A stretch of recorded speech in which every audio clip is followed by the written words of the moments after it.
hate that shit. 5, 4, 3, 2, 1. No, it didn't start over again. 5, 4, 3, 2. There we go. That's the one I'm looking for. The fuck? I'm sitting up here wondering what the fuck went wrong. I didn't equip it with the restraint. Damn, I wish everything was just so fucking simple. Well, we're using new light. I guess it sounds good. But I don't want you guys to hear feedback in the background, so probably good.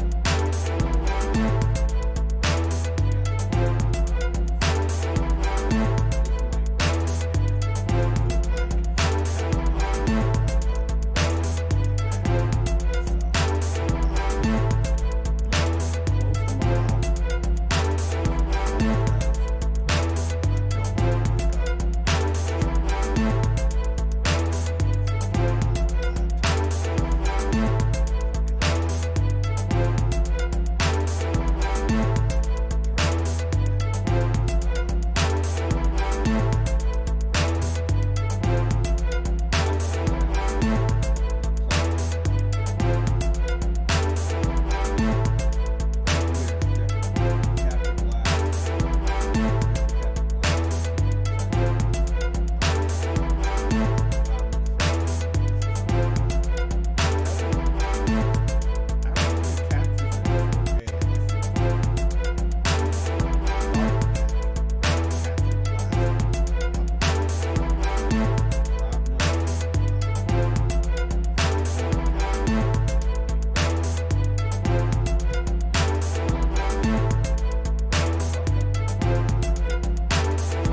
hoping I can be heard, but I'm not 100% sure.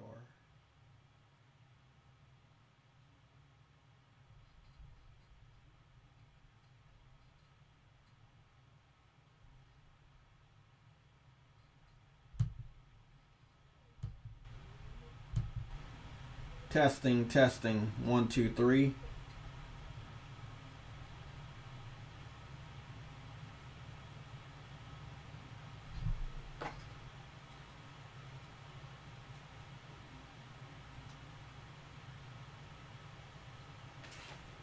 Wow.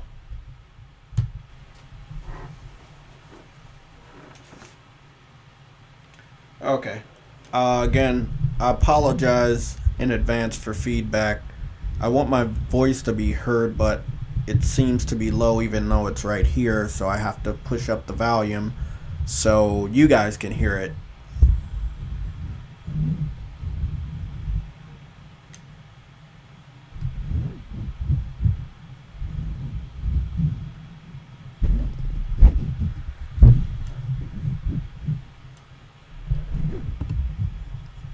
Don't worry, I'm gonna get this shit right. There we go. That's much better. Let's hope everything can be good. What's going on? Cedric, Plus Ultra, Nick. What's going on, everybody?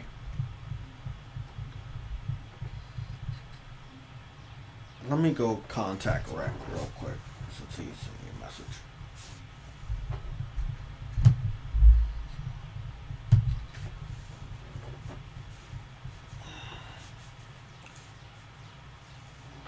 Bro, Returnal story is fucked up in a good and weird way.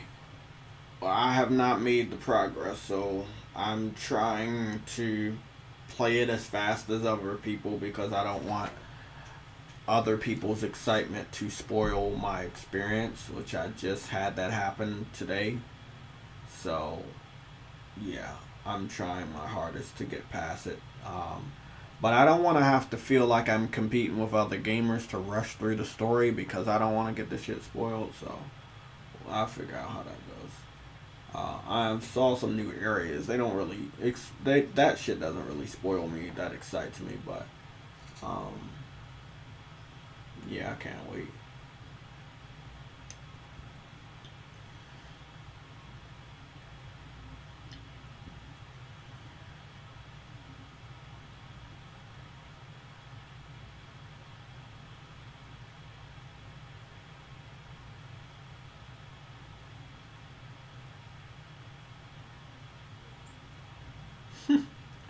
That's funny.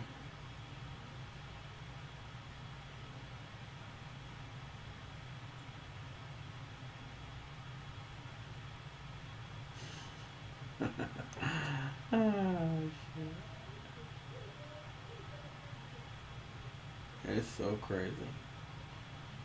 Okay. Yeah, I don't know. Sadly, with what I do, I can't really stay off of Twitter all the time. So, no, it wasn't. It wasn't on a timeline. It was on a personal. It was a personal message from another person playing Returnal. I don't think they were thinking. I think they were excited about what has happened in the story and what they have achieved. But yeah, they showed me something I didn't want to see, and that seems to be very far into the story that I have not experienced. And it's not the boss. It's not the enemies. Those are not spoiling it. Again, when it comes to spoiling things for someone like myself, it is definitely story related. That could be with an anime, a movie, video games. It's story related. It's not like, hey, there's characters here. No, I want to know why the character's here. So if you break down why that character is there, that right there spoils it for someone like myself, right? But or me seeing a portion of that story visually, that will spoil it too. But I can kind of look past, characters or some shit like that, or maybe a character dying. You know, I can kind of look past that as spoiling the whole experience. I don't think that the 2 images I saw is going to spoil the whole Returnal experience, because I do now want to know how to get there, and I do strive to get to that area now. What I'm excited about is the visuals of those 2 images. I'm really impressed with what House Marquee can achieve with the Unreal Engine. I definitely want them to use it again, and I do want them, hopefully, to use the Unreal Engine 5 next time, so they can bring out even more power of the PS5. Now remember, House Marquee is not a AAA developer. I give them a huge pass on the bullshit people are trying to nitpick. Oh, they're trying to nitpick and say it's a 1080p game. They're trying to say this. They're trying to say this about the face. Like, I give them a huge pass. This is their best looking game that they have ever released. And this is the game that's introducing them to the world, and the world likes them. The only people that don't like them are the haters, and it's not a lot of haters compared to the people that love them and like what they have achieved and what they have done. So they will get better. This is the ticket that I needed them to have to give to Sony, to say, hey, look what we can achieve. You give us a bigger budget, look what we can achieve. They will continuously get bigger budgets until eventually they get acquired, and they will have a budget with no limits, and they will be able to produce amazing things. I mean, look what they did with this. I don't know what the budget was. But they achieved some amazing shit with this. Really, really amazing shit.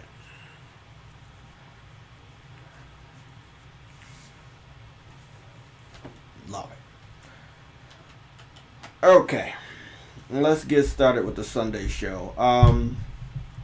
Again, this is yet another massive week of domination by PlayStation. We are going to go over some patterns.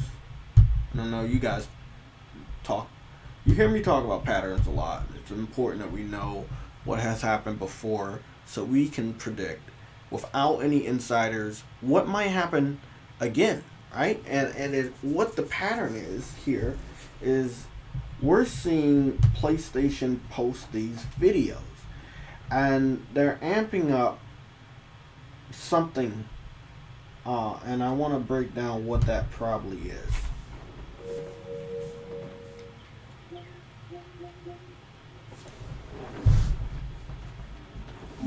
Okay. So let's go dive into one of these patterns I have found out about. It is what I got a couple notifications on. Their PS5 videos. That's what I will call them. I will call them their PS5 videos, right? So the PS5 videos, right here, like the high frame rate PS5 videos. Oh, I didn't notice they did this one. They did this one yesterday. This is the 4K TV gaming PS5 video. Before that, 2 days ago, was the ray tracing PS5 video. Along with games that we have that are exclusives, Sackboy is back in as far as in the talking points. It has additional content being added for free in the form of speedrun challenges that are available, I believe, to everybody that has probably beaten the game already. These speedrun challenges will give you exclusive outfits for Sackboy and other things, and it's cool. So it extends the playtime for that game. It's not just the story or the co-op you can do with a story. Let's see. Obviously, we had the state of play. We will be talking about Ratchet and Clank and how good it looks. Here's another video. This is at the 3-day mark. 3D audio. Adaptive triggers. See, these are the ones we were following before. There's a shitload of these videos. I would have told them, hey, make sure these videos are ready last year and produce them and post them last year. But why? Why go all out, right? We're going to talk about this rumor I heard, or this report that I heard that I don't think anybody else heard, but it makes so much sense. So yeah, these advertisements would be something you see all last year, right? They could have amped everybody up on these type of advertisements from January all the way to November. They didn't really start talking a lot about the PS5 until June.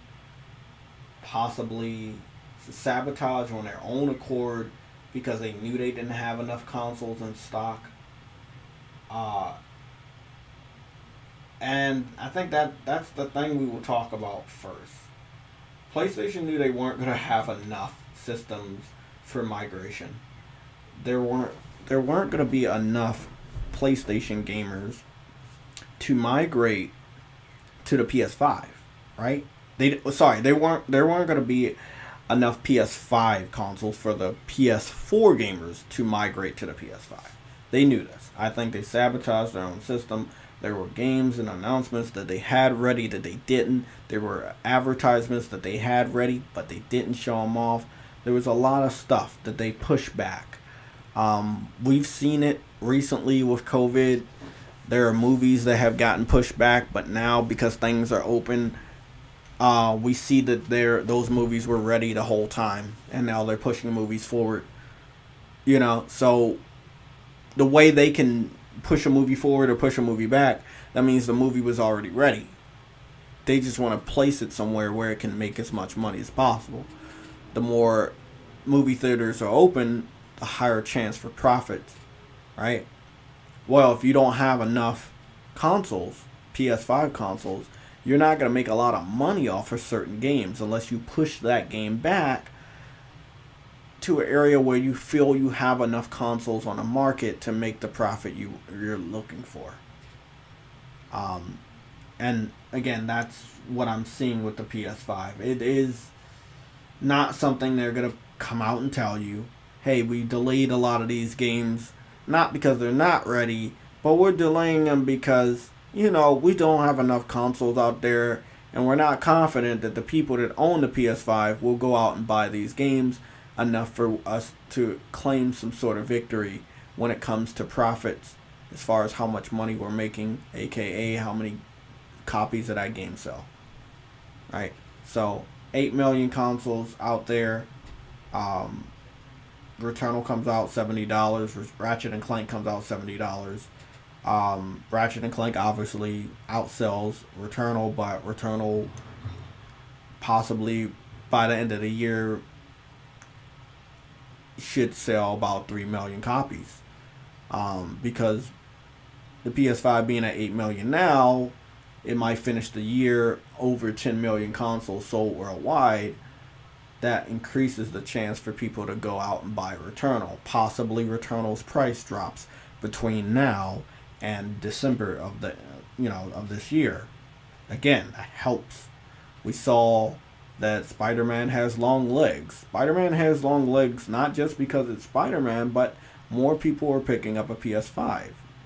Demon's Souls, same thing. Has some long legs. People are still playing it. People are still buying it because people are getting a PS5. So, I do hate that PlayStation underestimates their popularity almost all the time. How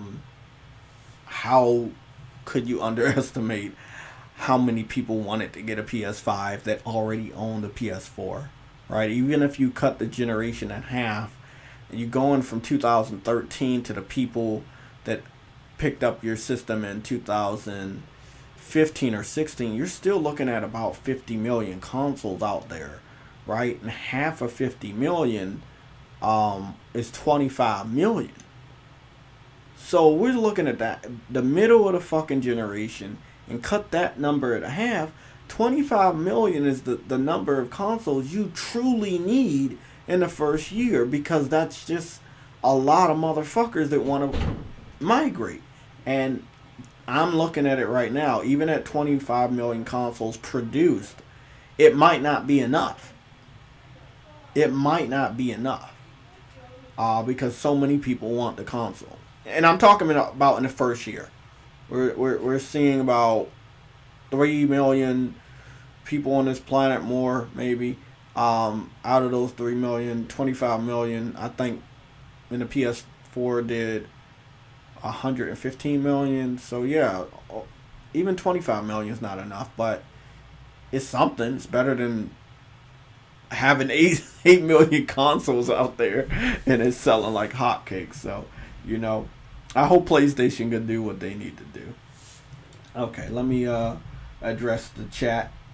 I see a couple of things here.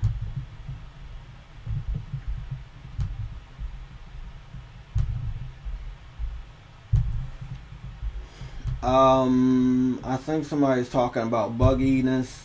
I will address Returnal's bugs.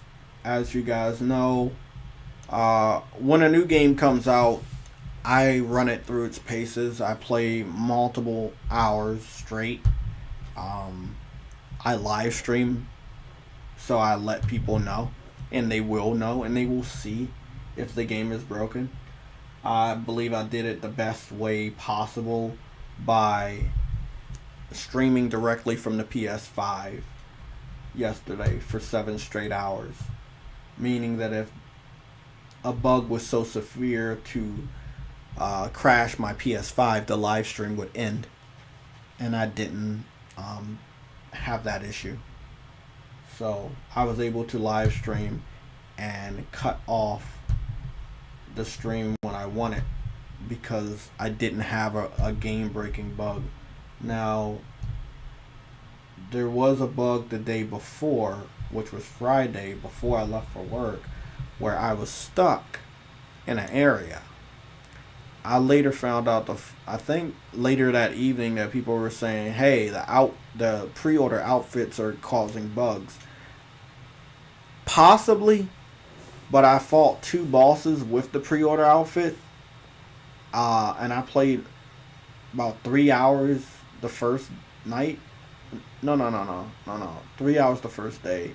The first night, midnight. I say, hold on, I want to get that cover up, because we're about to talk about Returnal, so we're gonna do that. Let me go over to Twitch real quick and get you guys the official time of how many hours I spent on Returnal. Okay. Yeah, 3 hours. So 3 hours on Returnal, my very first playthrough, and then another 3 hours on YouTube, and then 7 hours yesterday. So I only experienced the door not opening bug one time. So 6 and 6. I mean 3 and 3 is 6, and then 7. So 13 hours in total. I dealt with one bug. So again, I am hearing other people are dealing with more bugs. Some people are dealing with bugs, and I don't think they have the pre-order outfit. Obviously, we do have a lot of people blowing it out of proportion, like it's Cyberpunk, but it's not. Also, this is their biggest game, and they're using not their own engine, they're using the Unreal Engine. We understand the Unreal Engine is probably far from perfect, but it is a beautiful engine, it's one of my favorite multi-platform engines to look at, but it is not a perfect engine. So, and no game is perfect. No game has no bugs at all. No game has no glitches at all. So, yeah. What's up, Ty HD? What do you think? You think incoming rage from Jay's chat? Why would anybody be raging? I don't know if anybody would be raging. We got one individual that never really comes here, and that's Say Freon. He said, I played the game it's good, but he said it's not worth $70 in his opinion. Me personally, man, if you don't want to pay $70 for the game, don't pay $70 for the game. I don't want to hear nobody bitching about paying $70 from the game after you knew about it for 7 months, 5 developer diaries, 15 different gameplay clips, including the 5 developer diaries, impressions by insiders, journalists, and reviewers. Shit, multiple live streams in that format as well. I think a lot of people got more coverage from this game than Cyberpunk, if you play on consoles. So, again, I need to really understand, if a game is $70, do you believe it shouldn't have any bugs? Because me personally, I feel that there are some games that are $60 that are hyped up to holy hell, and the hype would make me feel that the game should not have any bugs. But me knowing House Marquee is a smaller studio, I know you should not put them on the level of a Naughty Dog or Guerrilla Games or Insomniac, or Sony Santa Monica. This is House Marquee. This is their first major game. So, give them some fucking slack. They will get better.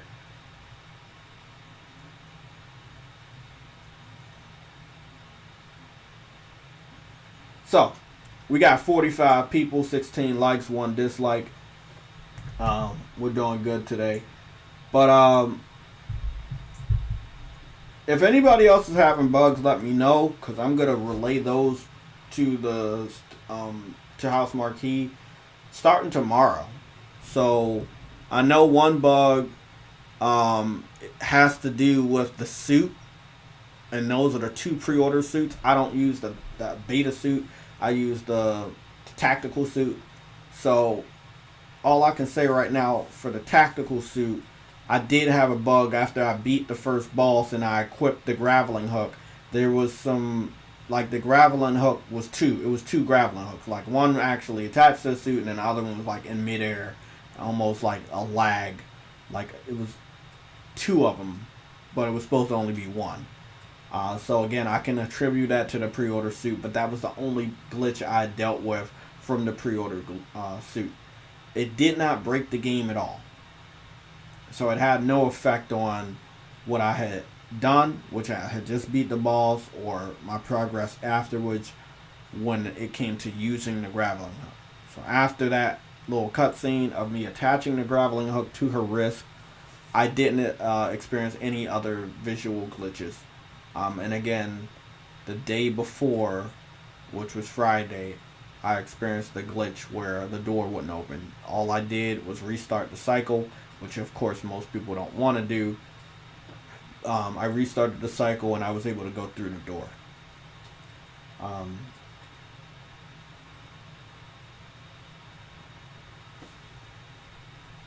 Yeah, the thing is, Cedric, PlayStation is making our games better and better every time around, right?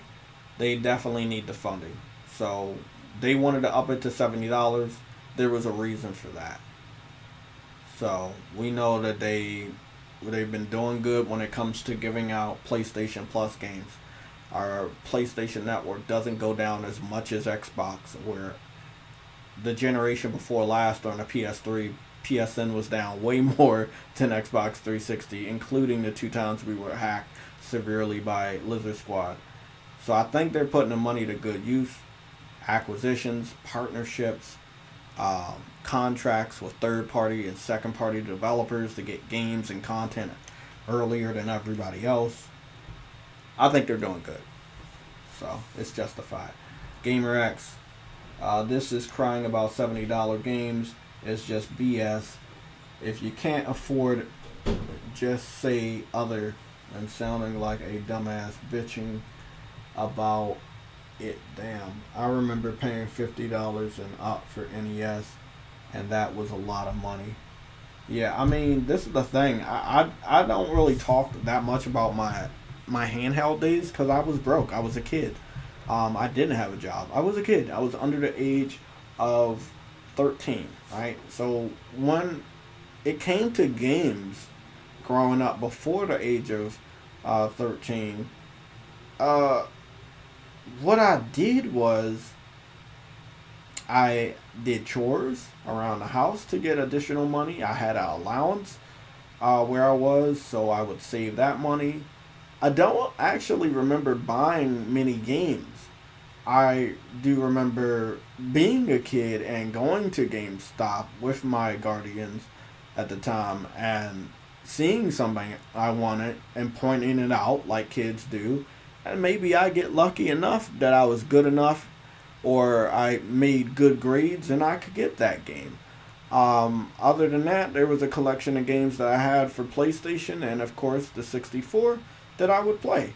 And again, the older I got, the more I became a gamer and know what I needed to do to get games. But when I got to the handheld, it was really all about, I remember the first time I actually purchased my own system with my hard work. It was a snowstorm. I think it was between the years of 2002 and 2003 in Baltimore. Big snowstorm. Me and my friends ran around the neighborhood, shoveling snow like nobody's business, walked across the train tracks to where this mall was, and it was open, even though the snowstorm was there. We spent all that money. They were buying Timberlands, they were buying fitted caps and shit. I went to the little mom and pop shop. I forgot what it was like. I think it was like Game Power or some shit like that. I walked in there, and I was like, can I get that Game Boy Color, right? Let me get the Game Boy Color. I picked up 2 games. I felt so mature at that time because I had worked for that money and I spent it on what the fuck I wanted. But going down the handheld route of, hey, this is my system. I gotta buy games for it. I have to buy batteries for the Game Boy Color. I have to buy this. Gaming was never expensive. Like, it was never expensive, and I learned that at a young age. And I'm okay with this shit because I've been spending money before I had an official job on gaming, and it was expensive. I believe the Game Boy Advance games and even some Game Boy Color games were upwards of $40. And people were bitching about $70, and Nintendo was selling their fucking games to kids for $40 or up on Game Boy Color and Game Boy Advance. I mean, if $70 too much for you, that's cool. Just wait. If you think the game is so bad that $70 is way too much for you, don't buy it. Just wait. Maybe you need to wait for a sale. Maybe you need to wait 2 or 3 years. Maybe it'll go to PlayStation Plus or something like that. It'll go to PlayStation Now in 4 years. I don't know. I mean, if it's not that interesting to you, just wait. I wouldn't do it though. I don't really want to wait on a game that I believe in from a developer that I know and trust. I'm not waiting. Sorry. There are some games I will definitely wait for or ignore altogether. And then there's some games, it's a day one. Right out the fucking gate. I don't need any convincing. I just know it's that fucking good. I've been talking about Returnal since I saw it last year. I knew who it was by, and I told you guys how good it was, and it paid the fuck off, and I knew it. If you don't know how good it is, that's cool. Skip it. But I don't want anybody feeling like they're forced to get the game at $70. If you don't feel that it's worth it, don't pick it up. If you want to wait for it to be in a bargain bin, hey, that's what you do. But I don't want to see you run around and buy another Resident Evil at top fucking price and acting like it's not a fucking problem. I don't want to see you running around getting another Call of Duty for the 10th year straight like it's not a problem.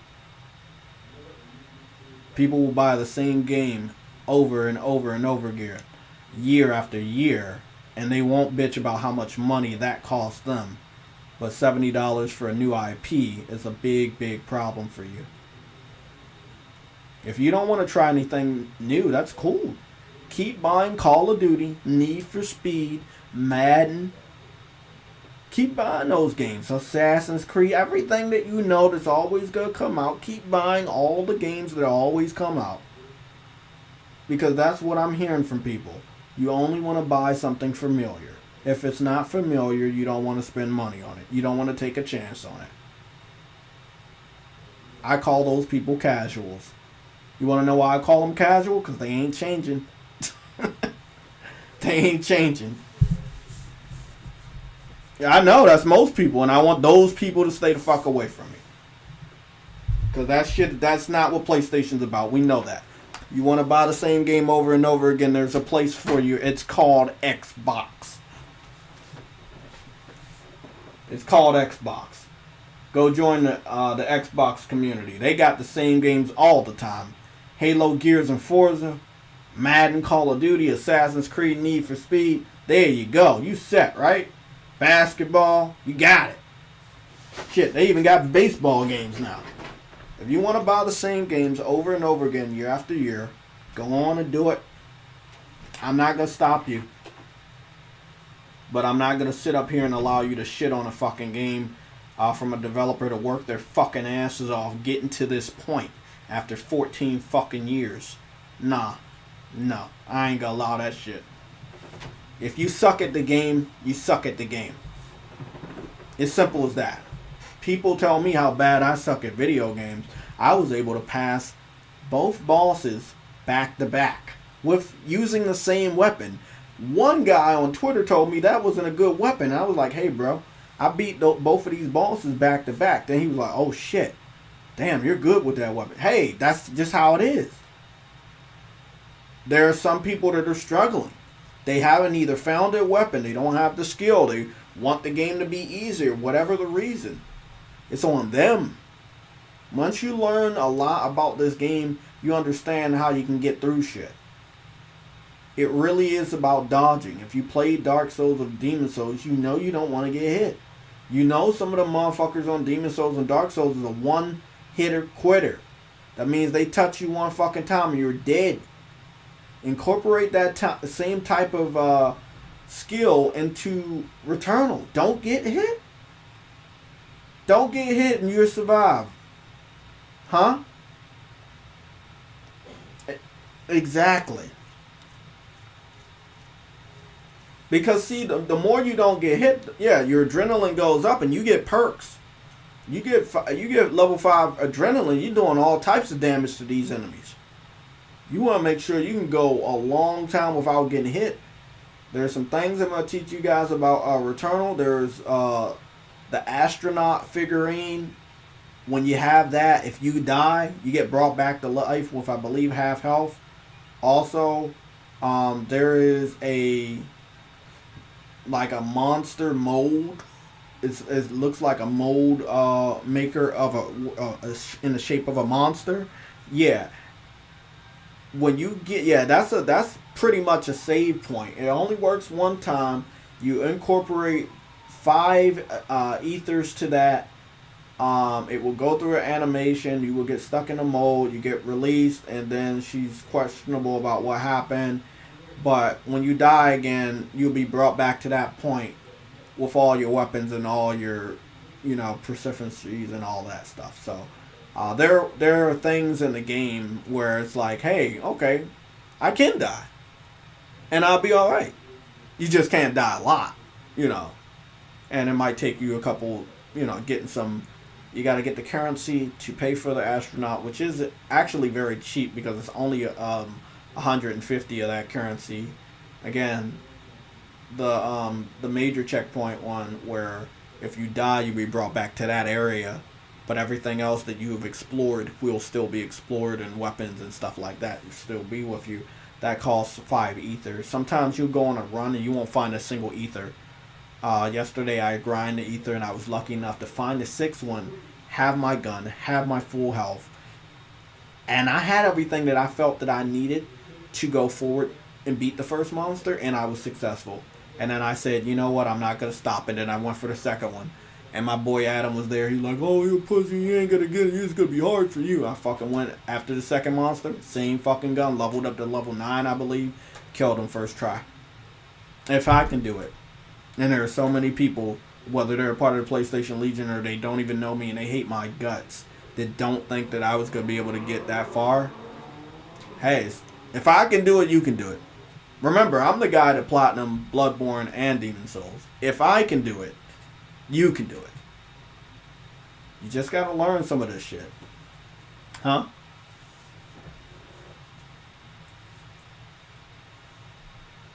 Exactly.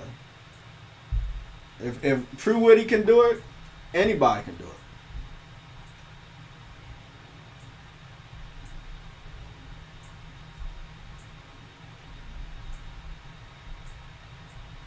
Let me see. Replying to this text message real quick. Okay, there's nothing else here, right? Oh, you added me back. Okay, cool. Okay, True Witty. So let's move on. I'm pretty sure that everybody else will be dropping in here later on. If you're part of PlayStation Legion Discord, you know you can join and lend your voice anytime you want to talk about some topics or whatever. But since you're here, True Witty, and you're very passionate about PlayStation, do you think this was a successful week for PlayStation? For in general, like making sure their fans are fed when it comes to announcements and news, that the morale of the fans are up based on them delivering on, hey, Returnal is out. Oh, the reviews are good. Ratchet and Clank is shown off. Oh my God, it looks good. Do you think that they delivered this week?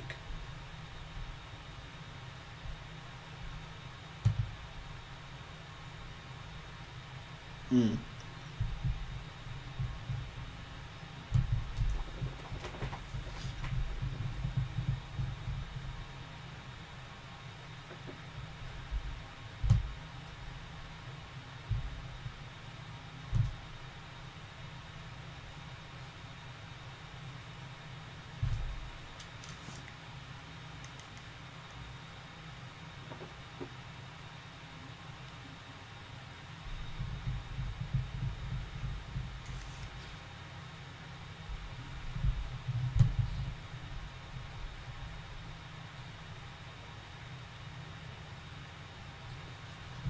Okay, okay. I'm sorry, True Witty. They're telling me they can't hear you. Hold on, let me see if something's going on here. No, no, no. That might be it might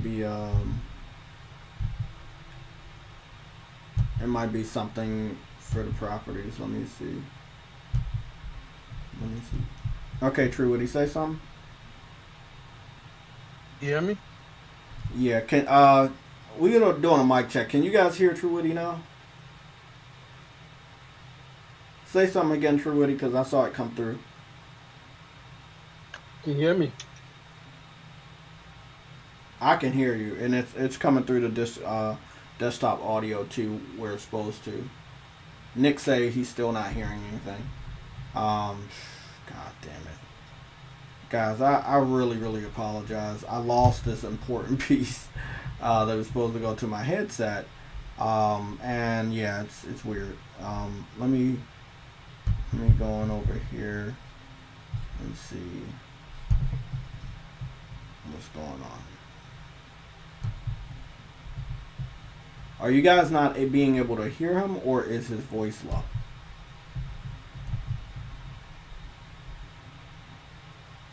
Okay, Nick said now we do.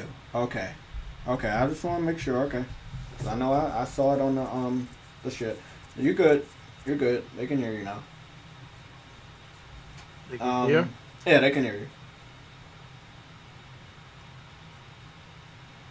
All Okay, right. Gamer X said he was hearing you. Okay, we're good. So you can continue, True Woody. Just want to make sure. No, what I was saying is that to be honest, if you want games, they deliver. They deliver on Ratchet and Clank showing the character Rivet. Now that we know her name, they showed it off. They showed the game. The graphics looks amazing. I'm honestly looking at anything else coming out this year. I don't know who can actually dethrone the quality and the look of that game. And then we have Returnal, which to be honest, the game is freaking fantastic. It's fun. You literally can't put the game down. It's I literally left it on overnight just to like I can't I can't put it down. Like the game's fun. So have they delivered for me? Yes. If you want games, yes, they deliver. That's pretty much the autopsy of the whole thing. If you were looking for games, yes, they're delivering. I don't know any other consoles. So Yeah, I agree. I mean, PlayStation did what they needed to do this week, the week before, and the week before that when they really started. The message I believe they're giving out to everyone, the media, the haters, Xbox fans, even PlayStation fans that kind of doubted them, uh, can they deliver, but are they going to talk? When are they going to talk? When they talk, is it going to be something we really want to hear? I think they've proven that. And I don't think they need to prove it anymore. They can be quiet for 2 months and I'll be alright with it. Again, when you're the king, you don't have to do what other people need to do for attention. You're the king for a reason. You know?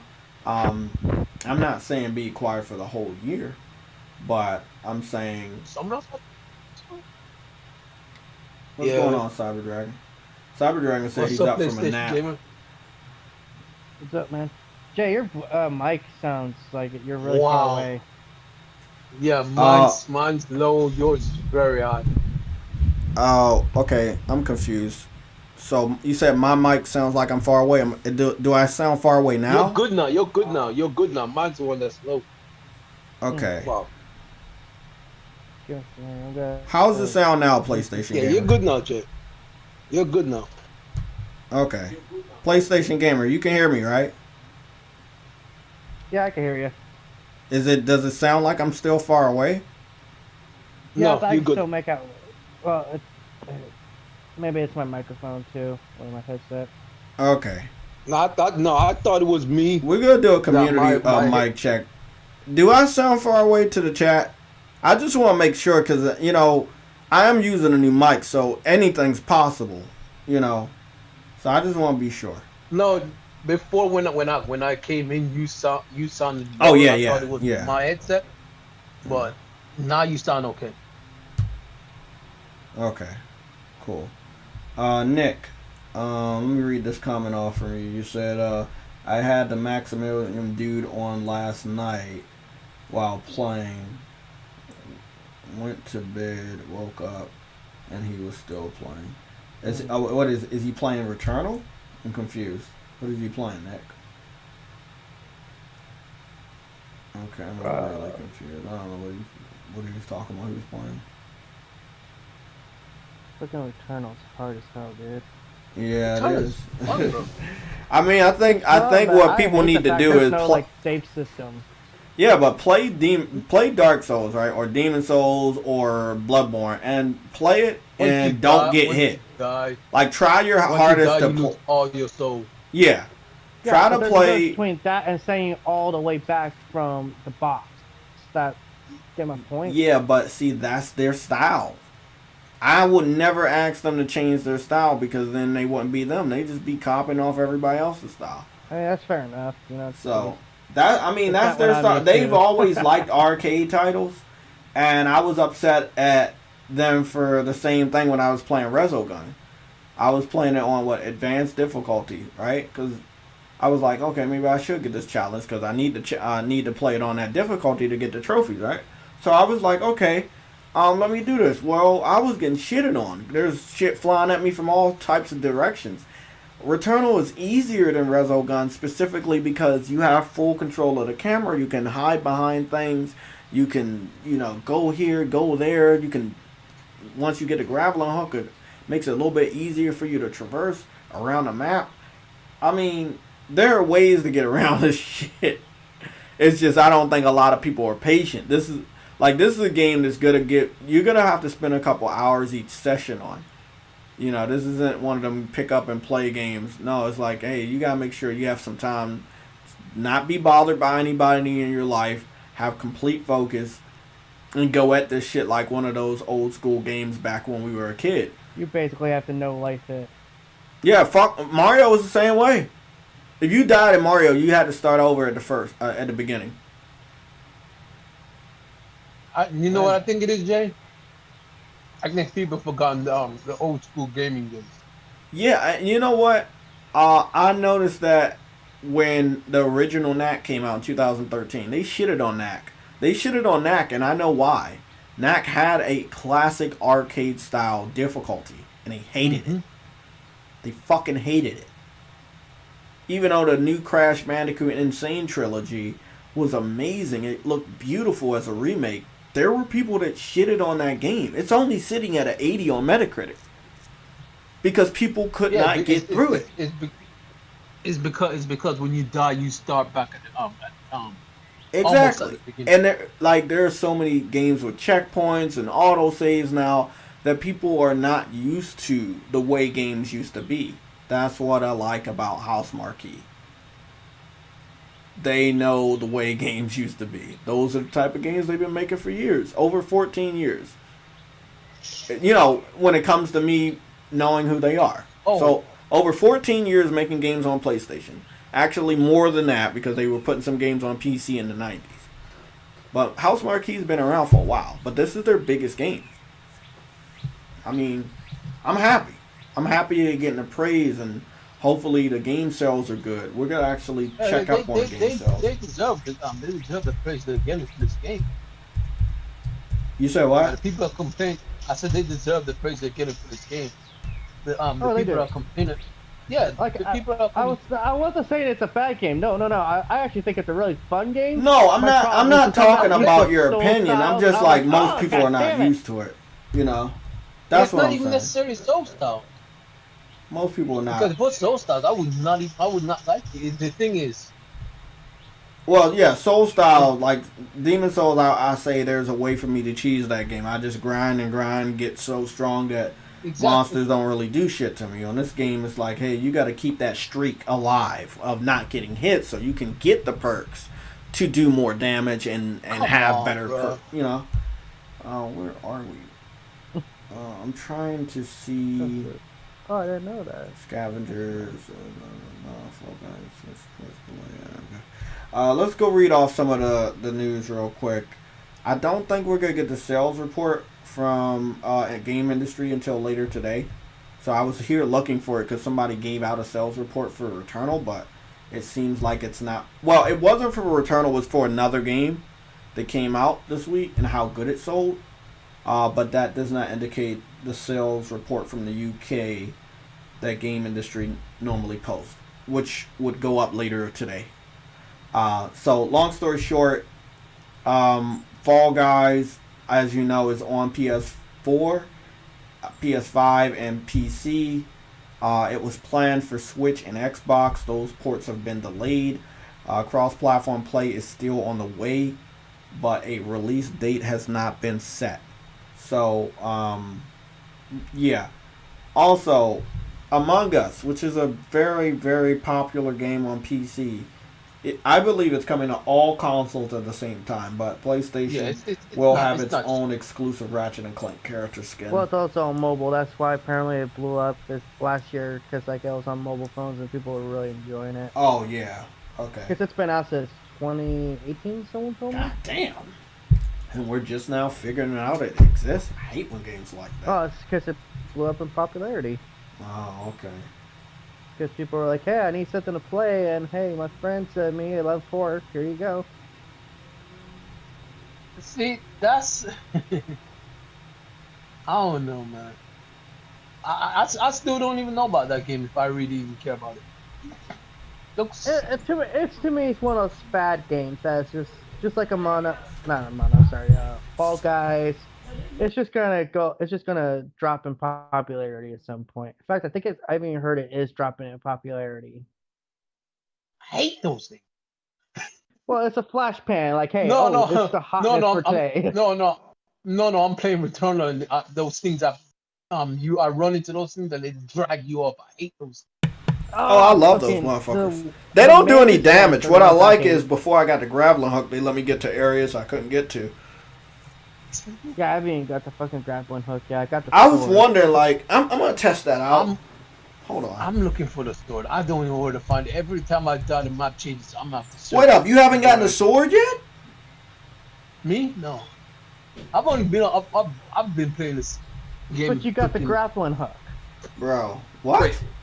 No, Jay said. No, I got the grappling Jay hook. got the I've passed I the don't have second boss. I got the grappling hook, the sword, all that. I can't like somebody kept asking me where shit is. I was like, I don't know, because everybody's map is completely different. Everything changes. Yeah, everything changes all the time. That shit's funny. Hold on, man. I wanted to do a About test the real game quick. is I want to that get it's hard to do a abducted let's by one play of of those it. things. Yeah. Even if you do a let's play, no one will ever know where you got what from because. Like I Because, can't you know, guarantee you- this is gonna be here when you guys start playing it. Okay, so there is one thing we wanna kind of prove. If you go to a different app, I was watching a Justice Society animated movie by DC Comics that just released this week. So I was watching that. I was almost at the end, 20 minutes left, and then I started the live stream. I went to YouTube. Returnal was still playing in the background. It didn't start my cycle over. I only had stopped here because I was going to play, but I didn't.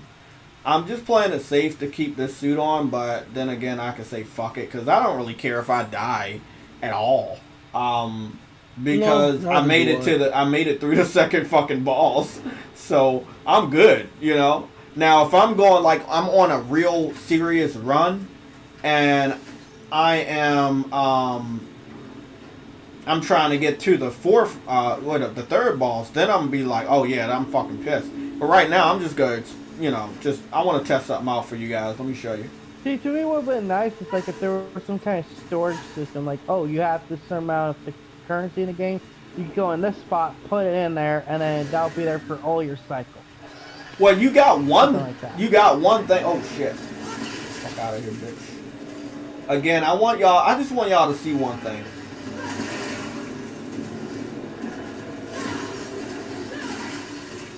They got a lot of Do that- y'all that see looking- this? that Like, demon you looking don't stuff have all to. over. I'm letting people know you don't really have to.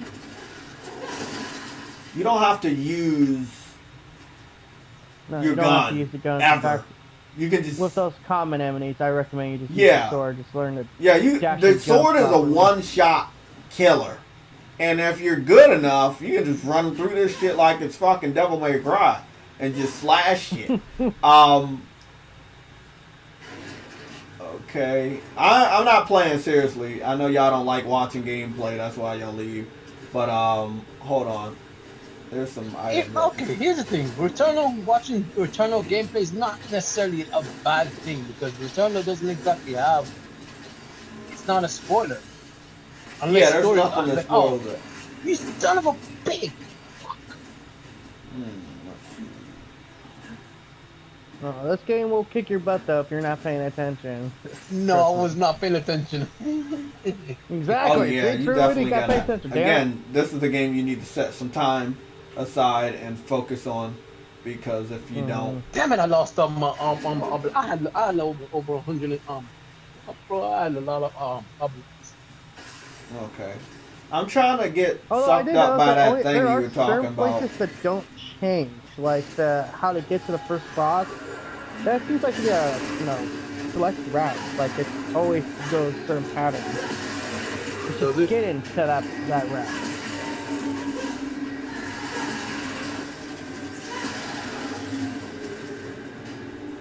Oh, I'm really doing that shit. I'm up here talking about this shit, but I'm actually doing it. I actually fucking did it. I actually ran through this shit with just the sword. The boss, I think the boss is what's really, people don't want to say it, but the boss is what's really hurting people. When you really know what to do and you know what enemies' weaknesses is, you know how you can defeat them easy, it does get easier because it's a pattern. It really is a pattern. I gotta do this shit for a trophy anyway. This is my favorite gun, so let me show y'all what's going on with the gun that I like. This gun is the gun that allowed me to beat 2 bosses, so if you guys want to know how I did it, this is how I did it, and this is how it works. Now I'm just trying to figure out how you get that One, fucking grappling two. hook. So you shoot 2 times, there's this red lightning beam. If an enemy gets caught between it, they I do love the damage over carbine. time. For as long as that stands there. What's your favorite gun? This is the gun. This is my favorite gun right here. The polyweb gun. Look at that. That's damage over time. Let them get caught in the middle of that. That's damage over time. I'm not shooting anymore, but if an enemy was stuck inside there, that's damage over time. That's why I like that gun. I like the machine gun. The best fucking gun in the world. Let me show you. Yeah, I like the carbine rifle. Look at the motherfuckers taking damage.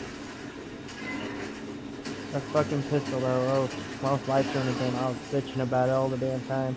So I couldn't find a single You see carbine the or a motherfuckers shotgun either. you I see was them like, took damage? "You I gotta didn't even be really kidding shoot me." at them. I shoot in their direction, and they got caught between this shit.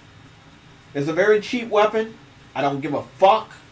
I will use it all the time, every time. If you wanted to know my favorite weapon and one of the best weapons to use, this is that weapon. We'll get weapons. No, we didn't get anything. I'll use this one. This is definitely one of those games that you gotta practice with. You gotta, I just hate the fact you have to do all. Oh, I'm gonna have to upgrade. I gotta keep using this gun to upgrade it. So there are every weapon you use when you upgrade it, because you're using it at a using it a lot. There's some secondary skills with a weapon. The more you use it, the more you unlock it. Once you unlock it, it's always unlocked for that type of version of that weapon that you pick up.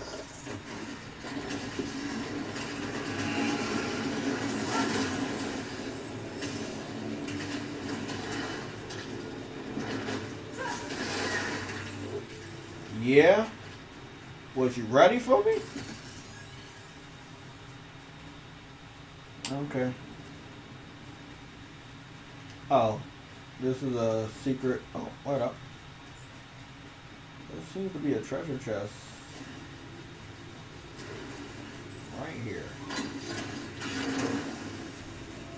I'll take this.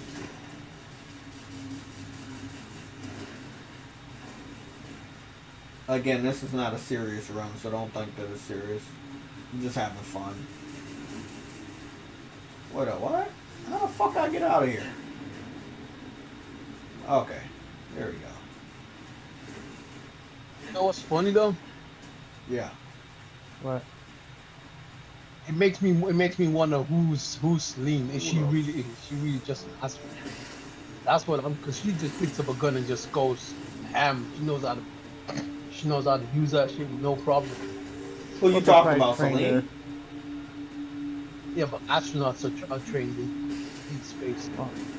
I think she's some sort of futuristic, like, combat astronaut. Exactly, that's what I'm saying. Yeah, but she knows how to use her shit. I was kind of confused also. Like, obviously her spaceship had a lot of weapons in it already. Oh, this is a different one. Yeah, that's what I'm saying. By the way, there's destruction in this game on a really nice level. That's it. Adaptive triggers. Give me this. They make you really feel like you're shooting a gun. Yeah, play for it sometimes. Yeah, I love this game. Again, if you know how to use the weapons, use them. Sometimes, again, you might want to use the sword, because a lot of the enemies are a one-shot kill with the sword. You might find it easier to get through an area by just swinging your fucking sword at them. And yes, you can jump and use your sword.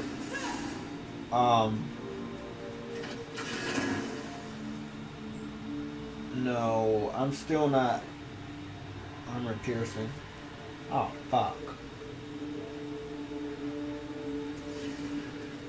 I need to upgrade this. So far, I haven't run into a single enemy. What the hell?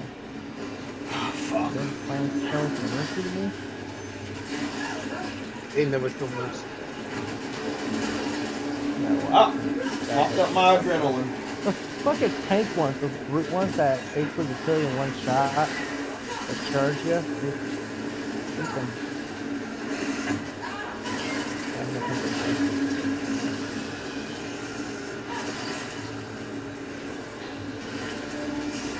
You know, I didn't know the turrets could be taken down in one shot. When I found that out, like, with the sword, I was like, fuck, this sword just became more valuable.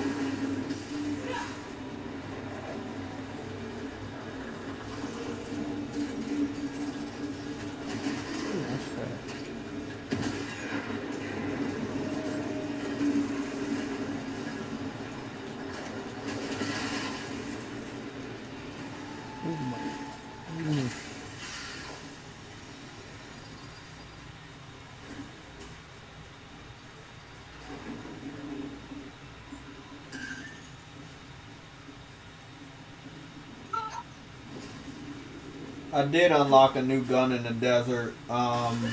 It's really good.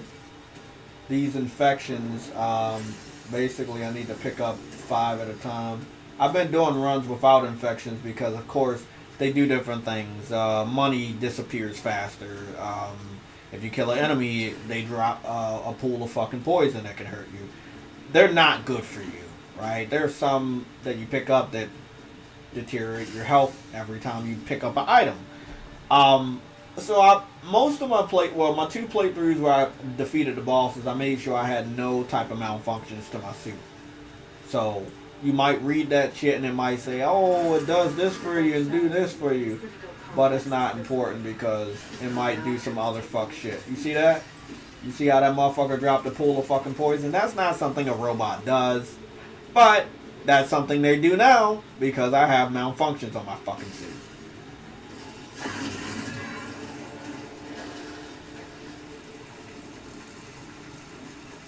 But I guess something I picked up allows these idiots to drop more items when I defeat them.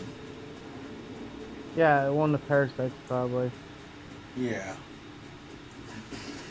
This grappling hook is really allowing me to get to a lot of places that I was never getting towards.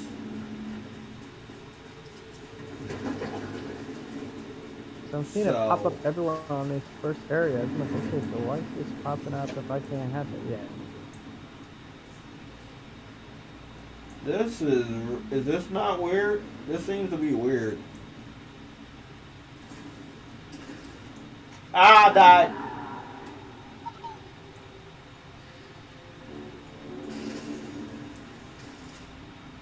Oh, time to start the cycle again. Nah, I didn't die in that way. Okay. So basically, I found out how to get to the 3rd area without a gateway. I mean, it is a gateway, but it's not really a gateway. Yeah, I don't like this. Well, this game better sell at least 2 million copies. Yep. I've seen it everywhere. On Twitch, on Facebook. I think it was successful. Give me this. It's a good game. Like I said, it's just not the type of game I normally play. But that's kind of a good thing, actually. You need to expand your horizons every once in a while. Whew. Okay. Yes, and that's what people don't do. They don't like new taste. Yeah. No, I want more. I just want more of the same. I'm okay, well then just order more of the same. But I want something different. Well, so order something different. If I don't like it, okay, so what the fuck do you really want? I just want to be a neggy little bitch. Okay, well if that's the case, then that's perfect sense. Makes me wonder if some people actually. So this is a poison gun. I like these. This one does damage over time too, so I'm gonna like that. Isn't yours low? Huh? No, it's your low. Or is it just me? Yeah, you Hello? sound low, dude. Oh, it's probably because I was facing away. See, I don't have the headset on. Oh. I have the mic. Yeah, so I'm gonna have to talk into the mic like this. Jay, you just need to start using those PlayStation Pulse headphones. That's what I use. Yeah, I gotta buy them first. It's only $100. I got bills. $100 first. They're good. I got them. I finally got them. Fuck. I don't like that. Ooh, I love this.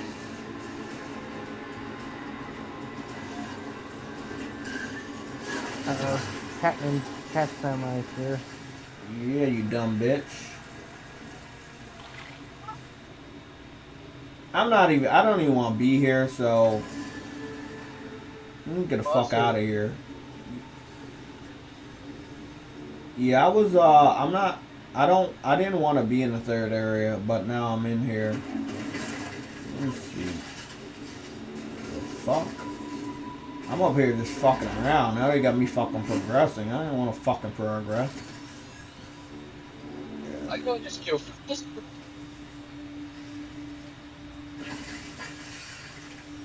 Jeez, I'm gonna play freaking ethers. I have to go back and do that. Staying that next to that where the ship lands. Oh, that's fucker.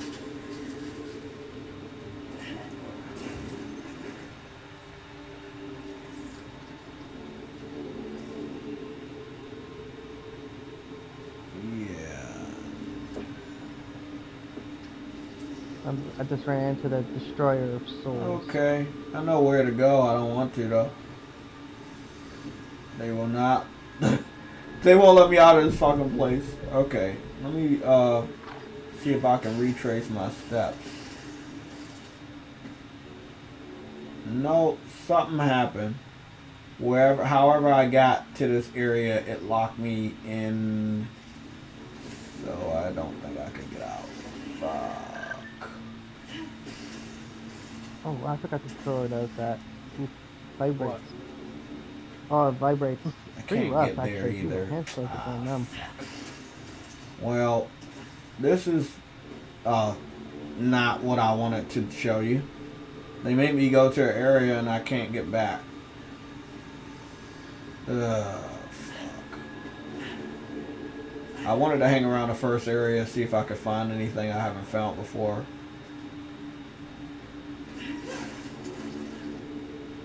I can't get up there.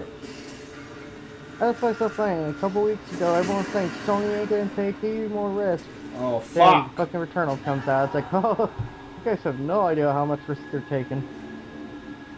They're taking a lot of risk on a game like this. We're going back here. Definitely not a game for the casual audience, I can tell you that.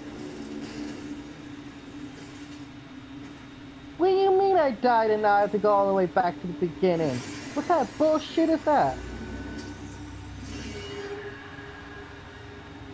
I don't know what the fuck just happened to the suit. I really probably shouldn't just pick up a lot of fucking shit, but... Oh, I got 3 malfunctions at a single time. Yeah... I need 2 more. Probably would have been better if I tried to do this. Oh, fuck. I'm dead. Okay. Yep, I already knew I was dead. I felt like I was really under pressure because, again, I went somewhere that I didn't want to be. So, that sucks. No glitch. It's just they put me in the third area because I was wandering around. And that's where they wanted me to stay. See, everyone's talking about how this game supposedly has so many glitches and shit. I'm like, I haven't run into a single one yet. I've only ran into this door being permanently locked.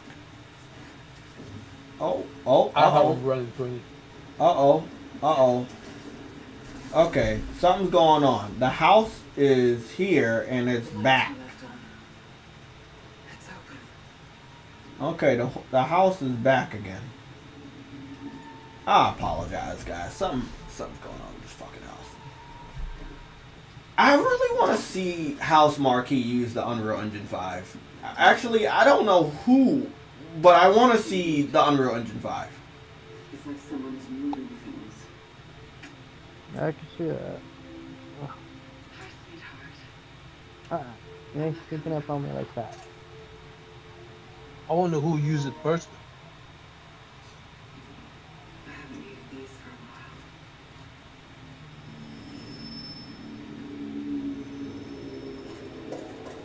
a while. Come on, Celine, you fucking up, bitch.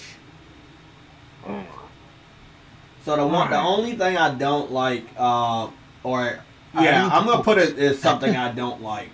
So I have the pre-order suit on, and I'm looking through the mirror, but they show me with the original suit, so that's the only thing I do not like. So it's not a real reflection, and I already figured it wasn't a real reflection because there's some lag there. Yeah, I realized you don't get any. I don't think you get any suits. It's only the suits. Yeah, you only get the pre-order suits. Who's there? I wonder if there'll be DLC though. Like something to give away on the first anniversary or something like that. That would be nice. Like I said, I was telling House Marquee, I would really like to see. What is the suit I want to see? I wanted to see the Matterfall suit.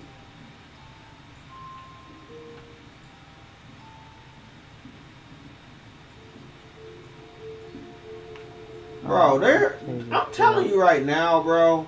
This is a trippy game, but a beautiful game. Okay. PC Master Race Easter egg right there. Very beautiful laptop. I think they're definitely showing off their realism talents. Again, this is a game, like they've never made a game like this ever. You guys, if you knew them, you don't know them. So you don't know them, so you know that they've never made a game like this. You know they've never made a game like this. Never. Not as realistic as this. Never as like big budget as this. I'm proud of them, man. You can see the fucking pages on the book. Most games you can't even fucking see that shit. And you would probably need a black loading screen or some shit. Like the transitions from fucking third person to first person and backwards is amazing. Hopefully she don't go crazy with this fucking laptop when I can go back downstairs. Never mind.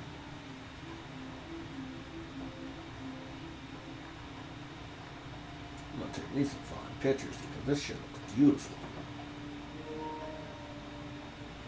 Yeah, sorry, Gregory.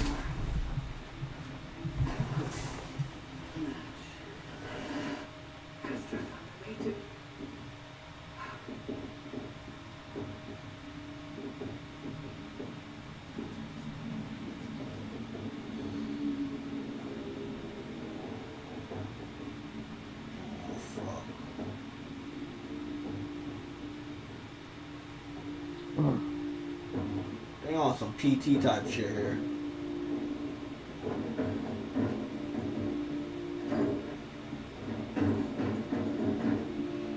What do you want, you piece of shit? It's still waiting.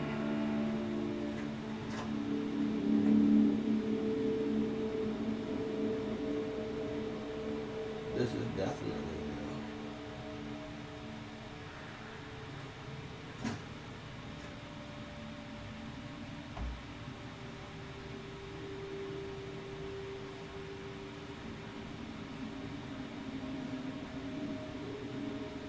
the fuck? So I'm just gonna deduce the white astronaut, aka the white shadow, has something to do with the mother.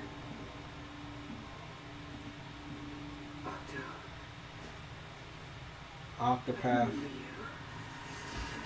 Oh fuck. The motherfucking alien, bitch. Put that shit down.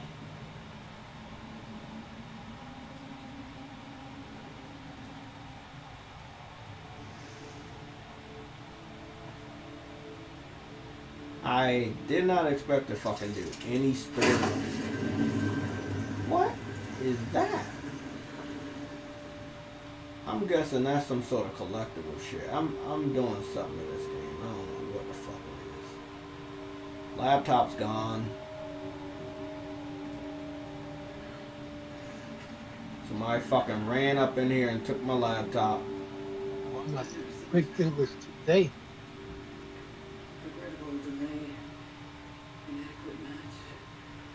Who's this for?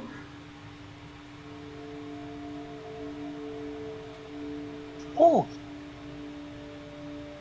Uh-huh. the hell was that? You son of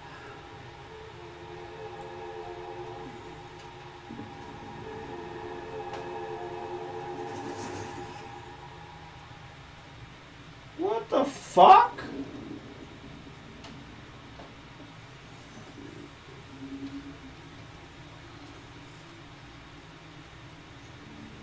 Okay. It doesn't get more weird than that.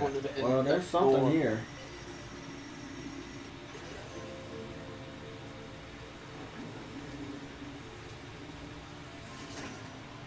Okay, I like that. Is that something I keep? That's an artifact. That's an item. More. Okay. Ah, fuck.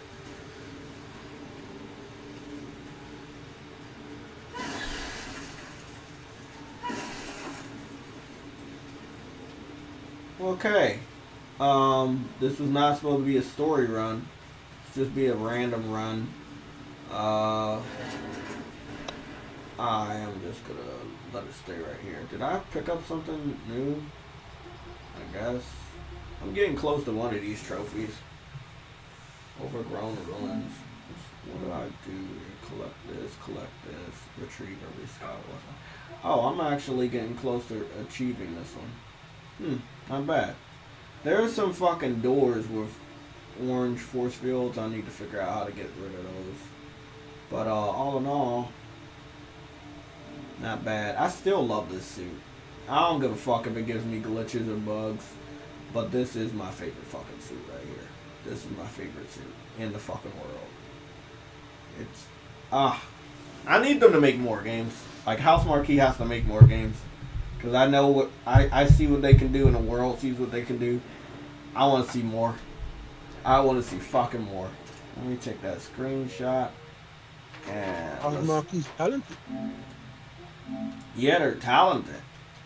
But we have to figure out what the Xbox community is doing. So a part of the show is to give you guys updates on not just us doing good, which we know. We're going to talk about how good we did this week. The state of play was really good.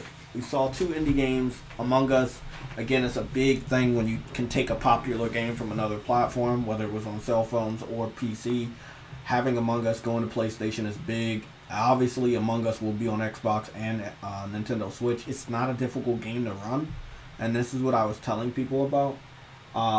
There were 2 games, right, that I want to show before we talk about the Xbox community. Isn't Among Us cheap?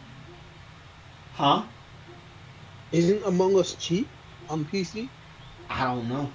I don't even know what the price is. Why did they lose that exclusive? It was that cheap. I mean, it's popular on PC and stuff, but it's gonna be even more popular, like people say, if it's on more platforms. And as far as PlayStation is concerned, I mean, PlayStation is the most popular what I'm platform. saying is that there's a lot of people playing. Yeah, I know. Any PC can run that game. So yeah, that's why. This is what I never understood, True Woody. Why are games locked to PC that look like that? I'm not saying they need to come to consoles. There's just no reason for a developer to pretend as though it's not achievable on console. I don't know. So, I don't know. Well, I see that a lot.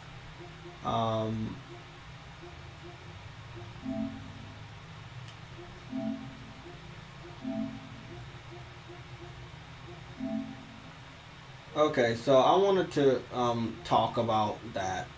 I saw some stuff added and I didn't think I didn't like it, and I continue to see it. There are tons of weird games that come over, right? And they're from the PC. And I just think, why?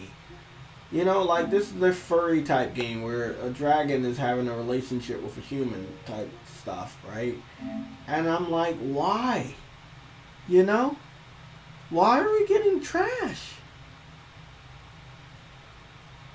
Nick, you said Jay, find a cube. Always get the cube. Okay, cool.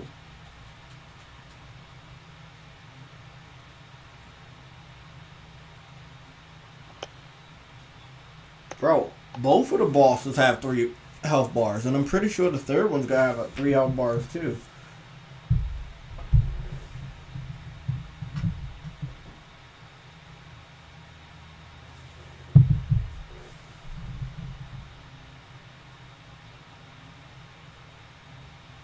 Oh, Gregory, that's a nice joke. You think the house is there because they call it house marquee? It could be. It definitely could be.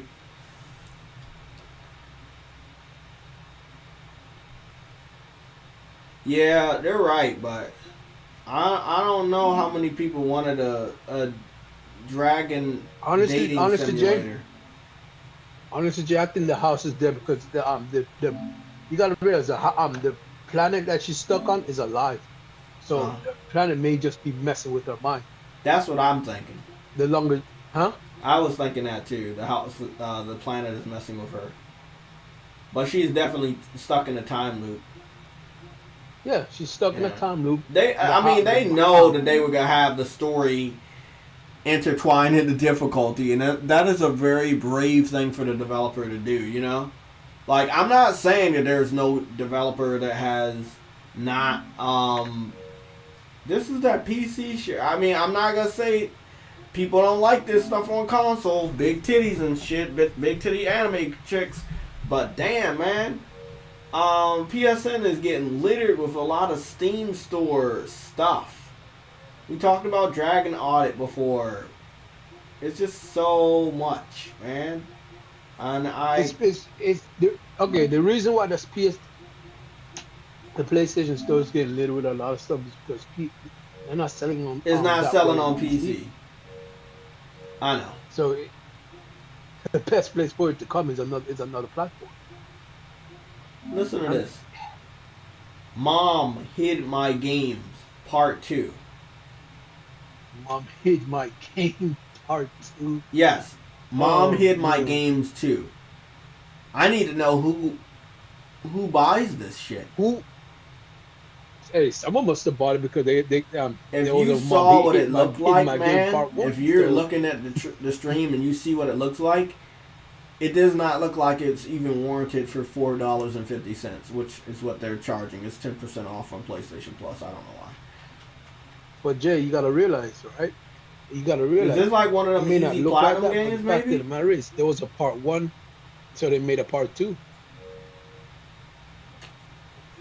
Hey, you got a point. Somebody was buying it. Mm-hmm. Then you got these games where the artwork looks good, but the game don't look shit like the artwork because the game I hate those pixelated. I hate when they do that. The Yeah. artwork be like fly and shit, like anime. But this is the shit that they still doing when it comes to PC gaming. Like PC fans will always talk about what their rigs can do, and it's very impressive what their computers can do. All the money that they've invested in their computers. But their games still look like trash. Now there's one game I was looking at, me and my boy Yella. Well, you gotta look at it this way. You gotta look at it like this though, Jay. The games that are on PC are pretty much console games. The ones that look good are coming from the console. And the small majority of games that actually do look good on PC are MMOs. So like that's pretty much what it is. Okay, I had to send that video to my boy Yella. It's just a few games on PC that look decent, and those are MMOs. True. And the ones that I would get this little old school wrestling game. I would definitely pick this up. I'm thinking about picking this up because I love wrestling. It's just I only had 16 wrestlers, so I don't know. But I am like this type of stuff, like retro style games. Yeah, but then the misinformation games that are misleading. Sorry, the misleading games. Where again it has good artwork, but it doesn't let you know how bad the game looks. I don't like that. So it's a big difference between something like this, and then something like this. When did Kemco started producing games on consoles? Because I think that some developers need to, but since the PC is an open market and you don't need the biggest budget to produce a game, that's why these games are produced, and that's why they're on PC. Because if you produce a game on consoles, Kemco used to only made phone games. Who? Kemco. I don't know who used to only make phone games. What game did they make? I don't know who they are. It's a lot of phone games. Bro, you just passed one of their games. I don't like call them Bro, out. What you're game looking is at it? a game and you were looking at the game and the scene came by when it says chemical. They were showing that when they were showing who I made it. wasn't paying attention, man. What game? Like what game is it? I don't know which game was the last game you looked at. I didn't see the name. I was looking at the Retromania game. Yeah, when you went into the went down. Oh, okay. You must be talking about the Battle X game, the Battle Axe. I guess no, not the rest. That's the rest of it. Okay. It's not that one. It was another one. But you talking about Mom Hit My Games? Hmm? No. No. Okay, so I don't know what you're talking about. So you're saying a developer makes cell phone games, right? Chemical used to only really made like phone games, so I don't know when since they started putting games on console or even PC. I don't know. I mean, again, PlayStation's popular. You gotta understand, we got over 115 million people picked up a PS4, and then 8 million people picked up a PS5. That's a big install base. So we're gonna get a lot of games like Mega Zombie. We're getting a lot of Mega Zombie type games. We're just gonna keep getting these games, you know? Skate City. Is Skate City a good skateboard game? Might be tricked into getting this, cause no, it's only side scrolling. Fuck, that's misleading as fuck. Trying to make it seem like it's a 3-dimensional game every other screenshot. Not a big fan of that. Yeah, they do that a lot. Taxi Driver. The simulator. Oh, simulator. Oh. Yeah, it's a taxi simulator. I mean, these are PC games. Crazy Taxi.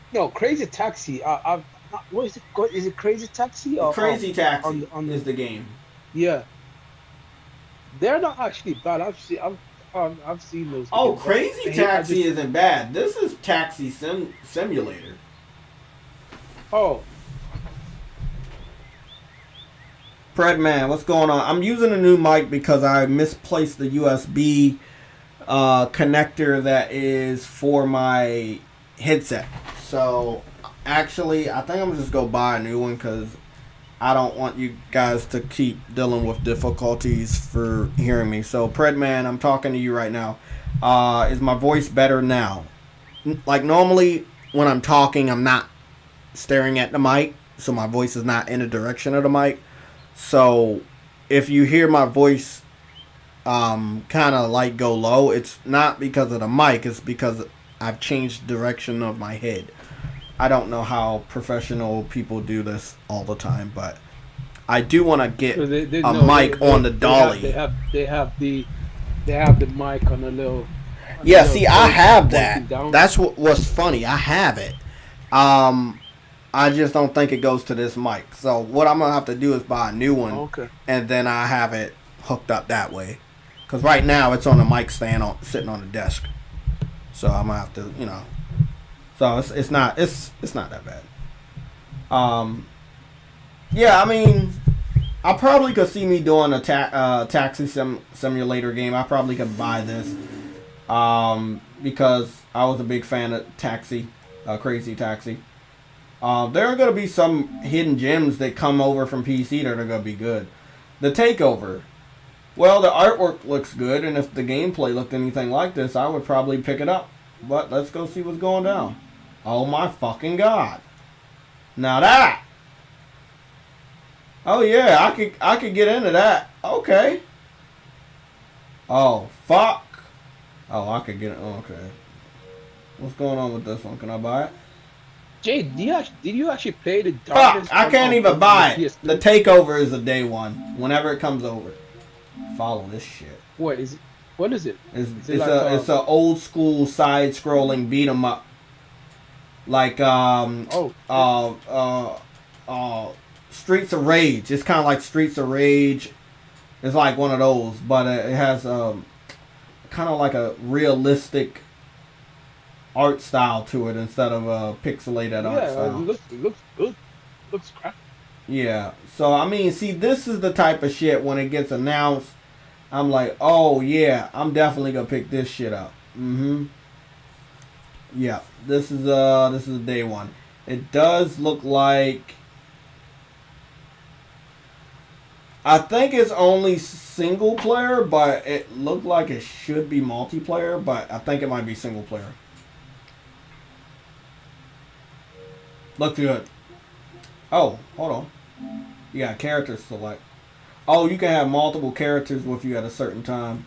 Yeah, I fucks with this game Whatever right you, here. whatever you're looking at, no, I'm not seeing it. Just seeing a yellow truck. Don't worry, it's a delay. That's what I hate about YouTube. There's always gonna be a fucking delay.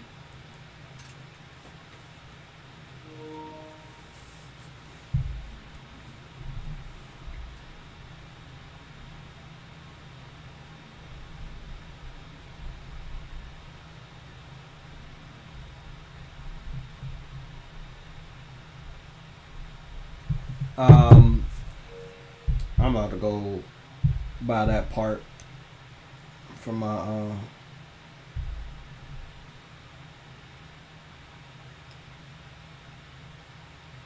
what is this shit called?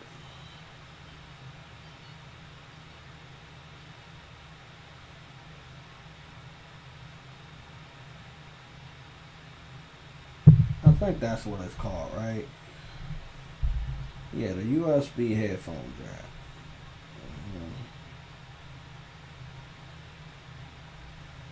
I don't like that I need one of them motherfuckers, but I'm about to pick that shit up. So Jay. Oh, whoop-de-fucking do. I can get that shit today? Well, give it to me today if that's what I can do. Thank you, Amazon, for being really, really nice to me. Rocking on the 5th. Well, whatever. They say it's not coming today. It's actually coming on the 5th. I think if I spent over $30, it would come today. I couldn't read the rest of the description. What's up? This is a day one. Okay, they got, so PlayStation now has games that are announced, games that are pre-orderable, and games that are out. So that's different. Okay. So developers are allowed to put games that they announce on here, not only games that are available for pre-order or already released. That's the games that are announced are also on the store. It just says announced, it's not actually, she hasn't released there. Okay, that's different. They have that on the store too, which is weird. Got some old classic games. I used to play games like this on the Super NES. More of a retro game.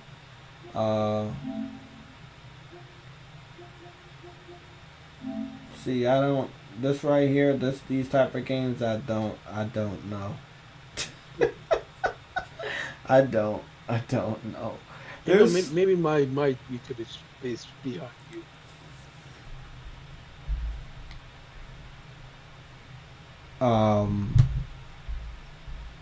What's going on, Pred Man? Thanks for keeping me on topic. I do want to talk about that Windows Store. I think it's you, bro, because I think the stream is up to date. Let's do it. Let's take our eyes off of the not so good looking games that we're getting on PC and talk about some other stuff.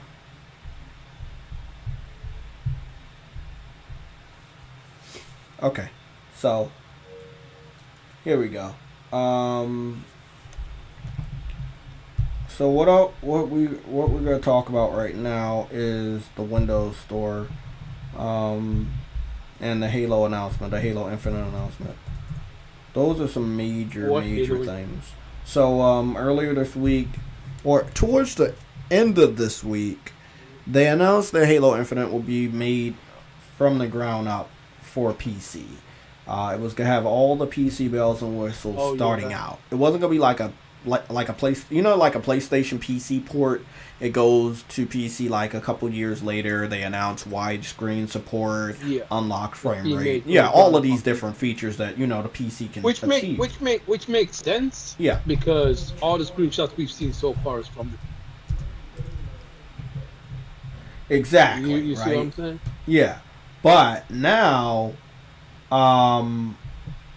so now they're not. Well, with Halo, they're not doing that. With Halo, they just announced that, hey, we're gonna make the better version for PC starting out. We're not, we're not actually gonna have it take advantage of the Xbox Series X. That's what we want. Oh no! Did you not hear, Jay? Did you not hear? They said they could scale up from PC. I'm sorry, I mean scale down. You gotta speak up a little bit. You went out. What you said? I said, did you not hear? These Xbox guys say you can scale up and down from PC to console. It's not what you can or can't do. It's the purpose of this, right? The Xbox Series X is their console. It is supposed to be the world's most powerful console. And when day one, when the game comes out, you're reminded that you're not the priority, is a big slap in the face, even to the most hardcore Xbox fans. Yeah, this is why, along with all the positive PlayStation news this week, we didn't hear Xbox fans talk about Halo when there was such a big news dump for Halo. It just pertained to the PC. Don't care. Listen, they don't care that they're not the priority as long as they're getting the game for cheap. They're getting the game in Game Pass day one, so why would they care whether or not, whether or not the priority is being based on PC? They don't care. They don't care anymore. They lost all respect that all their games are on PC. It doesn't bother them anymore. It's like saying whatever exclusives they have, they're sharing with PC. So they're one fan base. It doesn't matter to them. So their game being taken priority on PC doesn't bother them. It wouldn't even concern them. To them, it's not news, and that's what's sad about it. Yeah, but to us it's news, and we have to talk about it. So we're gonna go to our trusted insider and sales expert. This is Benji. Benji is not on the podcast, but I trust him. I've been following him for probably about 3 years now on Twitter, and I know he is credible. He's just giving us a kind of a simplified announcement of what we just talked about.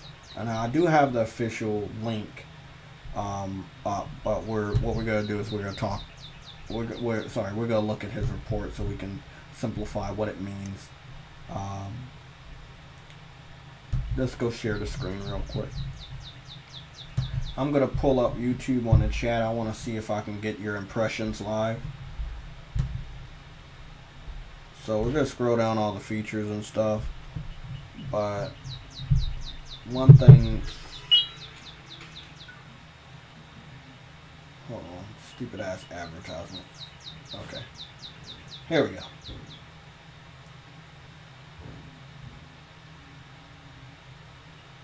As a cute saying, if Capcom did optimize it properly on Xbox Series X, I think you guys are talking about Capcom.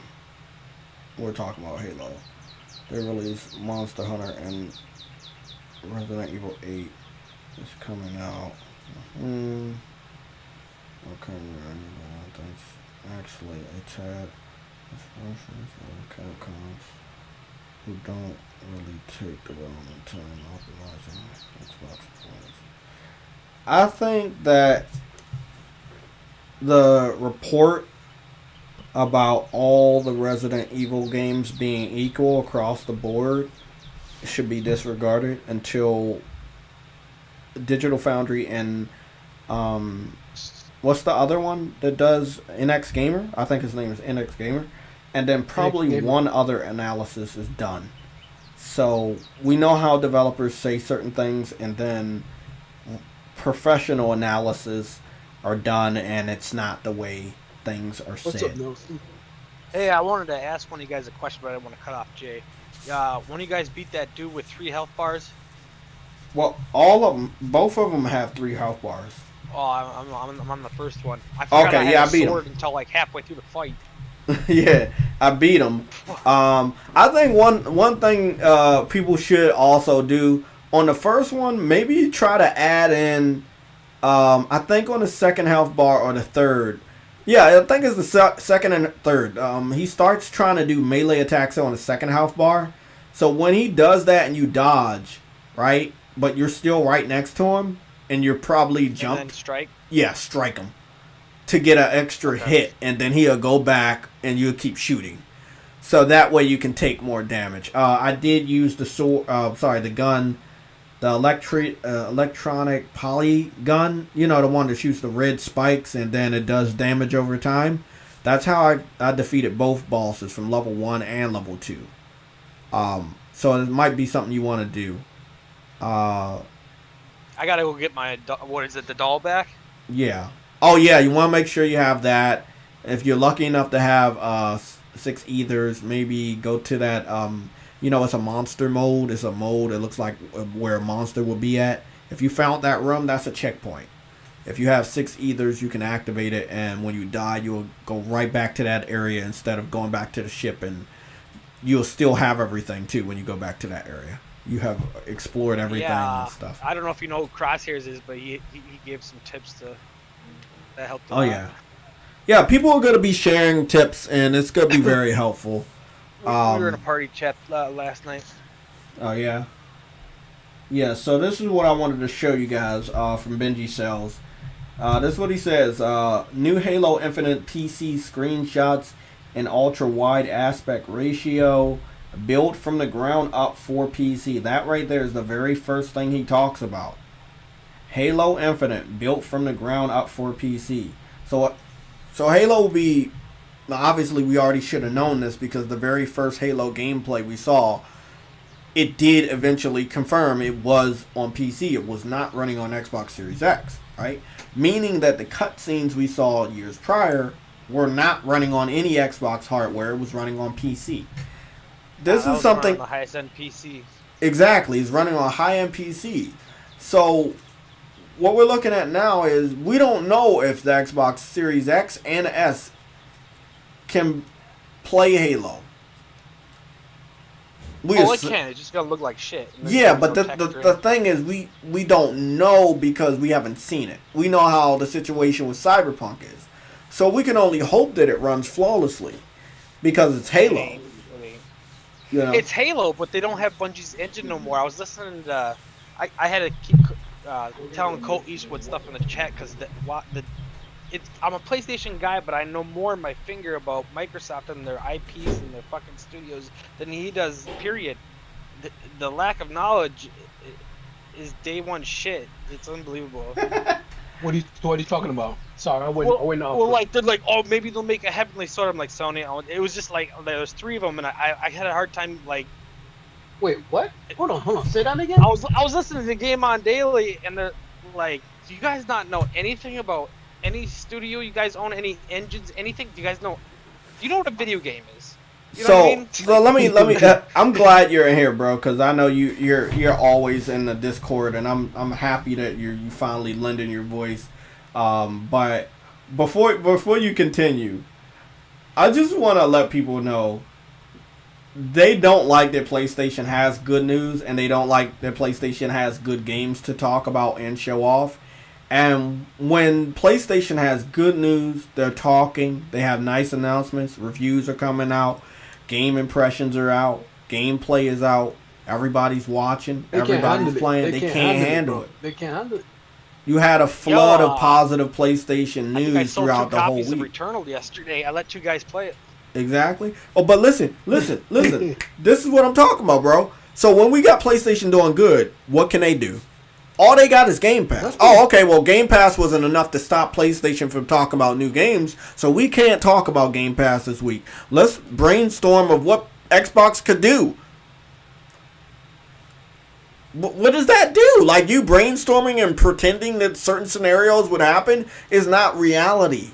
And that's what these guys don't understand. So, I think they know video games. I think they're just in overload mode when it comes to damage controlling. They don't know what Xbox can they do to really stop don't know PlayStation who from owns talking. what IPs, what engines use what fucking Wait, the so history of anything. hold on. When you said that, you said something about Heavily Sword going to Xbox. Listen to this. Colt Eastwood said this, and they're like, 343 made the best looking Halo games ever made. I'm like, well, yeah, it should look better on a fucking new generation fucking system, you fucking goon. And they don't even know this, but they're like, look how good the last ones. They got to use Bungie's engine for 4 and 5. They were contracted, so all the shit's built for them. All they got to do is piece it together. They don't get to do that no more. Yeah. This is their engine, and they don't know how to fucking do a remaster, and they got to build an engine. You're gonna build an engine. You said something about what you call it, Heavenly Sword not too long Oh ago. yeah, they're like maybe Ninja Theory will make another Heavenly Sword. I'm like, Sony owns that IP. Who said that? Who said that? I don't know. They're all so dumb. I can't keep track with all the fucking like. Y'all don't know nothing about nothing, do you? Bro, I'll literally go to that page and just troll all day. It's like an hour and 20 minutes in. It was hard to keep up because I was like, do you guys know anything about any studio ever? Yeah, but what channel was it? Do you know? Game On Daily.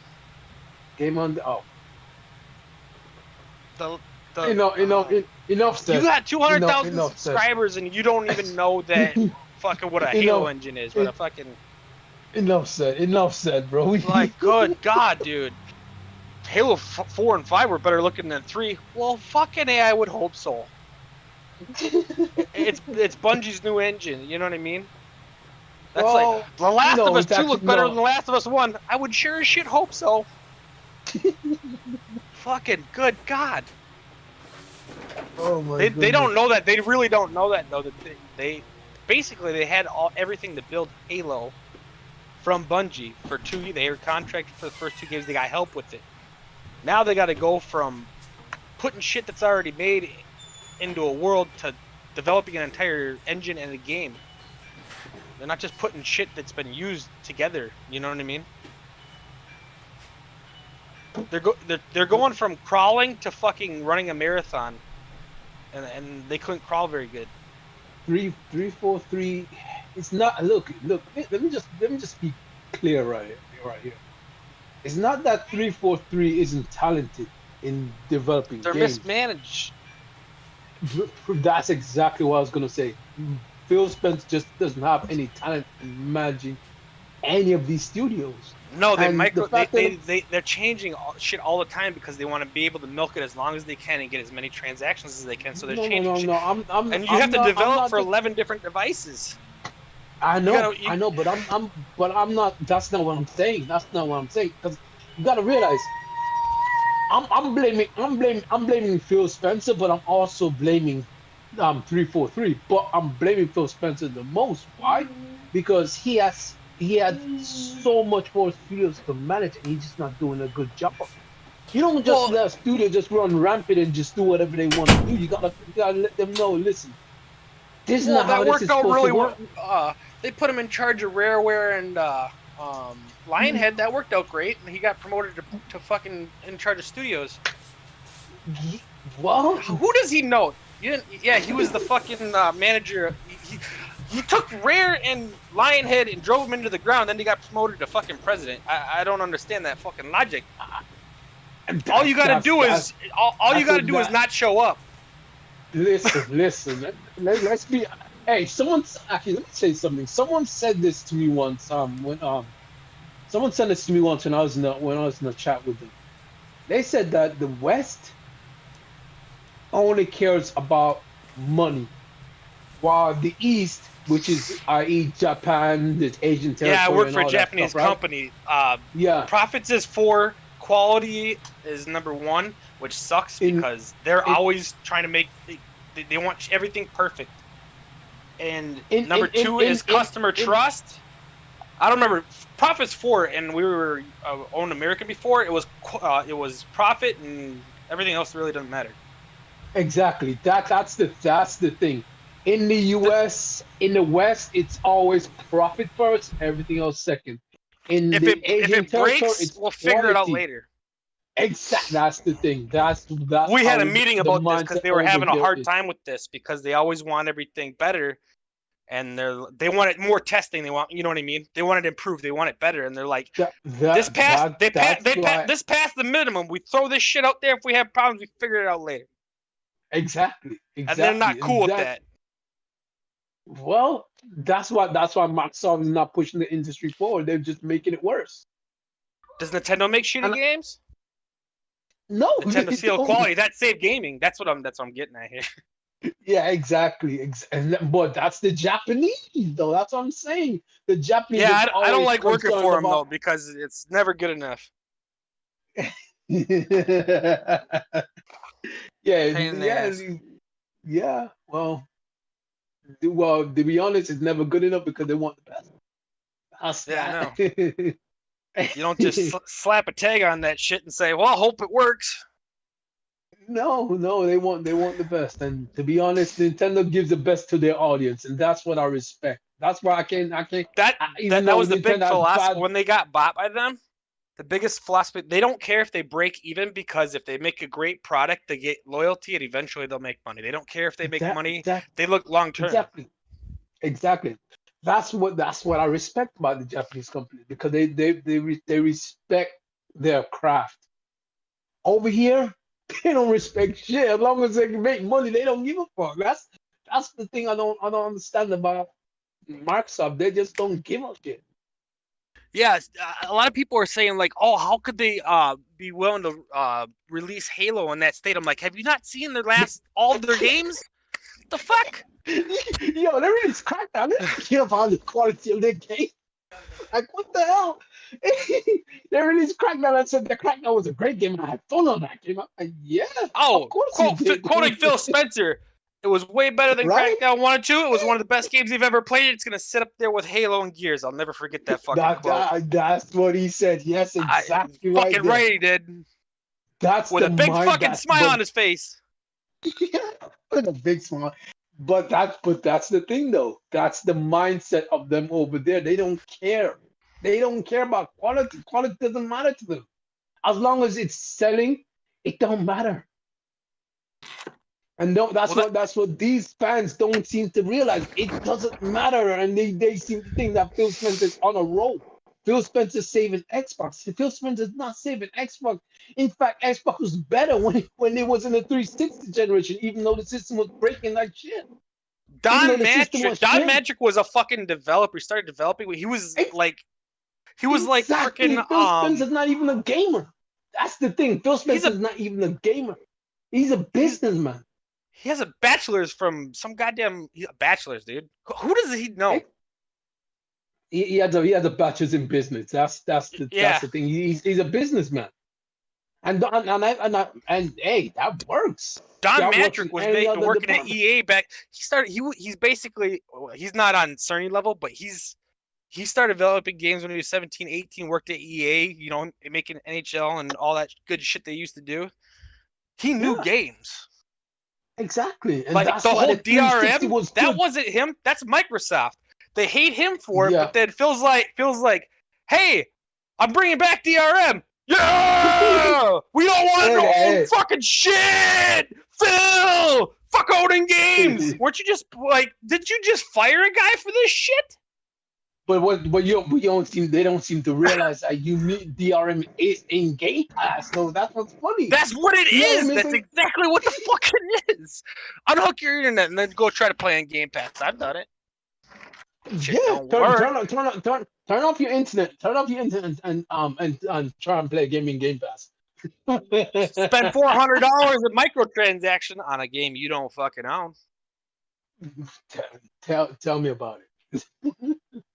My goodness, bro. Hey, it is what it is. So that's the quality they want, though. That's the quality they want. That's quality to them. Yeah, they got the best fans though, dude, because they want their whatever fans they tell them to want. Fuck. Hey, they got that Nintendo fans. Yep. I ain't gonna even lie. They got that Nintendo fans. Whew. Yeah, but at least they put out they give them what they want. Microsoft tells you what you want. Oh, that's what I'm saying. Nintendo gives you what you want, but the fans are very loyal. Microsoft tells you what you want, and their fans are very loyal. That's the difference, I know. though. Look at people bitch about The Last of Us 2 on PlayStation, and one of the best games ever because it should have been the best game of the generation. Yeah. That's a letdown, but it's one of the best games. Fucking, you Bro, get it's something got- from Microsoft. If it works, you're happy. If it worked. Oh my goodness, man. If it worked. Hey, Crackdown barely worked though. I'm being honest. It barely worked. If you play the game, the frames was all over the place. If you tried to walk, you'd probably slide all over. What game? Crackdown. that game barely worked. Did you see Six Stream? You were sliding all over the place like it was like you were. I played it for a little bit and I shut it off and started playing the first one. It's a hell of a lot better. Oh my goodness. How you go backwards? I don't know. I honestly don't know. Oh. Don't make that shit run on a flip phone. Smartwatch, but that'll outdo the PS5. It's got to work on a flip phone. It's nuts. It's People nuts are to fucking see. not right in the head. I've never seen like. I don't know. How do people tell you what you want? They do it all the time over there at Xbox. Phil Because- Spencer has been telling them what they wanted since he They came really there, and this is the thing. They don't have. They don't think have because time. the last guy was bad, aka Don Matrick, it meant that hey, well, But Don anybody's. Matrick wasn't bad, Don though. Matrick is the only Well, games hold they on, hold had on. Let me were the ones he tell fucking you. signed. Hold on, let me finish. They believe because Don Matrick was bad, they wanted to win, right? They wanted to continue to win. They saw that it didn't go their way last gen. They thought it was, but it didn't mean that, hey, a short burst of success before Sony got started meant that they won the generation. They didn't understand that Sony didn't get started. When Sony really got started between the middle of 2008, aka E3 2008, Yeah, it took so long and then to- 2009, that's when it was like, oh, okay, what are we going to do? Can we do this? Yeah. Contracts? Yeah. Keep Grand Theft Auto DLC? Yeah, we can do this. We can do this. We got Call of Duty? Yeah, we can do this. But Sony steadily, okay, you doing this? Let's improve on our online. Let's put up more trophies in these games. Let's bring out more high-quality exclusives. Let's lower the price. Let's do this. Let's do this. Bro, and they were like going and going and going and going, and Xbox could not go the distance for 10 straight years. No. That's the distance of PlayStation. Every last one of their consoles goes 10 years or more. Xbox, not so much. Nintendo, not so much. So in Well, the if it grand wasn't for the cell scheme, processor, Xbox wouldn't even be here right now. yeah, I think that if they had a more simpler Listen. technique for developing games on their platform outside of the cell processor, Yeah, then I it think that Xbox would have probably been over for them. It would have been. Listen, let's be 100% real. The cell processor wasn't exactly a bad processor, but it hindered a lot. It was one of the best pieces of technology ever, but it Yeah. wasn't great for creating But games. listen, you can the make a fucking same satellite out of shit. it. You hear me out. The same shit we dealt with last year is the same thing that really hurt the cell processor. It was the narrative. It was the narrative by the media. It was the narrative by the gamers on the Xbox side that made it such a bad thing. The Blu-ray was such a bad thing because of the narrative of the media. The media said it would never But catch yeah. on. The But fans yet said it Xbox was a is using stupid Blu-ray thing. now. Yeah, I know, but listen, at the time, before it had proven itself, before we're now in the future where we know the truth, people were counting on you not finding out the truth and not knowing the benefits of that technology in order to tell you what they wanted you to know.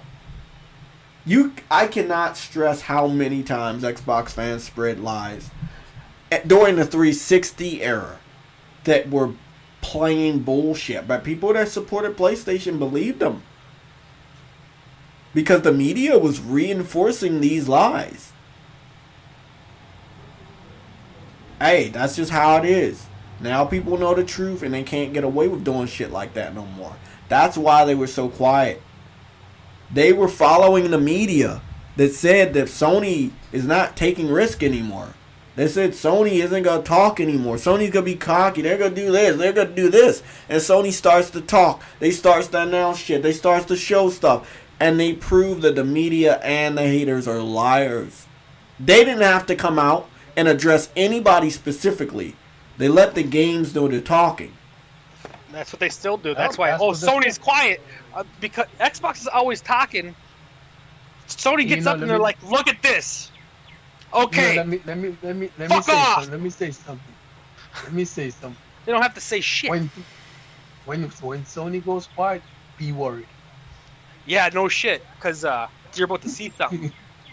It's like the little guy that talks shit, and that one guy comes across the room and just fucking smacks the shit out of him, dude. No, but talking all this time, I'm gonna whoop your ass. I want everybody to understand a pattern that I will speak about. It's May.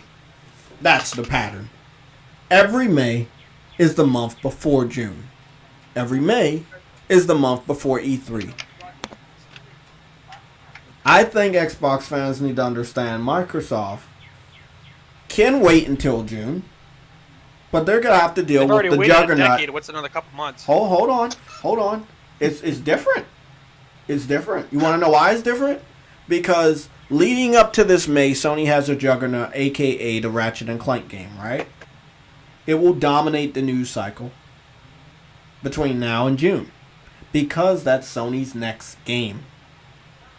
So, yeah, you can wait until E3 for big announcements for Xbox, but you're not going to have any hype going into June. Because this is also the month that we expect PlayStation to talk about their event in June, which will have much more hype than E3 with Xbox and Nintendo. I guarantee. PlayStation's going to wait till after to see how much they have to show to just make them look stupid. Because they might just have to show 2 games and be no, like, that's well, the thing. Kick your ass. They're going to show what they need to show, and they're not going to be cocky about holding back. But their event will be placed after Microsoft's press conference at E3. Like it always is. They're not going to show more than they have to. No, the thing is, they're not going to be at the E3 press conference. So they can literally show up right after Microsoft is done. Exactly. But they always do it. So I know they're not apart, but they're not going to go before Xbox. They're going to go after Xbox. No. And they always go after Xbox. Not going to E3 is a strategy. And you want to know why? Because they don't have to schedule. Fredman, you said, Jay, PlayStation Plus Video Pass. We covered that last week, but yeah, PlayStation Plus Video Pass is currently in another country. I can't really remember what country it's in. It's in Australia. It's in Australia, okay? So I'm not sure if you're telling me to talk about it as a topic or has something happened. It's only in a test phase though still. It's only in test phase. PlayStation It's not Plus exactly widely common yet. Video Pass. I think it's very beneficial to PlayStation gamers, so it will be something very, very nice. Listen, I love anime, so if they actually include all of that in there, I'm game. Yeah. You play anime? Watch anime? No. Yeah. Oh, I like Dragon Ball. Dragon Ball. I don't watch a ton of it. Yeah. There's something going on with it. I see some pictures of it, so I will put something on the screen that I see. But I'm not seeing anything related to the United States, Canada, Japan, or anything right now. But I'm gonna scroll down. I'm gonna go share the screen. So again, thank you, Predman. But right now it's not in the United States, but we will cover it as a topic because you took the time out to tell us about it. So let me show you this, guys, real quick. So this happened about an hour ago. Somebody reposted what somebody said 8 hours ago, which is today. And this is it seems like a promotional picture for PlayStation Plus Video Pass. So they are hyping it up. It seems to have a similar layout as Netflix. PlayStation, yes. I wouldn't mind that though. I wouldn't mind that. Yeah, I wouldn't mind it Because either. they got a lot of anime, and I don't need games day and date, bro. I don't know where I they don't say want you games need. day and date because then I'll get a fucking second extinction. That was the only game I was excited for. I played it for an hour. I was like, the fuck is. Oh shit. I was like, even I had low expectations, and you can't meet my low expectations. Yeah. I set the bar real low, man. You were really excited about that game? Well, I mean, as far as if you want to call that really excited, on like a 4, that's high for me for Xbox. I don't look. Yeah, Predman, let me read this Well, it's only a because this beta comes right now, from but Fake I only Forge, play and I by don't like myself. Fake But you Forge. get in, it's like, hey, you shoot at dinosaurs. No But that's what I'm dialogue, no saying. character, no. That's what Okay. I'm saying. They missed your 4. They missed your 4. How does that happen? They missed what? They missed your 4. Your basically you. Your Oh little yeah, I know. I'm hoping this I is know. real because I know Fake Forge, and I know Fake Forge makes fake images. So again, I don't want to regard it as real. Again, you know how I am with this stuff.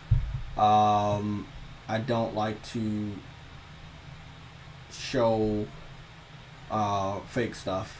That's not what I like to do here. So Fake Forge has posted that, and Fake Forge is a person that posts fake stuff that he created that looks like it's real. So we want to make sure it's 100% real. It looks like it's more of a promotional post, but it didn't catch on. It only has 84 likes. So I think he's advertising it. So it's something real, and wherever he lives, let's see where he lives, Poland. So they're doing some stuff over there. First, they're gonna test this out over there. In a way, I do hope it comes over here because that means we would be able to watch the new Spider-Man movies, Venom movies. You know, that would be a benefit to the PlayStation Plus members in other countries. Canada, United States, Japan, China, stuff like that. It could definitely bring more people into the service that maybe don't even want to play video games, but it could get them into playing video games because they buy the service for movies. So, interesting. It's an interesting way to look at this. Again, this seems to be real. He didn't put his advertisement logo on the side, so this is not something he altered. PlayStation's not showing these images, but I think they gave it to him. Maybe with you know what I think, Jay? Or hope at least. Maybe with what you call it, the Sony being run by Jim Ryan, and he's folding all of this in together and buying all these anime publishers. Maybe they can actually end up making a lot more anime that was only Japanese. Oh, they're testing it in Poland, so that's why he did an advertisement post for it. Okay, they're testing the service in Poland. I think it'll be going backwards. You know, normally we see stuff start in the United States and Canada and Europe, but I think what they're going to do is they're going to start it in these smaller countries that might have a problem when it comes to like Netflix getting, you know, like a lot of countries have Netflix, but some countries get stuff on Netflix that we don't get, and then we get stuff that they don't get. So with this, if you like PlayStation, and if you like Sony movies, which you know they have Columbia Pictures and so many others underneath their belt, they could actually have their own streaming service and supply you with a good amount of content. Like you said, they now own the biggest anime streaming services known to man, Funimation and Crunchyroll. So this is a big deal that I don't think a lot of people are taking as serious. Again, big shout out to Frostbite bringing us, not Frostbite, sorry, Predman for bringing us to our attention. They got Jumanji on here, Charlie's Angels, Venom. I don't know what that is. I see they got another little superhero movie going on over there, Bloodshot. Zombieland, Double Tap. So these are some of their latest movies, but not the latest movies. But they have other movies, you know, like, so it could work wonders, you know, it could work wonders. So we'll see where it goes. As of right now, it's in another country. I don't know how to test it out unless I make a Poland-based PSN account and sign up for PlayStation Plus in that country. But as of right now, we're just gonna have to wait. So yeah. But thanks for letting me know that they're talking about it and actively. They're PlayStation in Poland is actively talking about PlayStation Plus Video Pass. I'll go around. What do you guys think on the panel? What do you think in the chat? What do you think about PlayStation Plus Video Pass? It's not bad. I don't have a problem with it because I actually love anime. I love all that stuff. Mm-hmm.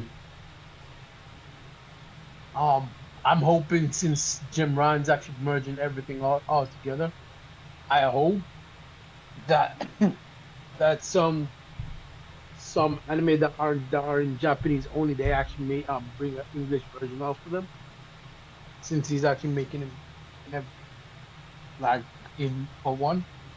So if that's what it's all, that's what he's all about. Yeah, but I don't mind. I think this could be very beneficial when they bring out PlayStation-based movies and TV series that they premiere also on PlayStation Plus Video Pass. I think that would be very beneficial. But the good thing is though, they're not exactly immediately coming to the PlayStation Plus. They're going to the movie theaters before they even come here. So that's a good thing. They're selling it. Yeah. That's a smart thing. I respect. Yeah, as long as they do go later on. I do believe that some should go day and date. Like, again, the PlayStation-based movies and TV series should be on PlayStation Plus Video Pass day and date. Uncharted, this Twisted Metal TV series, The Last of Us TV series. You know, yeah, you can watch it on HBO, but if you have PlayStation Plus, you can watch it there. It's your own fucking product, so you can do that. But if you have that contract where HBO is funding it, then that's what you gotta do. Now, if you created it and you're putting it over there, then you could renegotiate, and yeah, it's over there, but it's coming over here also. So you have two places to watch it. I know that we went through this before. Let me get my controller real quick. My phone is gonna die too. But let me show you guys something real quick. And this is just real quick. So there's one other streaming service where I know that there are things here, but there are other things on their native streaming service, and that's Amazon. The Amazon Prime, right? So on Amazon Prime, you can watch Disney movies and other stuff that are on other stuff, right? So you got SpongeBob, but we know Paramount owns SpongeBob and Nickelodeon type stuff for their streaming service. So you know you can watch SpongeBob on their streaming service, but you can watch it on Amazon Prime as well. So I don't see a problem with that. I wanted to make another example because I know they got Disney shit down here too. Oh, we could say the same thing about Wonder Woman. Wonder Woman 1984. We already know they had a contract with HBO Max. So we know it's available over there, but we know it's also available over here. You just have to pay a little extra to watch it here. So, again, it's really, really up to them how they want to do it. Again, this is advertised for Paramount. I think all of the stuff, all of... Mm-hmm. What you say? True, what, are you cut out? No, I said I think all of their stuff is I think all of Warner Bros. Stuff are going to be No, but No. on Amazon, see, that's what I was talking about. The brand new SpongeBob movie was promoted for Paramount Plus, their streaming service, but you find it right here also on Amazon Prime. So just because one streaming service, and just this is the only example of this other streaming service. Just because one streaming service is showing it doesn't mean that another one can't.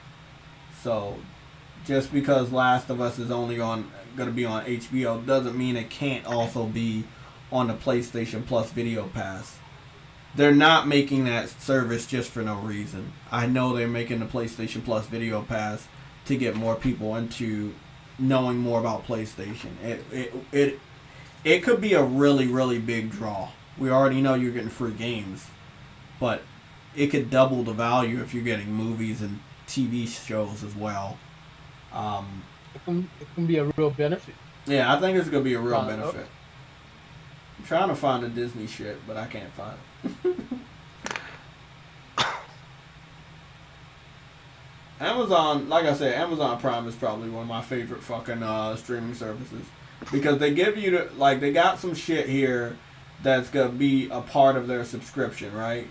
But they also have a lot of shit here that are not a part of the subscription and that you have to pay to watch. But I like that they give you that ability to do that, you know? Like they got some anime here that, you know, like I got this movie, I got I got this anime movie on Blu-ray. But I like that they have it here also. You have to pay a little extra to see it, but it's good that they got that. It's not locked somewhere else, you know. But yeah, Amazon is the only one that does this type of shit. Nobody else actually does that I know. Yeah, Amazon Prime has stuff on there which. Yeah. So if there was anything on Netflix like SpongeBob and shit, they took that off when Paramount made their streaming service. Whatever DC Comics and WB had on Netflix, they kind of took a lot of that off when HBO Max was formed. Same thing with Disney Plus. When Disney Plus was formed, they took a lot of their Disney properties and movies and shows off of Netflix. So Netflix had to rely on making original series, which they're really good at. When we go back to Game Pass, man, like what the fuck does Game Pass got? Like eventually people's libraries, different developers and studios libraries will get so massive that they feel that they can make their own subscription service with all their content there. And they will take all of their games from Game Pass. And Game Pass will lose chunks of itself. Because, to be honest, Game Pass is nothing but a collection of older games by other people. You know what's gonna bite them in the ass though? You know what's gonna bite Microsoft in the ass? The fact of the matter is, right? They're pushing this whole service platform, right? What happens when all these developers say, you know what, we want our own streaming service.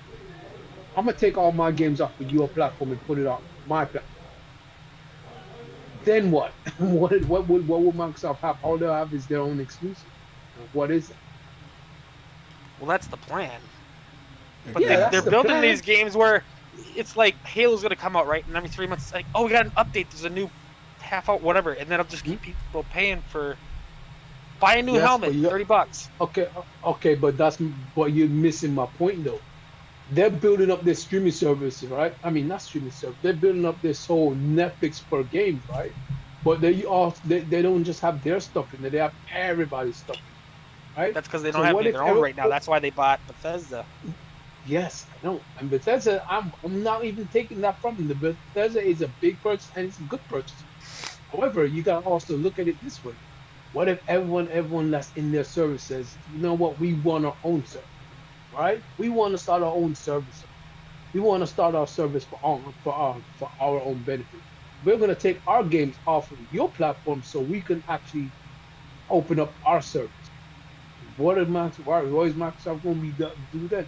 They're going to be left with only their game, and is their games enough to push that service? No. No, yeah, it's because not. these guys won't And- spend 70 on a game, but they'll drop a couple hundred on fucking paint and painting their boat. and that's my point. This Now is what when I their want to service know. falls apart, I It's want to not- know, are it's the not a win. Xbox fans dumb enough to continue to pay for the subscription all the way until when Halo comes out? Because month after month, and we're now in the 5th month of the year. We're almost in the middle of the year, by the way. That means they almost lasted 6 months, and they didn't really have any impactful games released on Xbox Game Pass that were of their own. MLB does not belong to them. Outriders does not belong to them. Those games are multi-platform titles released day and date on other platforms. The only benefit they have on Game Pass is they didn't have to pay for them. But those games are still available at the same exact time for other platforms. So what I'm saying is, what have they released on Game Pass that is not available on PlayStation that was very impactful this year? Can anybody tell me in the chat? I see y'all arguing with a cute perspective again, but you need to ignore him. He's going to do what he does, but please ignore him. What's going on, Rated D? We're still waiting for you to join the stream whenever you're not busy. Who's that in the background? It sounds like a baby. Not That's me. My kid's watching Mega Man shit. He plays Mega Man every fucking day. Oh, okay. Oh, good. It's a good, Mega Man's dope. Mega Man X, dude, every day. Oh, she's watching it? No, he's watching Man. it. But Oh, okay. Mega Man X is a good anime. I mean, a good show. Yeah. oh yeah, I had it as my avatar on one of the podcasts. You know what I used to love though? I was addicted to Mega Man Battle Network. That was a good Game Boy Advance. I never game. did play that. God, that was so fucking good. Super Fighting Robot. That for that small ass cartridge, it had so much fucking content. God damn. I swear, games back in the day had way more content than they do now. I swear. Oh. Games today are just. So that's the question, it's everybody in the documentary. chat. Like, what have they released on Game Pass that's not multi-platform this year that was impactful? Like, we had Destruction All-Stars.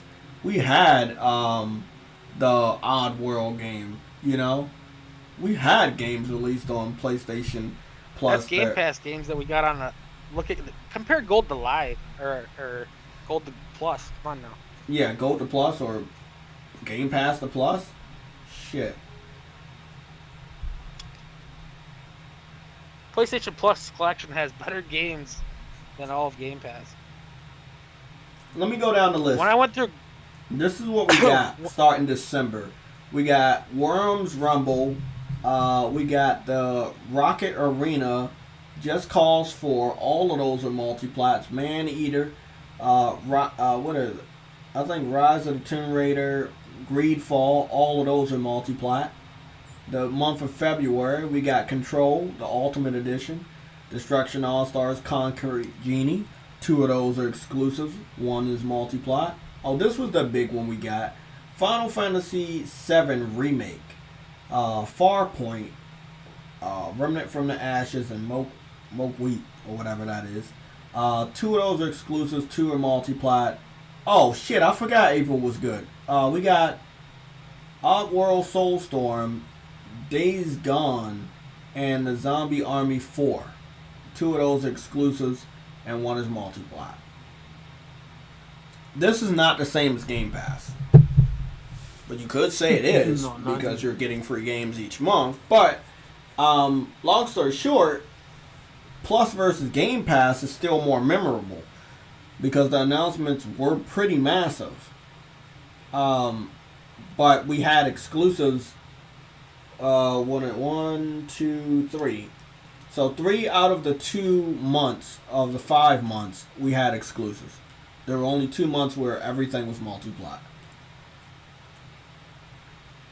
So when is Xbox going to get something that's exclusive to the service that you can't also play on PC or PlayStation? Oh, then never. What's going on, Because Gregory? If you, Umar? include, if you include PC into that, that's an inevitable no. They started putting PC on stuff because they couldn't sell stuff on their own console. Then they added PC on the 100 million user base. They still couldn't sell them, so now they got to give them away so get them in the store. Yeah. I mean, that's So if you include PC into that mix, then they'll never have anything on the for the console for themselves. Gears 4 sold like a couple million, and it's 130 million people could have bought it. You know. Let me address a cute perspective. Obviously, he's trying to get everybody's attention. It is capping, especially if you don't care about the games and you're only using them in an argument. If you're using those two games to make someone else look stupid, this is your opinion. But you don't really give two fucks about those games and you didn't actually build a gaming PC for those games, then no. Everything you said is bullshit. And to the best of my knowledge, no one builds a gaming PC because they know PlayStation's going day and date with their best games. No, they're building a gaming PC because they want to go on the internet and brag to console gamers about what they can do, even though they don't have many games that can show off what they can do. Because the games might be pretty, they might be able to go do ray tracing, you might do fucking 8K resolutions, you might do 60,000 frames per second, but you won't have a award-winning AAA exclusive experience. And that's why I always see PC fans all over the fucking internet port begging like they don't have a fucking job. So unless you can scrounge up a lot of people that have told you they build gaming PCs just to play PlayStation exclusives, I think everything you've been telling everyone in the chat is bullshit. I'm sorry. Oh. But I'm not really that sorry.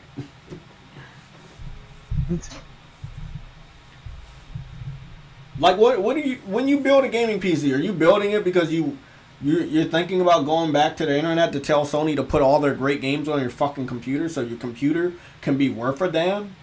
Because that would be weird, right? Wouldn't that be weird? That your computer is only as good as how many games on another platform that can go to your platform? Spend $3,000+ dollars. Yeah, you spent $3,000+ just to go back to the internet to beg another company for their games that they created to sell their hardware. Yeah, that's really showing how superior you guys are to us. You're doing a great job.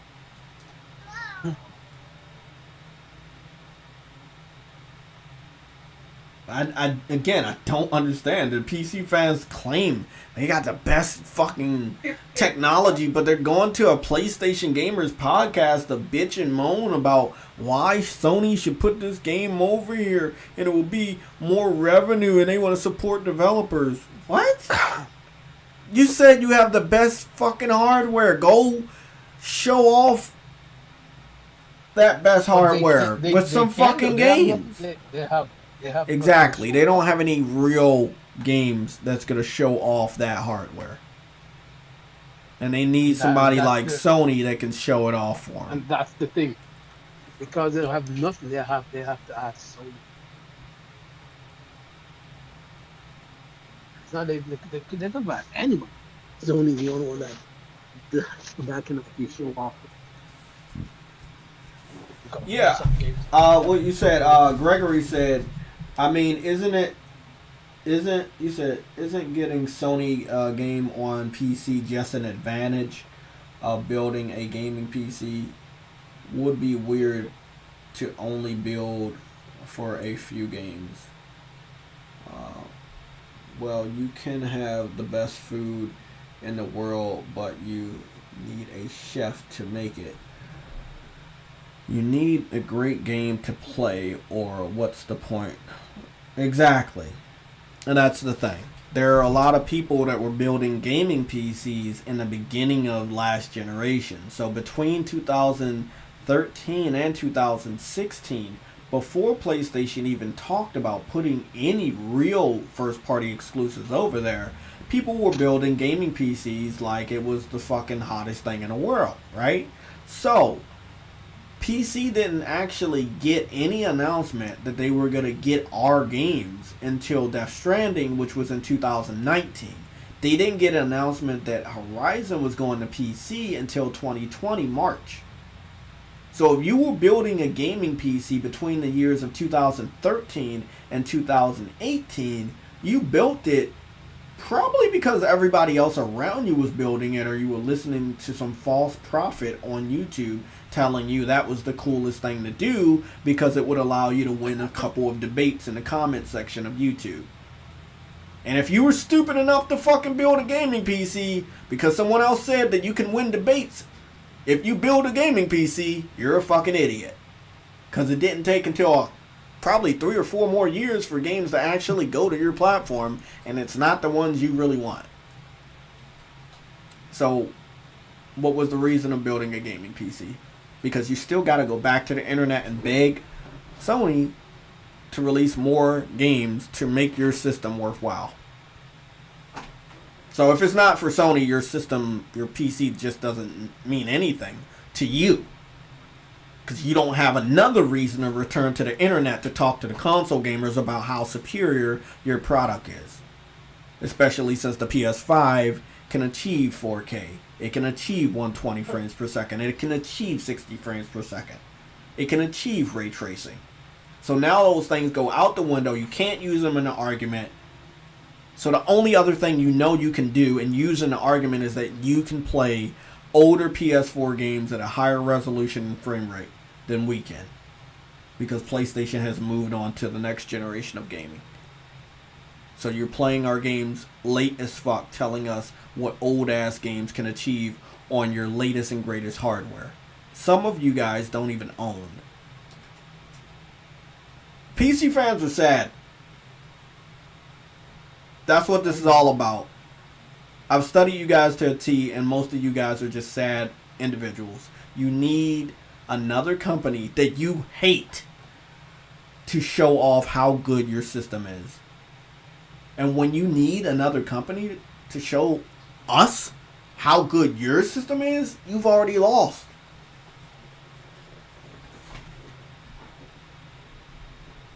That's it. I'm done. I'm sorry for the rant, but yeah, that needed to be said. No, go with your rant. That needed to be said because I keep seeing people pop up in the chat talking about my PC can do this, it can do that for old ass PlayStation 4 games that you're just now getting 4 years, 2 years, 3 years, 5 years after they already came out, got reviewed, got the Game of the Year award, people platinumed it, finished the fucking story. Now you finally get it and you're like, oh shit, look at this game. And we're up here looking at you like, the fuck? Motherfucker, you had 4 fucking years. You had 2 years. You had 3 years to purchase these games and be a part of the celebration. And now we're supposed to be happy with you guys when we're moved on to the next generation. That's how late you guys are. You talking about old fucking Horizon Zero Dawn? We're moving on to the sequel this year? Supposedly. PC fans are weird, man. I'm sorry, you guys are weird.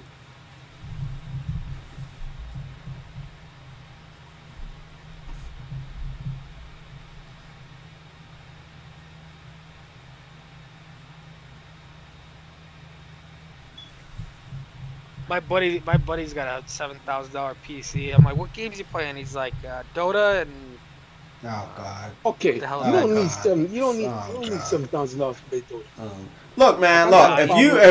I'm gonna say it this way: if you're Batman and you invested $4,000, $5,000, $6,000, $7,000 in your supercomputer, I'm expecting you to have probably like 8 different monitors. You know. I'm expecting you to be able to hear the fucking voices 18 miles away on somebody's cell phone or on their webcam. And like, I expect your computer to be used for fighting crime after you leave your daily job. You know, like, but if you're spending like above $2,000 on a gaming PC, I mean, I know the setup looks nice. Don't get me wrong. I'm always tempted to build one just for the setup, for the colors, you know, for the monitor, You know, just for it to look cool. But after spending all that money for it to look cool, if I'm not using it, what was the point of me building it?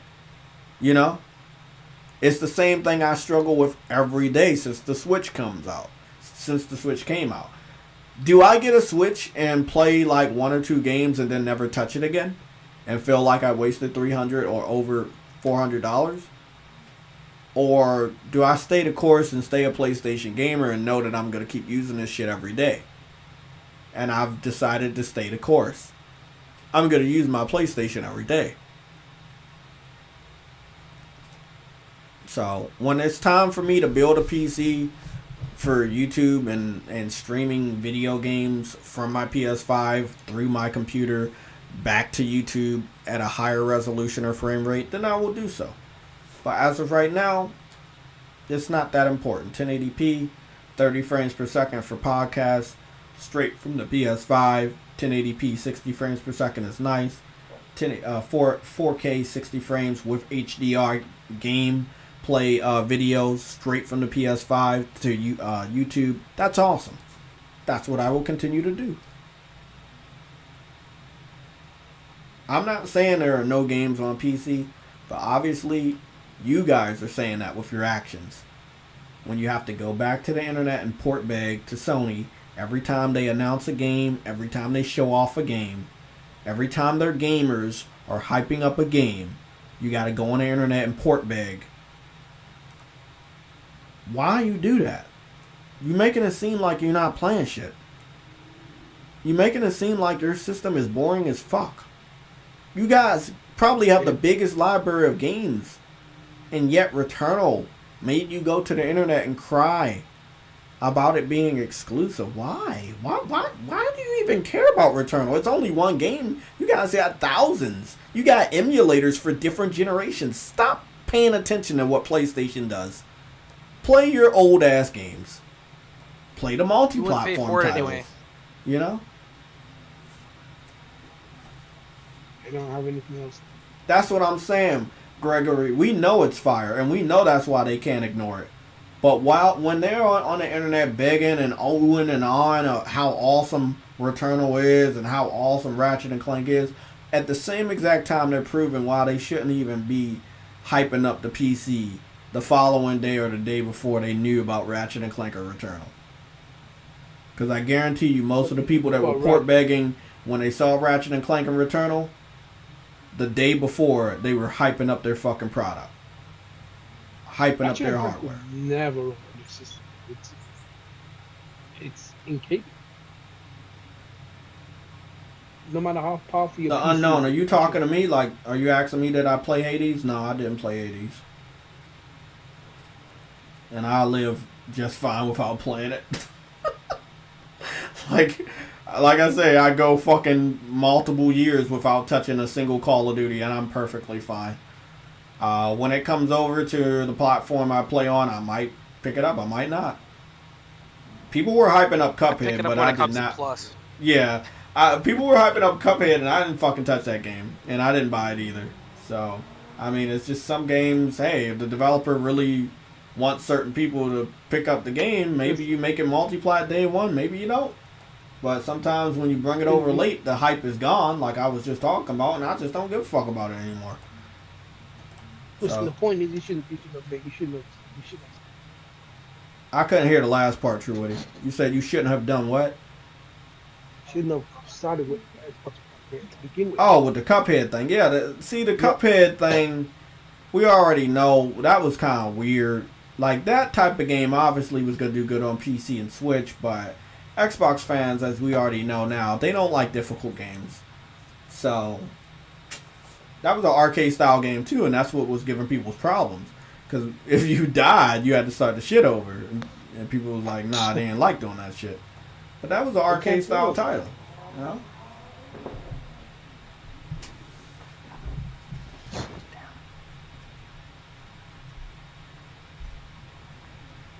Damn, bro.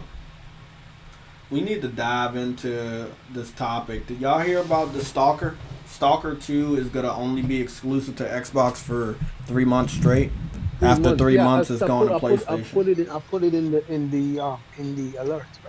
We did some research on Stalker. We found out that Stalker is a PC-based game started on cell phones. It has never really been in the public eye. We could say the same thing about House Marquee with all of their games. Their games have been there. It's just it hasn't gained the type of attention that Returnal has. I'm not sure if Stalker 2 will gain everybody's attention, but again, I am always skeptical about a game that people talk about that we haven't seen gameplay for. So, I will reserve my judgment of Stalker 2 until we start to see the game in action on the console. But it's only 3 months. I know, but I still want to wait to see what it looks like on Xbox. See, we have not saw gameplay, to the best of my knowledge. Have we? Has gameplay been shown for Stalker 2? Or am I missing something? I think they showed it, but not on Xbox. It's all only been on PC. No, Stalker 2. Yeah. Stalker 2 has gameplay out? No. Not for Xbox. But not for Xbox. The developers said that there's no plans for PS5. They did a re-up on that. But the thing is, Microsoft does their timed a little different. PlayStation come out timed exclusive. Microsoft just says exclusive to Xbox, but it's a contract on it, and they're not going to say anything about it. Well, the thing is, they're all gonna, it if doesn't it's not really published by Microsoft, it's going to come to PlayStation. Exactly. It doesn't matter if the developer goes up and say, "Hey, we don't have any plans for PS5." That's cool. I mean, what are you gonna fucking do? Get the upfront money for Game Pass, and then what? You think people gonna buy that fucking game? Let's do a little research on Stalker 2. Blair Witch Game Pass exclusive. I remember that. Oh yeah, it came to PlayStation too. Call of the Sea comes in like 2 months. Call it a C. So, Game Pass. I'll give you guys a little update, right?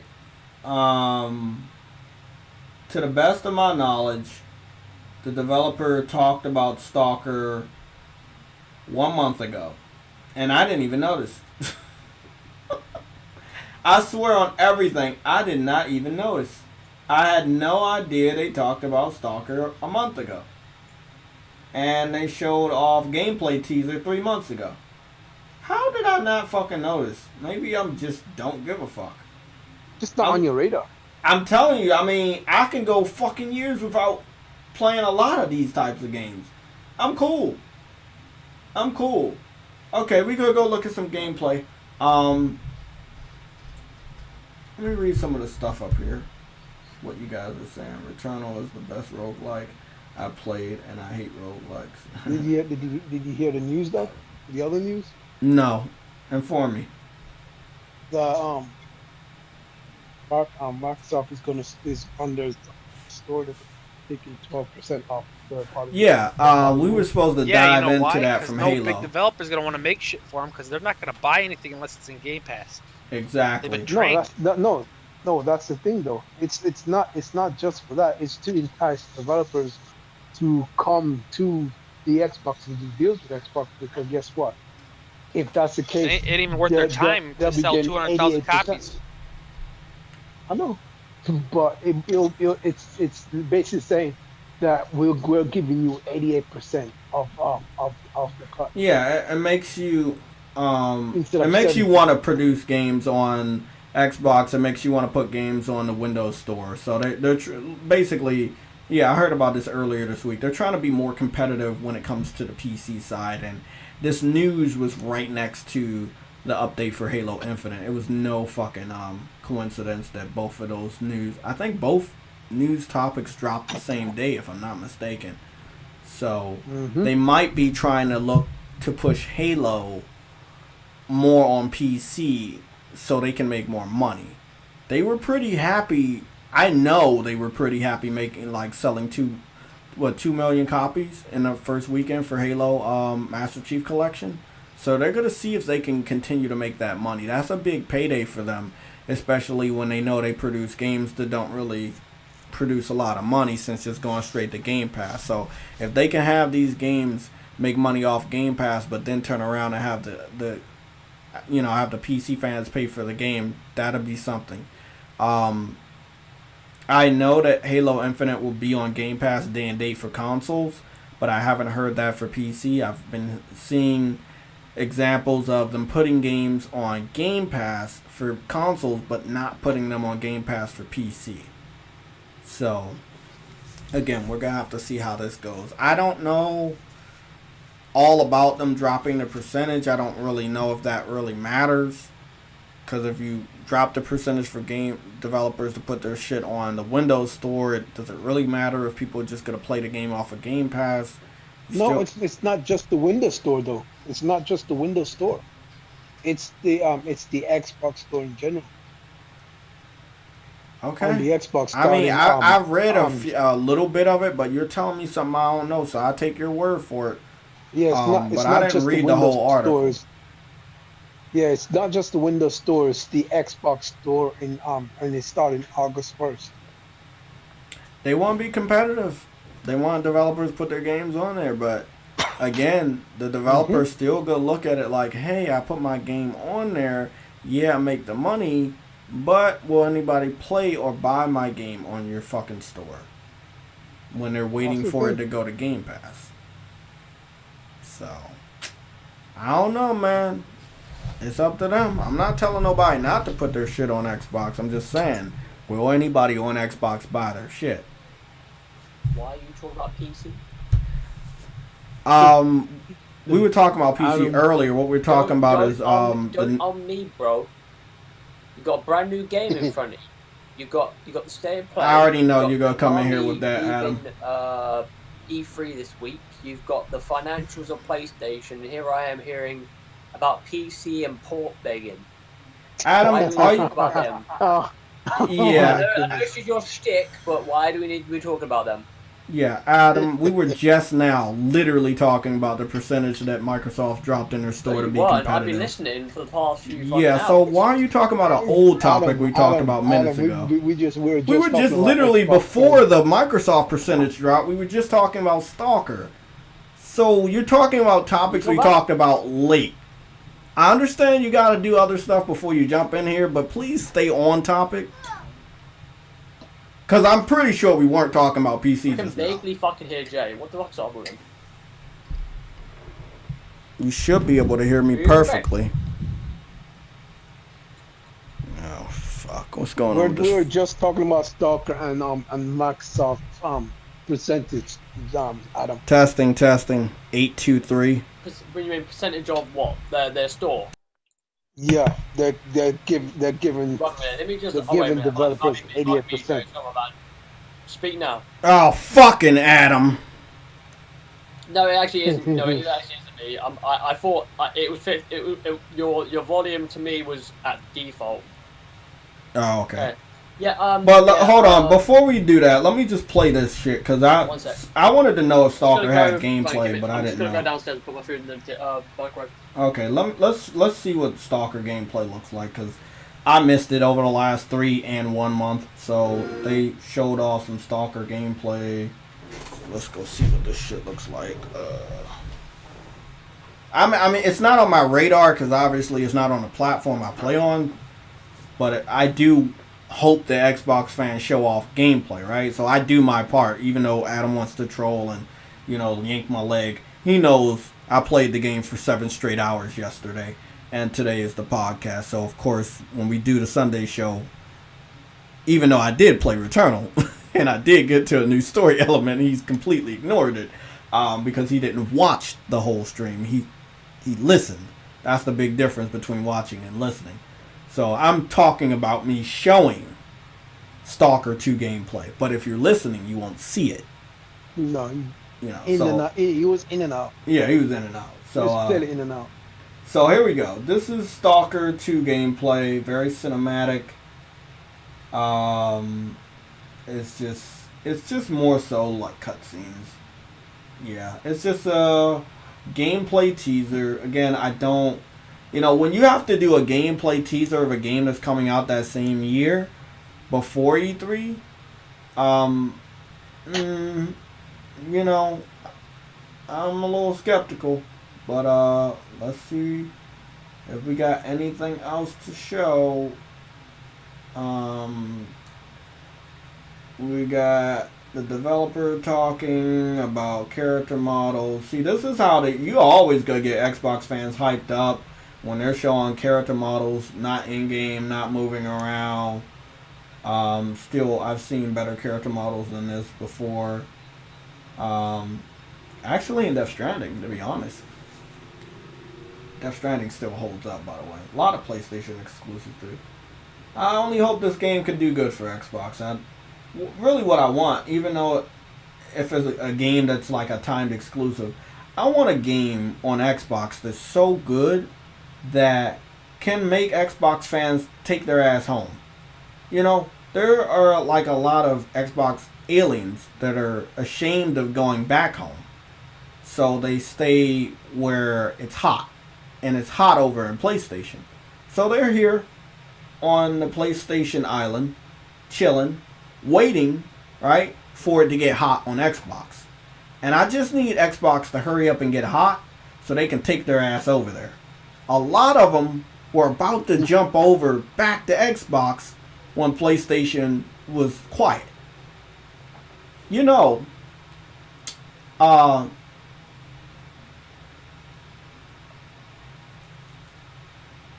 you know this? God damn. I'm sorry. I'm going to do it. So I just saw what they were doing, and I don't like when they do that shit. Bro, okay, the best way to make a game look good is to show off concept art, character models, right? That's always the best way. Really? Yeah. You... Wait, they're showing off... yeah, that's what I saw right there when they talked about it a month ago, right? And this was on the official Xbox YouTube channel. I like that PlayStation does things differently, man.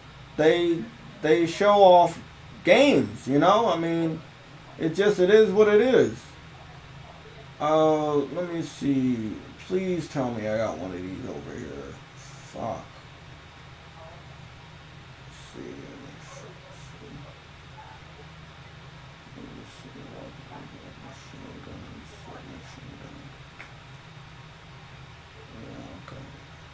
This man going to Dreams.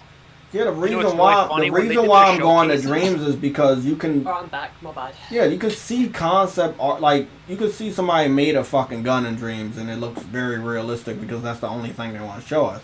I want to see gameplay in game, non-stop, kind of like at a Ratchet and Clank presentation. Maybe we'll see that at E3 for Stalker 2, but as of right now. I know Xbox fans are hyping it up because it's the only shit that they got recently, so maybe that's why they're hyping it up. But I'm just saying, it's really, really easy to make something look realistic when that's the only focus of that image. Like this. In Dreams. It's really easy. Doesn't that look real? Doesn't that look good to you? French fries, hamburger, ketchup, doesn't that look real and good? I'm just saying. So I'm hoping that the Stalker 2. Sorry, I had to go to Dreams. You know, it's the power. It's the power in that shit. But can somebody point me in the direction of Stalker 2 gameplay, like 15 minutes straight gameplay? No one can. You can? No one can. Oh, nobody can. No, okay. no, damn, I got excited real quick. Okay. That's the thing. Okay, the shows that they had, right? PlayStation showed off basically what you're going to see in the next 18 months. Xbox showed off the generation. Oh shit! What did you say? This man said the Xbox showing off the generations. Yeah, you probably did. Oh man! I'm not lying, guys. If I was to go back to Dreams, I could find somebody made a realistic gun. Games, dude, they're gonna keep adding on to them. Oh shit! Yeah, but what they showed off can be all that they have for the generation. I would say, They'll have a bunch of little ones. I think that they should have some games in the next 2 years. I think you probably saw roughly around at least half of, like, I would say at least 50% of, I would say roughly around 45-50% of their whole generation. About 2024. That's sad. Oh, shit. Think about the catalog of games. That's horrible then. Well, not really. There's a lot of games. It's just that, it's just a Oh, situation really? like you said you had first. Okay, so That's a small guess what, amount. guys? We don't have to go to Like, Dreams. I found the let's say, images. oh, Copy. what's after God of War and PS5. Horizon? Everyone's like asking a question of, you know, what's next for PlayStation? It's like, are you sure you want to be asking that question? What do you mean? Are we sure we want to ask the question? Meaning, Jay, when they ask the question, anybody, fanboys, whatever, they ask you, what's after God of War? What's after Horizon for PlayStation? Do you really want to be They asking? don't that want question? you thinking about that. They Well, want you thinking about me what's about personally, now. I agree with you, Adam. I don't think people need to ask that fucking question. Cause look at the look what PlayStation's doing now, bro. I don't think people ready for that. I don't think people ready for that because It's funny to see. can the competition keep up with what is not known yet? And I don't think they can. I'll say this, man. Currently, it's funny for me to see that. And this is no dig. Well, it is actually a dig at Xbox in a massive degree. That's illegal. This weekend, all I'm seeing is one, Nintendo fans going apeshit over fucking Pokemon Snap, Oh yeah, I saw that. and two, PlayStation 5 owners loving the shit out of Returnal, even though it's literally clapping your cheeks every time. It is, but I And then love you it. have Xbox. Then you have Xbox creating false narratives, memes, talking about Game Pass, talking about power, talking about this and that, and then They're still maybe some of talking about them talk about the second Extinction game, but the vast majority of them are just bringing up bullshit about, you know, how Returnal doesn't look good or this game looks better than this and that, and it's just like, You know is what's that funny? the criteria? You're talking about the last. You know what's funny? They're saying Returnal doesn't look good, but that's because they realized it wasn't actually coming to Xbox. They didn't actually know it was actually exclusive. A lot of them didn't. Yeah. When's the last time fucking Housemarque made a game for fucking Xbox? You know, I hate that these pictures I just sent to my phone. There's a lot of people that actually didn't. Sadly, I've seen a lot of people on it's not Twitter as said, good as it's supposed to I look. thought this was coming to Xbox. Nope. There's a lot What of up? You people thought on- you thought what was coming to Xbox? a lot of people on Twitter thought that Returnal was coming to Xbox. From And what then I they I realized didn't, they me realized personally, I do the PC port begging thing. That's my thing. So I saw a lot of them think that it was on Xbox. I mean, sorry, a lot of PC people thought this was coming at PlayStation. But this is the thing. Let me just throw the PC port begging or Xbox port begging aside, right? As a gamer, for a game that was known about for 10 months, you should have known. You should have watched a couple gameplay. You should have informed yourself. You had 10 months. Like, come on, man. And towards the end, when the game came out, they reinforced how it was exclusive. Like, you knew. I mean, to be honest, during the week, what I find really funny about Returnal is that after Ratchet and Clank, I was watching a few things, and, you know, one of the things I was watching brought up the aspect of a Google's trending page. Typed in Returnal, typed in Ratchet and Clank. And I found it really funny to see how Returnal went from, like, a flat line. No one gave a shit about it, no one cared about it.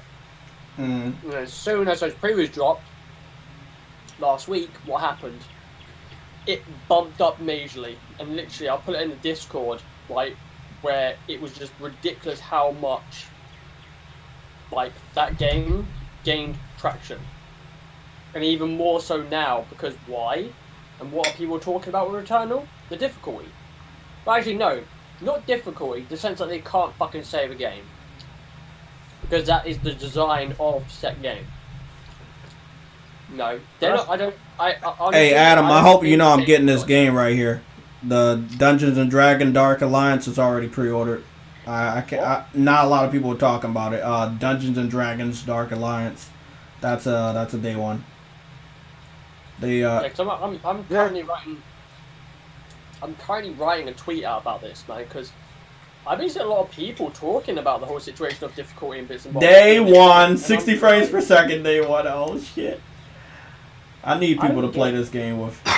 It's giving me those Lord of the Rings vibe. That's why I had to get it. Yeah, Dungeons and Dragons, right? Yeah, Dungeons and Dragons Dark Alliance, which nice. will be a free-form action adventure co-op. What is Returnal really that hard? Look, I think it's a learning. It's a learning challenging. curve. Once you learn the designs of the monsters. I look at it as like a fucking. I'm not gonna lie, bro. I look at it as a fucking cakewalk.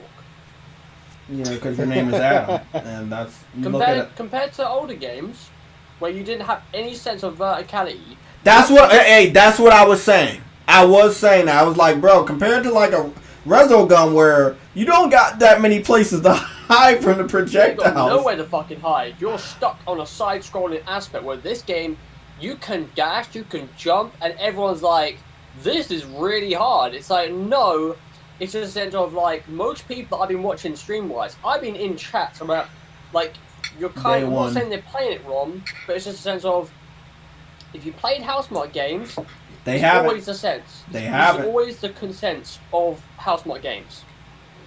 You focus on projectiles more than the enemies. Shooting the enemies. And see, that's the thing, bro. Your main focus is the projectiles. There are so many people that haven't played Housemarque games, but now I'm hoping that they get wise and they do. They do play them. Because they have made some great games, bro. I don't want Returnal to be like, hey, now we know about Housemarque. We're not going to go backwards. What are they making next? Like, go back and support some of their games. Like I was telling people, Alien Nation right now, 4-player online co-op. Lots of fun with more people. $5 on the PlayStation Store. I got the game. Sam has the game. It's only $5. The game has trophies, leaderboards, similar upgrading as Returnal. It's really fun. Good looking game, top down, but realistic in a sense, similar to these graphics. I would definitely recommend it. But I can't wait. I know I haven't beat Returnal yet, but I really can't wait to see what they do next because I entered a new story segment with the house, and they're using the Unreal Engine really good. You know, that's one of my favorite third-party engines, and they're doing a really, really good job with that Unreal Engine. Yo, they're talking about resolution. That engine's 7 years old, dude. I saw the PC fans nitpicking on that. They were nitpicking on that. And all I'm going to say right now is I think that's unfair. And Adam knows that. Look at Housemarque and look where they came from. I know it might not be a pass you want me to give them, but I'm going to give them a pass because they did a great job. People fail to and I see this quite a fair bit. People fail to really forget what you're theoretically having in front of you when it comes to Returnal. They're focusing right now on not just the resolution that is 1080p. No, they are focusing for me, I've seen what they're focusing on, right? And they're focusing on the aspects of, and I understand why they're doing it, because they think that PlayStation is the people, again, because they are the people that do the very touchy little detail sort of thing, right? Mm-hmm. This game is not that. This game is primarily the whole the abundance of what this game visually is captivating in is the particles, all the particle effects, all of the fog effects I've seen. I mean, I ain't even got a PlayStation 5. I'm not even playing this game, and I can see from top to bottom the fucking just fundamental design of this game being so fucking good compared to games that I saw last generation. And it is the case of Xbox fans, and it is Xbox fans, because again, I've seen a fucking couple of, they're pretty fucking easy to spot, because they literally have either the Xbox symbol or a green or some shit like they got the collection of studios on their Twitter banner, yeah. But I am, I saw the bullshit, and I'm just like, why the fuck are you chiming in? Especially when I said, like I said earlier on, when it comes to, the aspect of PlayStation fans are enjoying Returnal, Nintendo fans are enjoying Snap, and then you've got Xbox fans, literally, I think somebody put, funny thing, I was going to tweet this out, but then someone literally tweeted out before me. I went, you know what, fuck it. I might have to just retweet this person's tweet. But, it is a case of, that is what that's what they're doing right now. It's like, I don't want to be, Right. I don't want to be a fucking dick, but like, you know, people talk about. I see a lot of Xbox fans come, you know, they say, "Why don't you just play the game? Don't worry about Xbox." It's like, well, why don't Xbox worry about the games that they are hoping to fucking get and stop talking about fucking Resident and all this shit? That's the thing. It's both ways. That's the thing. Exactly. That's the thing. There's a lot of Xbox people out there that claim that they're not. There's a lot of Xbox people out there that The claim thing that, is, bro, they're not I want fanboys, Adam but then to they talk indulge about- in some console war fuckery real quick, right? Record Well, yes, versus I saw Returnal. yesterday, Like, I- they got the I gall did, to like, talk about probably a bit Revolution. late, but I heard like apparently there was review bombing, right? And I went to go and check it. I was like, really? That this is? I don't know if this. I can see the reviews, the negative reviews on Shit, I didn't Returnal, look at but the like reviews. when I hear like review bombing, I'm expecting like hundreds and hundreds and hundreds and hundreds of people giving it a negative review. And I looked and I was like, oh, okay, there was like what, like 80, like some of. I mean, it's still. I wouldn't say it's a lot, but again, it's still, you know, a lot. Okay, a lot so, of, hey, Adam, can you hear me? Were like, Tap, tap. I think a lot of the review scores were like Can you hear me? zeros. That's the thing. That's the thing I don't like about user scores is that if a game has a flaw in for user, like any user that gives a game a bad review, they always Alright, give it. It's funny with to the say mic? like Metacritic give you like your ability to review a game right from 1 to 10, and it's even though they do that, it's more in the sense of if you're a dick, you are like it. The only number, even though they give you from numbers from 1 to 10, right? In most, every single time I look at like user scores, it's either a 10 or a 0. It's like, huh? Like some guy literally gave it a 0. I saw one of the reviews and it literally gave it a 0 because, oh, what was it again? Because it was hard. Really?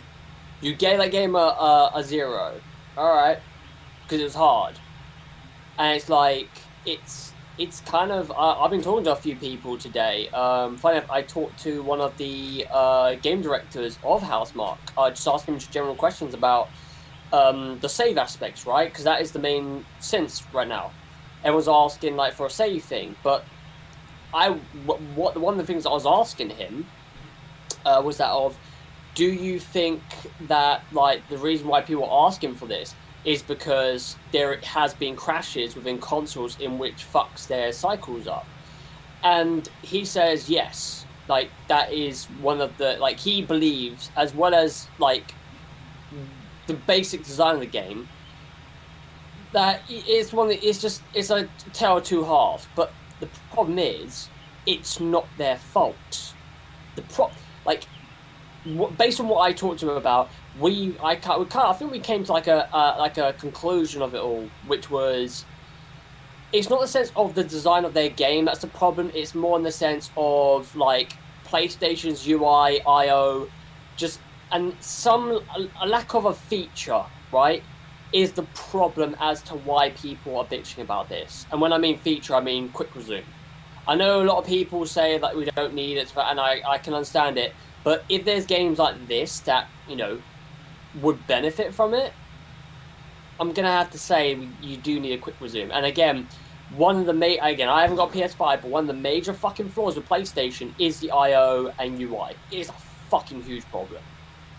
Like, there's a lot of things, well, that and features. There's a couple of things, that's the only bad thing about this console that I'm hearing, is just a lack of tiny little things within the UI and the OS. That's literally it, or the OS. Or the UI. It's really slick and works nice. I just don't like the organization.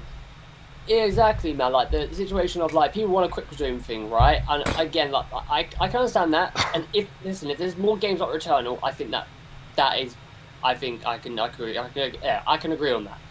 But when I put it into rest mode and I turn it on, I click X and I'm back in the game though. Yeah, no, I don't demo 8 games at a time on Game Pass. Yeah, I know, but like the thing is, apparently, if there's a Mic check, testing. The fuck? Testing. Fuck. Okay.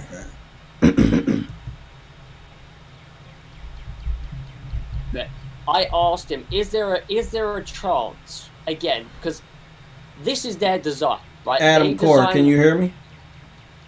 Yellow. Thank God. Yo, I'm here. Yeah. Fuck. Bro, I was talking about the fucking oatmeal that I sent to your house that you didn't get, bro. So, you know, I was just letting you know. No, I'm just gonna say, man. Like, when I was talking to this designer at Housemarque, I basically gave him an idea, which was, you know, is there a chance that, like, they could implement some sort of trait or perk in game that allows the player to save, right? Or gives either that, there is or one. you give either that, You or could you have give the house player, or something. You either that, or you give the player the ability to save only once or twice. Oh, you And have that's that. it. You have that. Yeah, there's that. Yeah, so I posted on Twitter. I don't know if you saw it. It's a monster mode. It's a mode. Well, no, when you say save though, I'm talking about like where are you saving? Are you saving at the biome, or are you So saving no, somewhere you're not saving at the biome. Like throughout the map, there's a room where there looks like to be a metal molding thing for monsters. Is that the thing? Is that the like big sort of like thing that you jump like? It's kind of like a casket sort. Yes, yes. So if you have 6 ether, you can activate it, and when you die, you won't pop up back where you're at, where you fall at with the little astronaut, right? That's just a second chance. You will pop back up there. You still have your gun. You still have your progress. You wherever you've explored on the map, it'll all be there. You literally, that is a save. It's kind of like a checkpoint. You only get to use it once though. It just yeah. So like okay, which that's interesting. They didn't bring that up. That's what I was saying. Like, there's a lot of things in this game that were not brought up. Maybe they're talking about it on the tutorials. I don't know. Like, it's one of these. The thing is, like, again, because I've been talking to a few people today, including this guy, again, like this designer at Housemarque. And the thing is, the general consensus is that this is their vision, right? This is their fucking aim. And if they do this, if they were to implement, like, a checkpoint situation, right? If they were to implement a save or a checkpoint situation, right? That will, I mean, it wouldn't, like, destroy the game completely, but it will take away an aspect of the game that's what it makes it so interesting and so, well, it shouldn't be interesting, but it's the situation of, like, addicting, right? A lot of people are like, I'm dying too much, I don't like this, but I fucking love it. And it's like, and, you know, I was watching, like, loads of different reviews, like, loads of people, you know, giving, like, the phrase of, you know, Greg Miller's one of them, like, the fact that this game kicks his teeth in, right? But he loves, like, every time, like, he dies, like, that's what he said, he kicks his teeth in, down his fucking throat, and he just loves it. And this isn't his sort of game. I'm like, that's interesting to fucking find out. It's a bit of a weird analogy, but again, I can understand it. You know, it's like, again, I mentioned it before, like Dark Souls, you know, Born games. Are they difficult? I mean, yes, they are, but only if you want it to be difficult. If you don't, you can just level yourself up and you're fucking hunky-dory fine. You can go through the game without any sort of problems. But if you play Sekiro, that game was one of their first games where I was like, hey, listen, you suck because, you know, you don't know how to deal with this boss. And listen, you can't farm for shit, right? You suck at the game, you've got to get better at this game to beat this boss. Because if you don't, you're not going to beat the game. And it's like, oh, okay, cool. Because that's how you beat main bosses for their memories to enhance your attack. And then you either found beads, which obviously you cut 4 beads to get a bracelet, to prayer beads, right, to get a fucking bracelet, which gives you more health, or you beat side bosses to get the beads, right? That's the only way you can increase your health and your attack power. And the thing is, that's what I kind of liked about Sekiro. And again, I played Bloodborne, and then I played Sekiro straight after, and that was, what was it? 2019 I played Bloodborne, I think it was. Bloodborne, yeah, I played Bloodborne in 2019 because Sam, you know, Boca got me into it. Sam got me into it, right? It was like, yo, just give it a try. I went, okay, cool. Because the thing about Souls games, it just didn't gel with me. The whole, like, you know, the nature of, like, the cycle of how you play this game, I just hated it. But something, I don't know what it was, but something just clicked. And it started working for me. And then, like, last year I played Sekiro. And I always was saying to myself, I want to buy this game and play this game and experience it. And eventually I did, and I platinumed the game, and it was fucking amazing. Like, it was such a great, skillful game. And I look at, Returnal, and I'm like, that game is literally the embodiment of, like, yes, you've got to have skill, yes, you've got to understand things, but it's also the sense of, with all the traits and stuff like that, you can't just simply go, oh, this is the weapon that I like, oh, these are the traits I like. It doesn't work that way, because if you do that, right, you're going to find it hard to play that game. If you're specifying yourself around one weapon or certain traits, you've got to, like, a good point of this, right, is the idea of, like, it's like people, I've been watching a few people go into this game with the intentions of, I've got to beat this biome, right? As soon as they beat the first biome, I've got to go in the second biome and beat it. It's like, no, you don't. Your mentality should be, right? You want to, like, not how, just go with the flow sort of thing. Just, like, play it how it is. And if, let's just say, like, it looks like your run is going to get chalked at some point, then start experimenting. Start experimenting with different traits and, parasites, stuff like that. See what works for you, because that's the other thing as well. This game is about experimentation, but as well, succeed in the things that you want to do. And again, the game, like, the runs that I've seen are roughly around what, like, they can be between 6, 10, 15, maybe more hours. It's a part of the game. So, going back to it with the designer, like, of my house mod, like, I mean, the way he sounded, they don't want to, and I hope they fucking don't. I hope they don't go back on the design. Because, based on what you said, Jay, about the sarcophagus thing, like, they don't need to. Look, so I used the, when you were in the chat teasing, I didn't actually die the first time. And the reason why I didn't die is because I knew that the weapon I used was going to beat the boss. And it was a weapon that did damage over time. It shot the red lasers, it attached to another red laser, and if the monster was caught in between, it's doing double the damage that it would already do. So I was confident. I just needed a safety net. The safety net was the fucking astronaut toy. But I did activate the sarcophagus just in case. I think that a lot of people don't know a lot of things about it, but that's why like they said, the game is mysterious. There's a lot of shit in the game I don't know. Now I know, and I feel like a pro about it. Sometimes I'm fucking just like the last run I did before I got to the new area. I'm just slashing fucking enemies with the sword. I didn't even use the gun one time. Like, once you know, you're gonna get much better at it.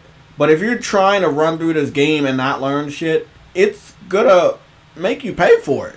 Just like Dark Souls, just like Bloodborne. Yeah, of course. You need to learn about certain monsters and what they're weak to. You need to learn, like, there are some monsters that get headshot, like the plant one. I like the plant one. He gets headshot, he gets down on his knee, he's weak. You could take that opportunity to deal double damage with your sword and kill him real quick before he hits you some more. Like, I don't know. I just think a lot of people try and run through this game, and it's not like that. You can't run through this game. No, I know they are, because I've been watching a few like YouTubers that are playing it. Like, I watched this guy called Hollow, and he was playing. Last week I watched his. Do you know any YouTubers that do Dark Souls? I want to see how they're like Dark Souls professionals. I was watching this guy called Hollow. I watched a couple of his Returnal videos already, but his recent one made me laugh because throughout this whole hour video, he was literally on like this sliver of health, and like it's. And again, this is all based on playstyle, but I've seen so many different playstyles in this game where I've seen people get really fucking aggressive. Like, really in there, get dug in, and then there's people, which I saw, this is the reason why I called you a pussy last night. I saw you in the fucking doorway. Oh yeah, okay. You know what, bro? Do what you gotta do. You know what? Okay, now I know the context behind that. Nah, bro, I was being a pussy, and I know you're not supposed to play the game that way. And I know I know they probably don't think a lot of people would learn that shit, but I'm a cautious motherfucker, so I learned that. Yeah, I learned that shit real easy. I wish, bro. I wish, right, when they did these sort of things, they would let you go into the room, spawn the enemies, and close the fucking door. Oh, they do that on a lot. They do that on a lot of doors. Yeah, they do that on a lot. But listen to this, bro. Did you watch the second area where I tried to do that? And then the humanoid, he teleported behind me and shitted on me? Yeah. So they found a way to right that wrong in the second area with certain enemies. That they would teleport through the door to the other side of the door and hit you. So I thought that was pretty awesome that they were kind of getting up there with me. Well, that shit made me fucking laugh my fucking tits off, because I've been watching bare people do that shit, and like I said, like I was watching this guy Hollow, and he was on a smidge of health, and I was like, okay, I can understand him playing like a little bitch, because like he only had like a little bit of health, and he was looking for like pretty much like the vast majority of his video for health, and he was like, I think he found like one of the shops, and he went to go and buy like a large fucking health kit, but he didn't have enough what's it called again, obolites or whatever it's called, and it was just like, yo, like he was playing passive, and then eventually he did get health. The problem was, man, like the I'm kind of like a dick, but I fucking love it when I'm watching streamers. I've watched a few videos of just people like getting either cocky or like playing in that way where they just get absolutely fucked over. And there's been times where people have like jumped randomly, dashed randomly, and they've jumped off the fucking map. And obviously when you jump off the map, you lose a bit of health. In this case, I've seen like people jump off the map and die, and I'm like, that's hilarious. That is fucking hilarious. Like I said, you know those people that play Dark Souls and they play it naked? Like they run through the game naked? I want to see one of those people play Returnal. That's what I want to see, one of those legendary Dark Souls. Yeah, because see, they're already a professional at not getting hit. So, again, I think a person that likes Dark Souls and Sekiro are really good at those games. They should definitely try Returnal. It's like a Souls game with a gun, you know? Yeah.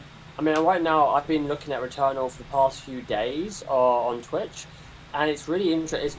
It's actually really interesting to see like how consistent across the board like this game is performing based on Twitch. Like it's roughly like I haven't seen it drop. Like for me personally, I haven't seen it drop below like 30k viewers. Like I've seen a lot of people been playing this. I watched Carnage. I've seen Gold Glove. I see Broman's playing it. I can see I think Jack's played it as well. That girlfriend, whatever it was, she's played it. Girlfriend Reviews, or whatever her name is. There's loads of them. Like there's a lot of streamers that have been playing this game and they've been loving it. Maximilian's another one as well. He has a massive following. He's been playing. I think someone in the chat earlier, if it wasn't Gregory, Nick, or Predman, one of those guys talked about Maximilian. And like they fell asleep watching his stream. And I was like, what are you talking about Maximilian for? And I was like, oh, okay. He probably played the game. So now I know that he was playing the game. Okay. Cool. That's a big dude to be playing a game like this.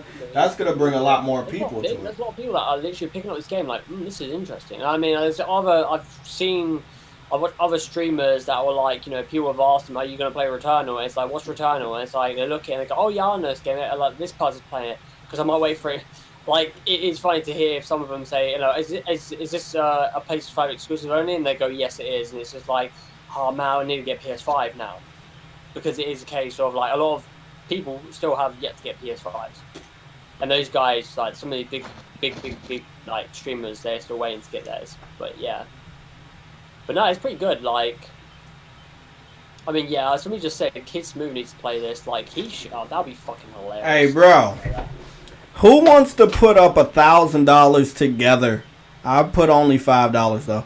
Who wants to put $1,000 to have this motherfucker play Returnal?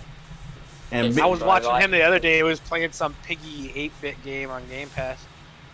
What up? If I was to put money down on him playing Returnal, I'll be setting right away, man. I would be setting up a fucking rule where he cannot fucking be opening and closing doors like I've been seeing. No. I think that's perfectly fine, because once he tries to do that in the second area, that guy will teleport outside the door and kick his ass. So, yeah, you can get away with doing that to a degree in the first area. But listen, I only did that on a couple enemies. Other than that, you have to go through the door and the enemies spawn. So you can only do that for a couple enemies in that area. Other than that, you have to go through the door so the other enemies spawn and you gotta fight them. So, yeah, you can't do that properly. I play all their games, and again, obviously their games they're way different to this, but like seeing people play this game the way they do, I'm like, well, that's different. But again, the reason why it's different is because it's a different game. It's like people are shooting from range, and it's pretty crazy. Yeah, the viewer rate for Returnal is still pretty high on the third day. That is pretty high. I think. I was watching Maximilian. Well, actually, no. I watched Demon Slayers first, which was fucking amazing. I could not. That film was so damn fucking good. Wait up, let me ask you a question. Demon Slayer's film is out? Yeah, well, it came out. Yeah, it came out in cinemas, and again, I've got. I had no idea. People was talking about it, but I didn't know it was out yet. Hold on, man. Where can I watch this shit? Night, man, that shit was 2 hours of pure fucking fire. And the thing is it English or subs? I hope they do more of. I'm not. I've only just got back. Well, I say I got back into anime, but I've only gotten back into this one, and then I watched Dragon Ball Z Super or Dragon Ball Super because people tell me to watch that, and I was like, okay, cool. But then like people like Academia, and I'm like, nah, I'm not going for that shit. Hell no. I'm just gonna keep to my If when. Let me ask you a question. Have you watched Incredible yet? I'll watch Dragon Ball, and I'm gonna watch Demon Slayers. That's what I'm doing. But like after watching that film, I would love to see obviously more. Like I would love to see I know that Dragon Ball have done it with the Frieza saga, so but I would love to see Dragon Ball do it with the tournament of the tournament they had right at the end of Super with Jerry and stuff. That'd be fucking dope. But yeah, that Demon Slayers film was. I would love to see that in the cinema. That was just too good. That shit was fucking dope. I can't wait for the next season, whenever that is. I think it's this year, but there was too much sauce in that film. There was too much. There was so many good moments. I was like, damn. But anyway, while I was watching that, right after I was watching like random streamers, and I was like watching them. But at the same time, I was playing Final Fantasy VII remake. I was doing chapter 8, where I had to fight Reno, which I beat, the guy with the glass, the bull guy with the glasses, and then I late, early hours in the morning in the UK, I was able to it took me like an hour, maybe more.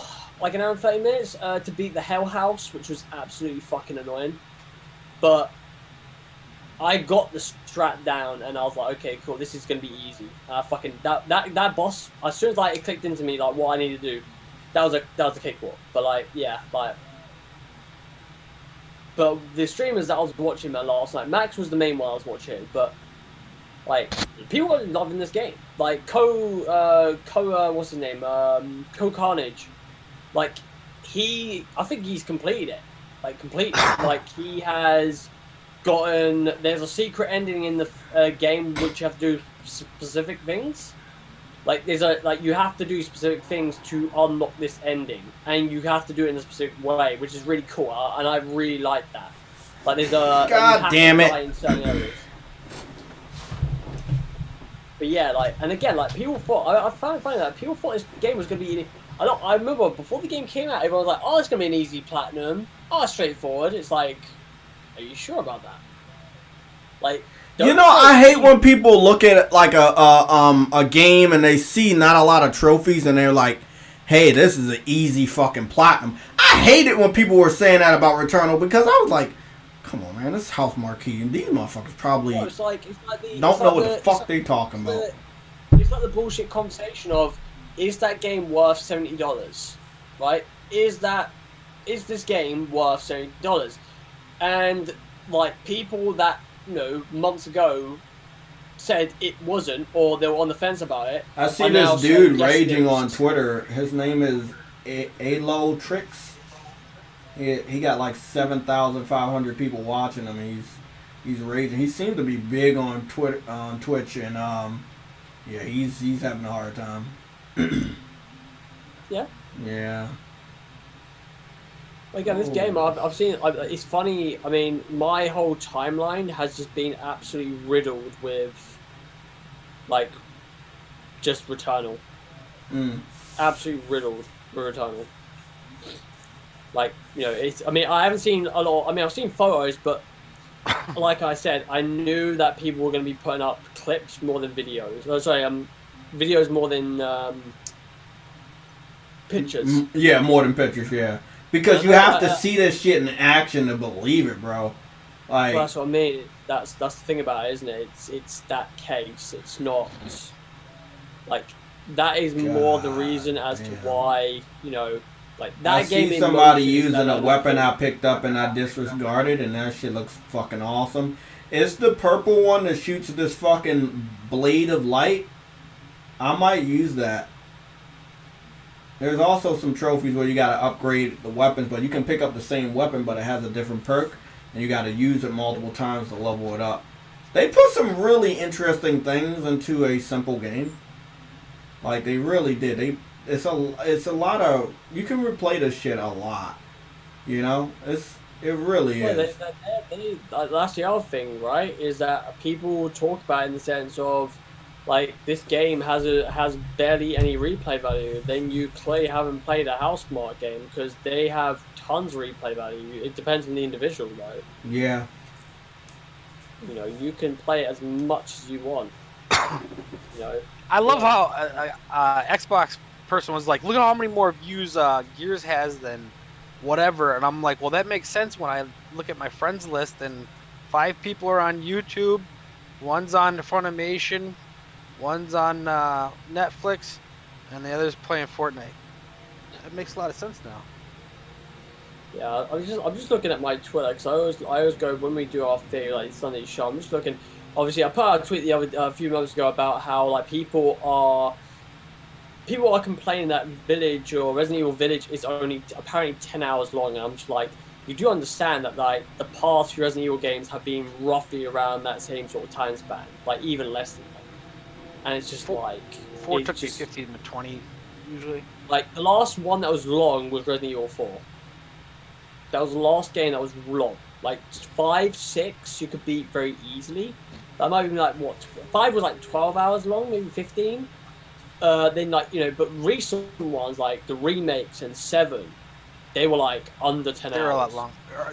2 is a lot longer, and you have 2 playthroughs. The 3 was like 5 hours.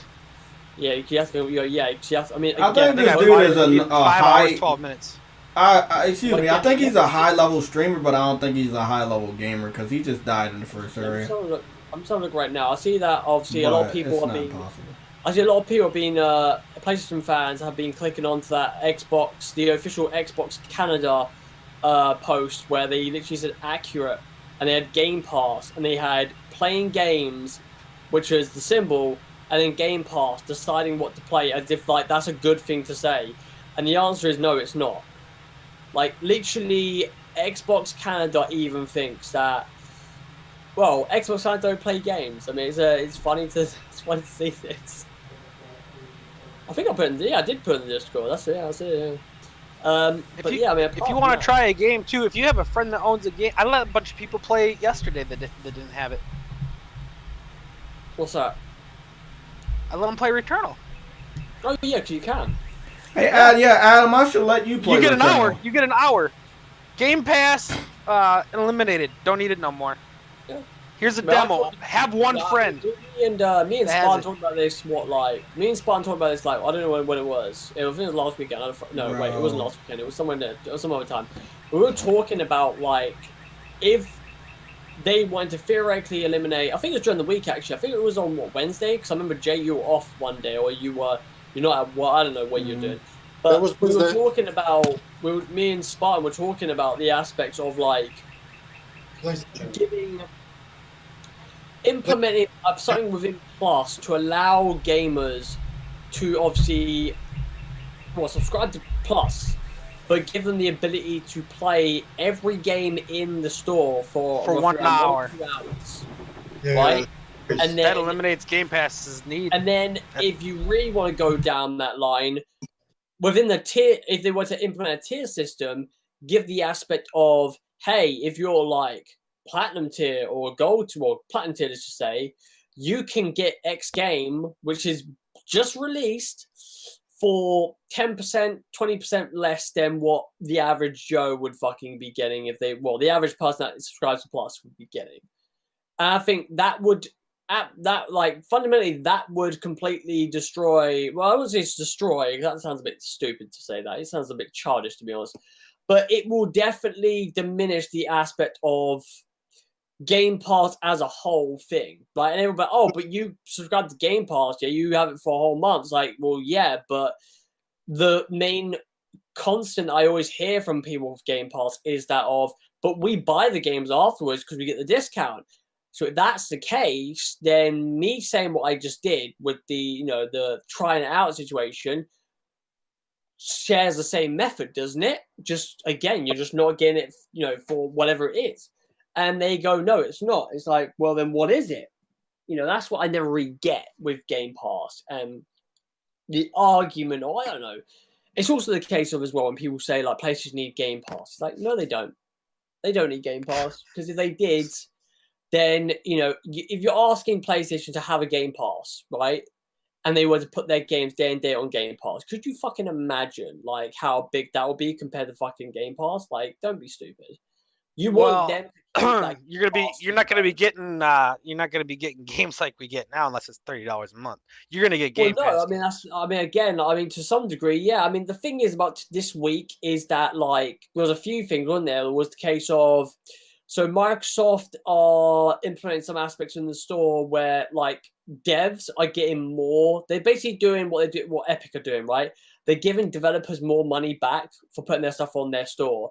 There's also the case of recently today, Xbox are looking to diminish the cost of digital games on the Xbox store, which I actually really like that, because I hope if they do it, then maybe PlayStation will consider it. Because the one thing I never really get with the situation of people saying digital is the way forward compared to physical is that in the UK, most physical games are cheaper than buying them digital on the store. Yeah, it's more digital. I have a friend in the UK said that too. It costs like an extra 20 pounds or something. Exactly. Yeah, and again, like what I mean, obviously, the whole ownership thing, yeah, sure, but the main reason is like, digital is that you're not buying the case and the bit of paper and the disc and all that shit. So technically, should it cost less? And it's like, well, yeah, it should, some degree, but it isn't. Like, they still make it, still the same price. I'm like, fuck, why? Like, so I don't know what's going to happen there with Xbox in that case, but I mean, apart from that, man, it's like, well, when was that though? Was it? Oh yeah, the Halo thing with crossplay and widescreen and the specs and stuff. I remember that now. Yeah. I mean, there was a few things, really. I mean, that kind of surprises me because I wanted to put stuff on my Xbox One X because I only had 5 terabytes on my PS4 Pro, so I was full. But I usually bought it on PlayStation because it was usually half the goddamn price. They only had basically publisher sales. They're having a little more now because nobody's buying fucking games on Xbox no more. If it ain't on Game Pass, they ain't fucking with it. Well, that's the thing, isn't it? There's a lot. I mean, that's the main thing right now is like after that's why they have to give more to devs, because it's like if I'm not putting it on Game Pass, I'm going to sell 100,000. Why even develop for your 12 fucking different SKUs? Well, put all that time in for. What about the developer thing getting more of like an upfront cost, right? They get more back on obviously Epic in like when it comes to like Epic, Steam, right? Steam, they take way too much money in the sense of the sales, the general sales of a game, right? Which is still, I mean, they really need, I don't know if they have or haven't, but they need to change that shit like pronto. Because if they don't, Epic will be getting stuff more than they will, and obviously Windows or if Xbox stores, going to do the same thing, then they will as well. But one of the things was that when that was mentioned, like looking at the threads and the replies, it is a case of people saying, "Oh, that means that basically they kind of went down this narrative of this is an indication that more devs will want to put their games on Xbox Store and Game Pass." And I was like, how does that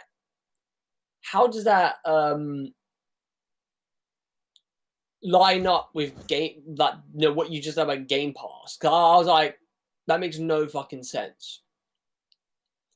And again, the Xbox fans don't like it when people say that Game Pass is not sustainable. Devs are not getting nearly as much money. Those sort of things. And again, Xbox fans just hate that narrative. They fucking despise it. And when Xbox drop certain things where like they talk about like when they do talk about some sense of numbers or what they're doing behind certain things, they bring up like the situation of look, Game Pass is sustainable. See, Game Pass is like not diminishing the way these games are going to look in X, Y, and Z. And I'm like to myself, okay, well, I'm not going to fight you on this. I'm just going to let that happen organically. And then just say a couple years down the line, games like Hellblade and stuff like that come out, like you will see some aspect of a con to a game, right? I mean, Hellblade is going to be visually stunning. I know that much. But when it comes down to how much of a game you're getting, how the overall assumption of that game, like it probably be smaller than they expect it to be. Same thing with like, I don't know, like Halo, right? Halo is not going to be here's Halo Infinite and then Halo Infinite 2. This is a Halo Infinite because this is Halo Infinite forever. Exactly. And then Motorstorm. Well, sorry, not Motorstorm. Forza Motorsport, my bad. Again, the fact they dropped the fucking the number, and they're just calling it Forza Motorsport gives a massive indication that they are just making Forza Motorsport, and that's it. And then they will chime in with Horizon games, whether it be this year or next year or whenever the fuck it will be. And then again, you've got Fable, and then you've got that could be an MMO. And I know that people. It is, dude. Don't you remember Fable Legends? That's why they lost Lionsgate. Nobody wanted to make this shit. I know that. But like the thing was, I remember the rumors last year. There was mentions about it, right? That Fable was going to be an MMO, and fans of Xbox were like fighting tooth and nail to the sense that wasn't true. And the same for Perfect Dark. Perfect Dark being episodic. Like, is Perfect Dark episodic? We don't know. It hasn't been confirmed or denied. But they're not going to make a single player game. They don't make games that they can't keep charging you for.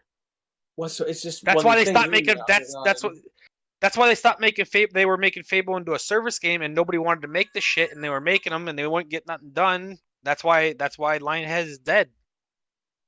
That's documented. I mean, that's how we got Media Molecule, though. We got devs from there. Media Molecule, they're making Dreams, or they did make Dreams. But they, again, does that mean that that's what they're making now? No, they've already moved on to they're making a new AAA game, and then they have that on the side. And again, that's just PlayStation being PlayStation. They're doing what they got to do, Yo, Adam. Yo, remember the thing you just talked about.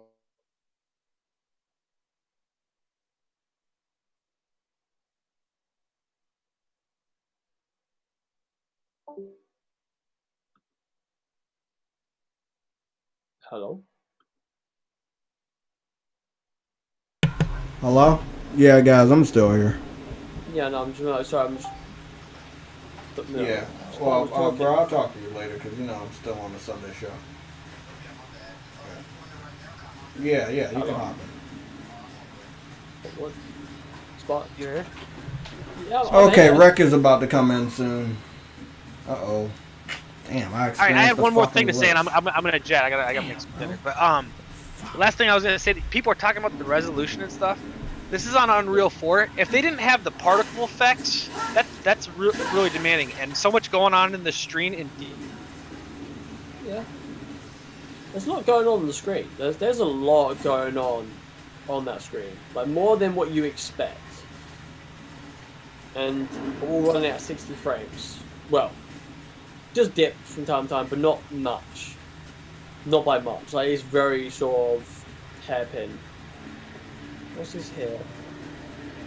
Yeah, see, look, I just saw that. Yeah, you see, I'm looking forward. I mean, again, I don't know when they're going to do it, but I look forward to seeing what the numbers are going to be on Monday and Tuesday. Whereas Monday or Tuesday, whenever they're going to do it. But I mean, I'm looking forward to seeing what this game theoretically does in numbers. So I mean, I've said it to Sam.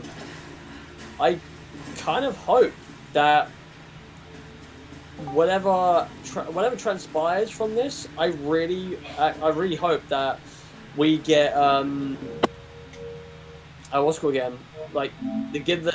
I mean, in an ideal situation, I would like to see PlayStation give out the numbers and actually announce that they have acquired Housemarque. Because again, my problem with the Housemarque situation being acquired is that it's very similar to Insomniac. It's like they've been working with PlayStation for fuck knows how long. They've obviously made games for PC, but the vast majority of their things has been very much within PlayStation. I don't know if that's because they wanted that they. The vast majority of the time they felt confident in that situation, or if I don't know, or if PlayStation have just wanted them to make games for them only. But I feel like after Returnal, if I'm not PlayStation, considering the purchase of Housemarque, I mean, I don't know what the fuck you're doing really. I question it massively. No, I really fucking do. So. Hopefully they acquire him. Yeah, I'm hoping that's true too. Well, what Rick was telling me just now, and I think this is really I think what people really need to understand. So basically 2 hours we just got the charts. So we're about to go see what Returnal did for the UK chart. Okay, here we go. Returnal is sitting at number 2 underneath the new Pokemon Snap. As far as new entries for the UK charts, this is coming to us by GameIndustry.biz.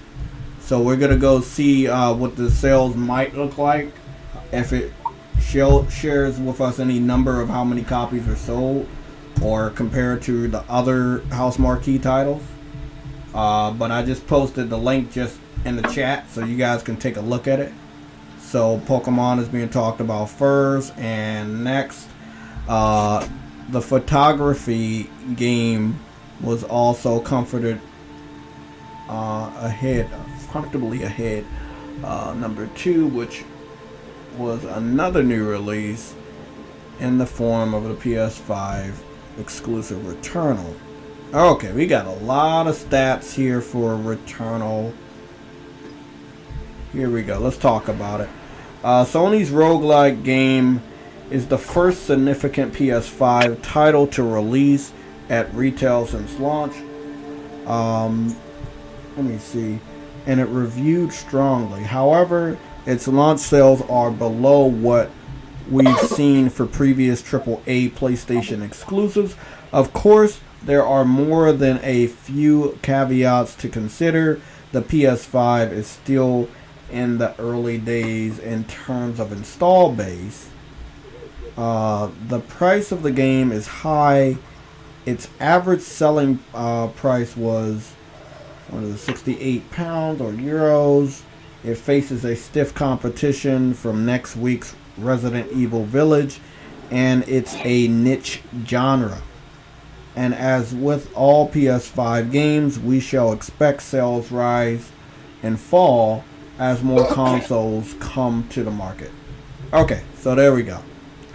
They didn't compare the game sales to any previous Housemarque titles, which is what Game Industry does do, because I see they did that with Pokemon Snap for the N64 version, so I think that's pretty stupid.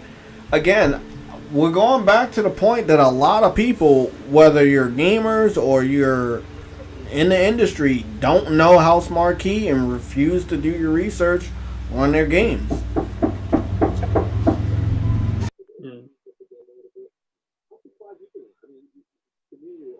I mean, the thing is with Returnal is that, like, again, I don't. It's a weird thing to talk about because I don't know if, like, because it's always a situation of, like, well, the way they marketed Returnal, was it a better way of going than what they would initially have done? I don't know, because, like, going back to June last year when Returnal got announced, and then they got shown off numerous other times, no one really batted an eyelid on this game. Not a lot of people. I mean, I didn't really hear anybody talk about this game nearly as much as I am right now.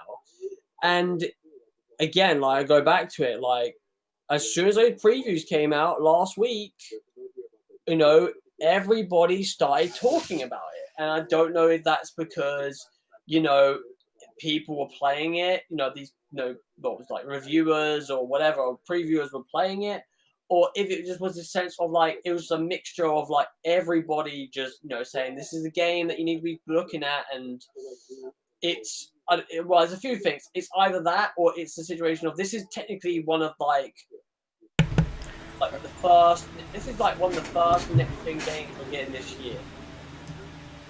Theoretically, next-gen games. So I know you've got in other games, like, you know, you've got in your It Takes Two, you've got Hitman, but they're cross-platform games. So, like, this is theoretically the first next-gen taste game that you're getting for PS5. And, like, I don't know if it's because people are hungry for that shit, or if it is because it's that damn good. So, and I think Adam, I just got back. As far as the sales, they're saying, they said its launch sales are below what we've seen for previous AAA PlayStation exclusives. So it means that it didn't sell 3 million in a weekend, which is obvious because they tell you reasons why it didn't. But Spider-Man didn't sell 3 million in its first weekend either, and neither did Ghost of Tsushima, which sold 2 point something in its first week. So, do you think it's fair for them to compare it to AAA PlayStation exclusives when the game is boosted to AAA, but its DNA is not AAA? Well, there's a few things, really. I mean, one of the things is, yes, I don't... What you're trying to say, I don't think it is. No, because if you're a PlayStation fan or gamer or a person that comes to PlayStation, you know that Housemarque games haven't really... Let's say this. They haven't really exceeded that amount of, like, well, it depends on what they get, how much they sell, or whatever the number is, basically. Like, for instance, let's just say for it sells 1.5 million. Let's say that. That's a Housemarque, and that's what Housemarque as a studio, right? And as Returnal as a game. That will be a big fucking win for them. Because again, you look at other games like Resogun, Next Machina, Matterfall, Alien Nation, Dead Nation. Did they sell nearly as much as that in that short span of time? No. So if whatever the number is, if that was me, I'll be looking at the situation of what they sold, what the game sold before, and then I would go with whatever it sells this time. But again, for me, my mindset is if it can sell like 1 million or 1.5 million, that is a big fucking thing. And people are like, oh, but it's not like Horizon or thingy. But it's like, but then again, like first of all, like, is Housemarque a first party studio right now? No, it's not. Will it? Hopefully. But again, like, you know, for me personally, I wouldn't categorize it along with Horizon or Ghost. I really wouldn't. I would go beyond, I would go below the belt. Again, normally, GameIndustry.biz, again, like I said, in the previous paragraph, they did compare they did compare Pokemon Snap Switch to Pokemon Snap N64. So I don't understand why in the following paragraph they refuse to compare Returnal to Matterfall or Returnal to NX Machina, which reviewed very well. So again, the media is gonna love Resident Evil because Resident Evil is a hot game. It's been a hot game for a while now, ever since what? So that's a fucking like. Yeah, but I don't think that they should say, hey, people are skipping Returnal because of Resident Evil. Shit, Resident Evil might not be a roguelike, but I don't think it's gonna be easy for anybody to play. You know. Here's the thing though, JT. People act like they can't support more than one game. Like, you seen, bro, I bought Pokemon Snap and Returnal day one, and both. You know what I'm saying? Both of those games are illegal, yeah. But honestly, I'm playing Returnal obviously more than fucking Pokemon. Hey, Snap. Adam, I found the checkpoint, and this checkpoint is right next to where the previous room is.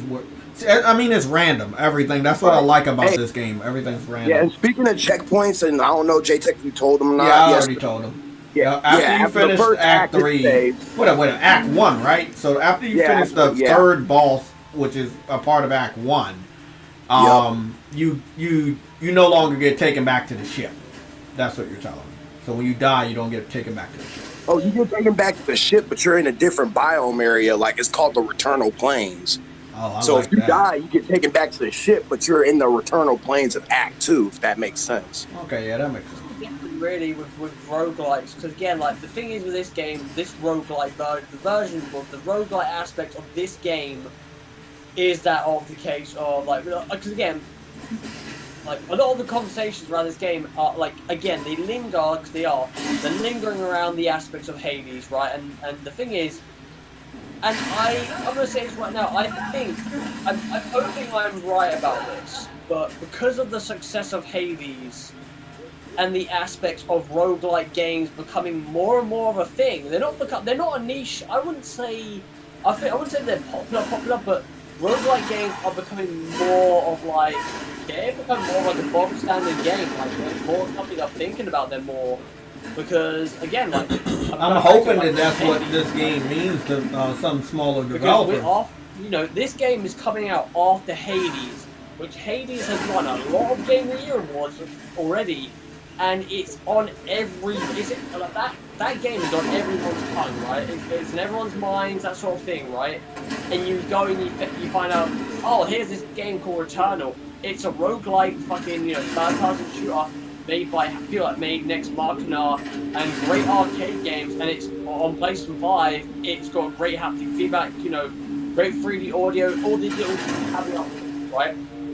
And when you hear all those things bundled into one, if you got PS5, I would think you'd be very inclined to jump into that. Very much so.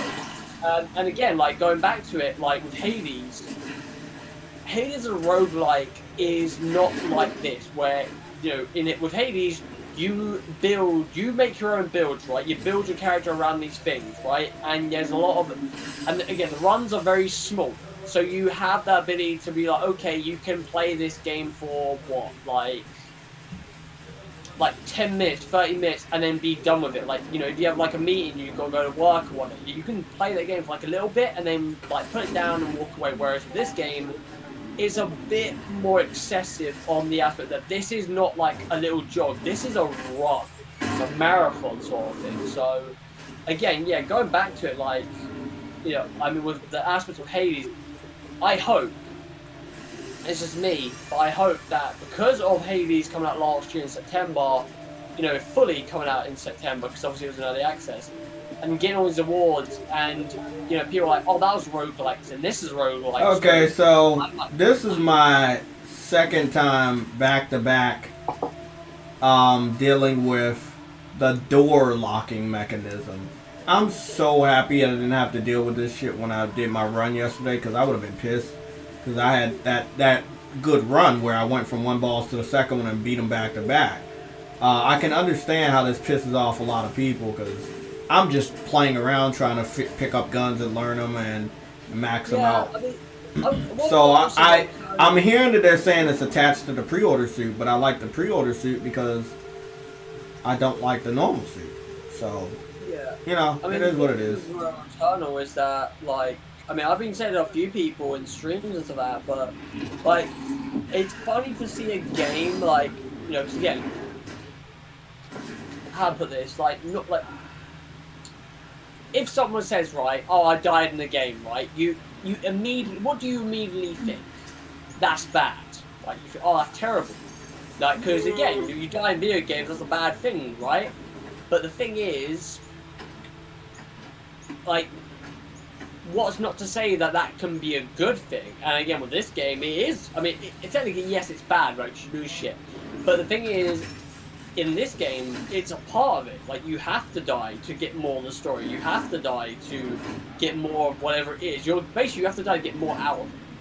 Yeah. And, like, you know, again, like, the aspect of experiencing a game, right? Like, again, there's many different ways of how, like, you experience a game, or a game is designed by, right, sort of thing. And, like, you know, it's mainly to do with gameplay or narrative or that sort of thing. But no one really thinks to themselves, how about the experience is death? The fact that, like, listen, if you get, like, you play this game, you die on the first go down, you're getting flustered, getting pissed off. But then in the sense of, like, you know, you start to think the reason why you're dying so much is because, again, that's just a part of the game, that's a part of the narrative. There's also a sense of you just have to get a bit better. Yeah, 100%. You have to. This game is not that hard. No, it's not that hard, man. I mean, it's really not. Yeah, I just got to Act 2 and shit. Like, listen, you know, well, when it comes to alcohol, yeah? I'm not saying to throw everyone under the bus, but, like, do it. Throw them under the bus. Do it. When you play house mod games, Sam, like, where's your concentration? Is it at, like, killing the boss or killing the thing that's in front of you, or are you more focused on the projectiles at the performance? The projectiles, man, you got dodge that shit. Yeah, honestly, it really depends, because, like, if I'm in the moment and I'm high, my attention's fucking everywhere, like fucking Sasuke with Sharingan glasses. Because when I played Next Machina and I got to the secret boss in that game, my focus was more on the projectiles and just me shooting at the. I was just blindly shooting at the boss, like chipping away his health. But my main focus was making sure those projectiles were not touching me whatsoever. Just kept doing it, and I beat the boss without having concentrating on the health bar. I was like, oh, I beat it. I was like, oh, okay. It's like, you know, it's like I was playing, you know, during the week I was playing when I was playing Final Fantasy VII Remake. I was doing the pull-ups, and I was so focused on, like, how many I got compared to how much jewels the other person's got.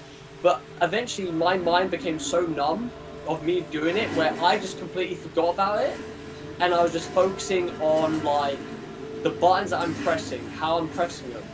And then eventually I just randomly beat it, and I was like, oh shit, I did it. How the fuck is that?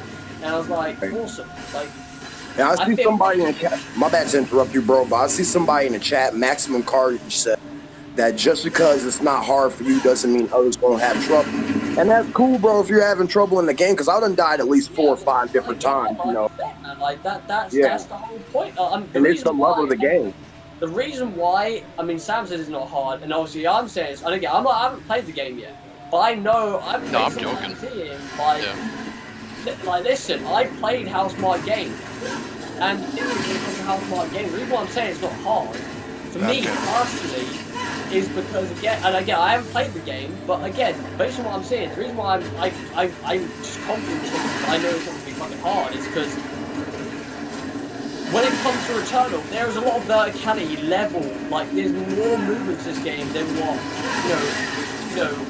Matterfall is, or Next Machina, or fucking,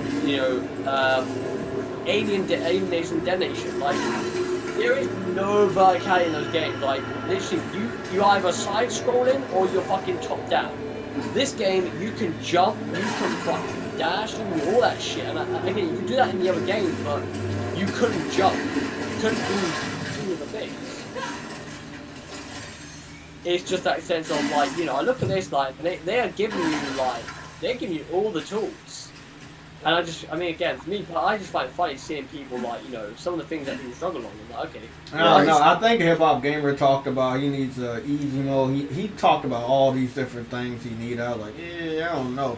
I don't know if you're gonna need all that, bro. It's a different layout to their games because again, normally their games they're either top down or side scrolling. They're not like this, but the fact that they're giving you this game is like this. It's a simple strat for me, man. If you know you're not good at moving, focus on power-ups. If you know you can avoid everything, you don't need that shit. It depends how good you are, and that's what you gotta bring into this game.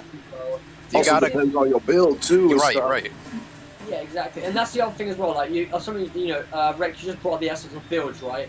Said earlier on, like if you're so adamant about like a certain parasite or weapon, there's a point in time where like you're gonna find it hard to play the game because that's like, you're basically relying on RNG in the game, which is very heavy, to get you the things that you need to make a good run. And like you don't want to be dying because this needs to get back to get the weapons that you need. You want to be able to like be loose with it, like from start to finish. And obviously there are obviously you're gonna have like a certain thing, like a gun, whatever.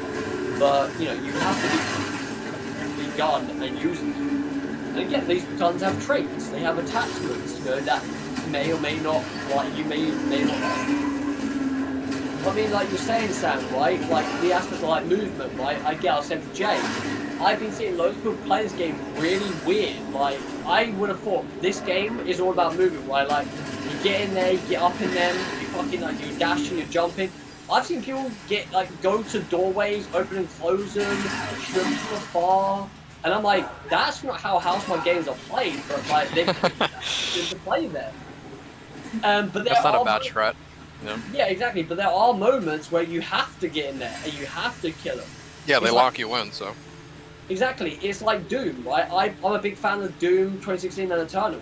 When you play Doom and Doom Eternal, like if you're playing that game like Call of Duty where you're hiding behind cover and shit, you're gonna die. Because that game's all about movement, like, and that's the thing that a lot of games don't really.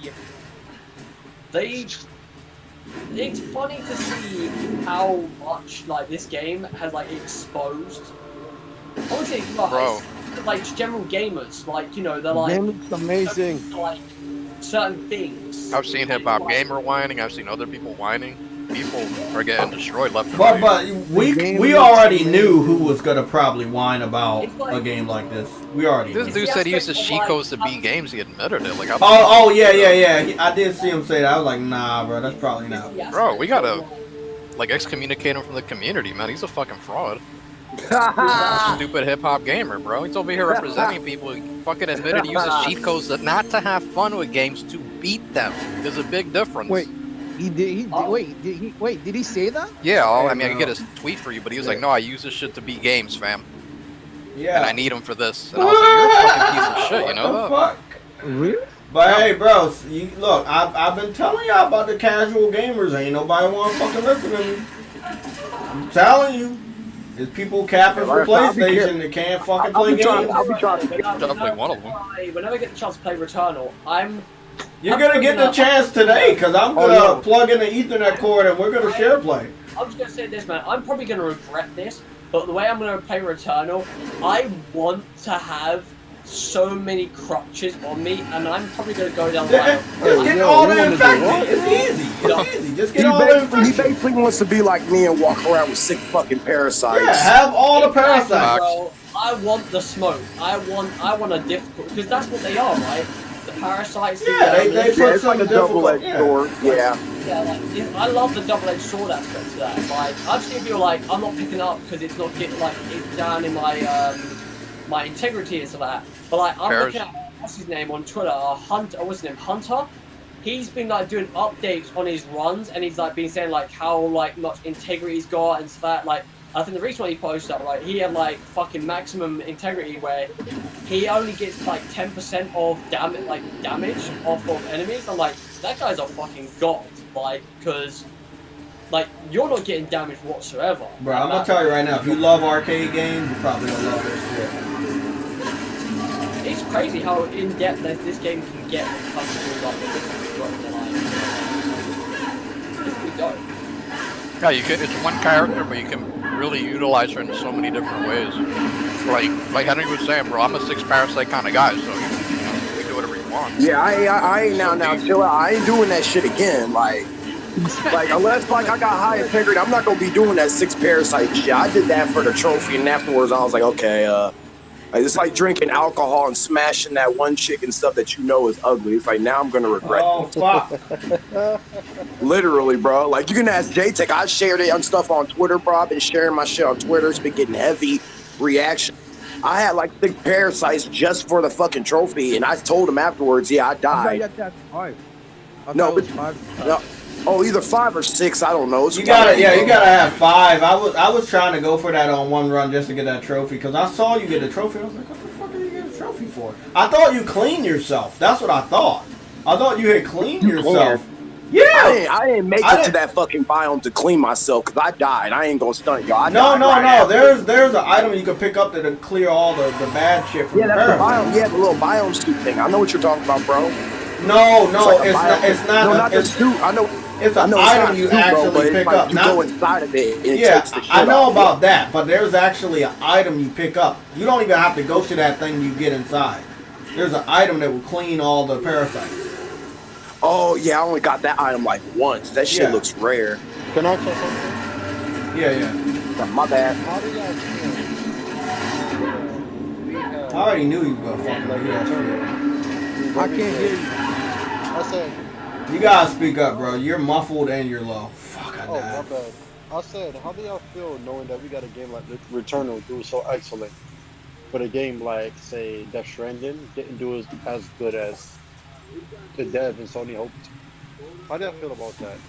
Knowing that this weird game is getting so much praise, but Death Stranding didn't. Well, because the gameplay. Oh, Death Stranding got all the Game of the Year awards that year or so. They're shooting, bro. They're shooting. That's like, there we go. It's a very stupid thing to say, but it is that case. Like, it's got guns, it kicks your ass. So he was like, correct. I think was people right. People, I don't know what it is, man, but like, listen, people bitch about dying in games, but the thing is, they secretly love that fucking tap of the arse. They love to get tapped. Illegal. They love the punishment. Hey, Adam, bro. We're not doing that. We're not doing They're that. like, oh, I don't like dying in games, but you know you like getting tapped. I mean, look. Everybody loves Dark Souls. Everybody loves Sekiro. So obviously, Adam's right. Everyone has that inner sadisticness. Yo, I ain't gonna lie to you. A lot of people like to die because of death animation. Mario. I used to die in Mario, like the original Mario, like. Good times. Right? When the music used to play, I like used to die. It's like San Andreas, right? When Henry's lay down flat, and then you say wasted. I like that because it was that funny. Oh fuck! To me, so I forgot I can't fucking swim yet. But so I just wanted to. I asked y'all that question because when there wasn't a result, Kojima says the reason why people don't understand is because Americans is all about shooting, right? And most of the praise from Returnal is coming from people from the United States. That is true. I've noticed that. So he was correct. I just asked because I just had a flashback for 2019. And keep in mind, this game is $70. I mean, we are getting praise from people from the United States, but we have a lot of people from the gamers. Sorry. We have gamers from the United States that are sucking ass and are bitching and moaning and crying all the time. But that's what they wanted, though, Jay. They wanted a game with a gun, and we got a game with a gun. So, I mean, you should be happy. So, keep in mind, this is a game that's $70, right? Mm-hmm. How many games has Sony launched for $70 this gen? 3? All of theirs. Right? All of theirs, right? Except Sackboy. Yeah, man, Destruction All-Stars, right? I heard Adam mention the thing with the tier system that me and him was talking about. Keep in mind, they're selling these games at $70 at no problem. It's just a good game. And the funny thing, all Microsoft has to do is match that. I don't need Game Pass, bro. And they know they don't. All Microsoft needs to do is make good games and they can sell them at that's like it, bro. Yeah, like that's it. Like all Microsoft needs to do is make good games. You think they gonna make good games magically? I don't think so.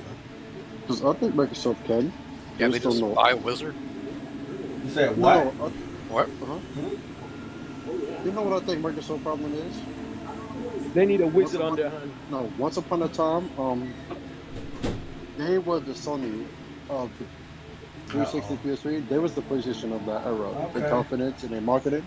Yeah. I think the problem with Microsoft is that PlayStation exists still. And that's why it's so hard, because to measure up against that, bro, it's hard. But you see how Sony had to fight to measure up against like Nintendo? Because I think last generation, the PS4 generation, was the first time their first party games were selling 10 million. It was never done before.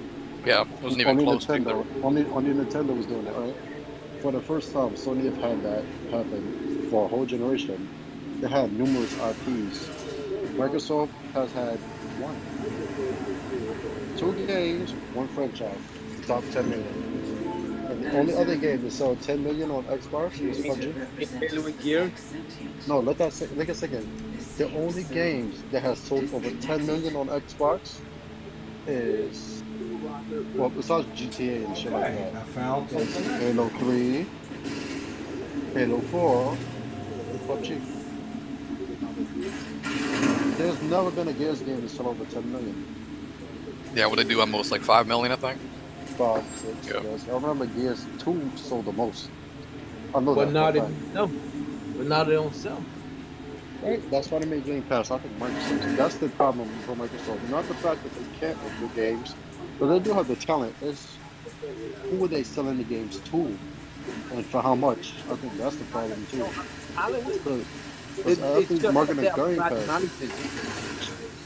Not even that. They have a bad community, bro. Bad management. I've been seeing a lot of people like talk about the situation of like, you know, they talk about like how many games they play and how many games got in the, you know, Game Pass situation. I've said I'm actually gonna do this. I just out of just I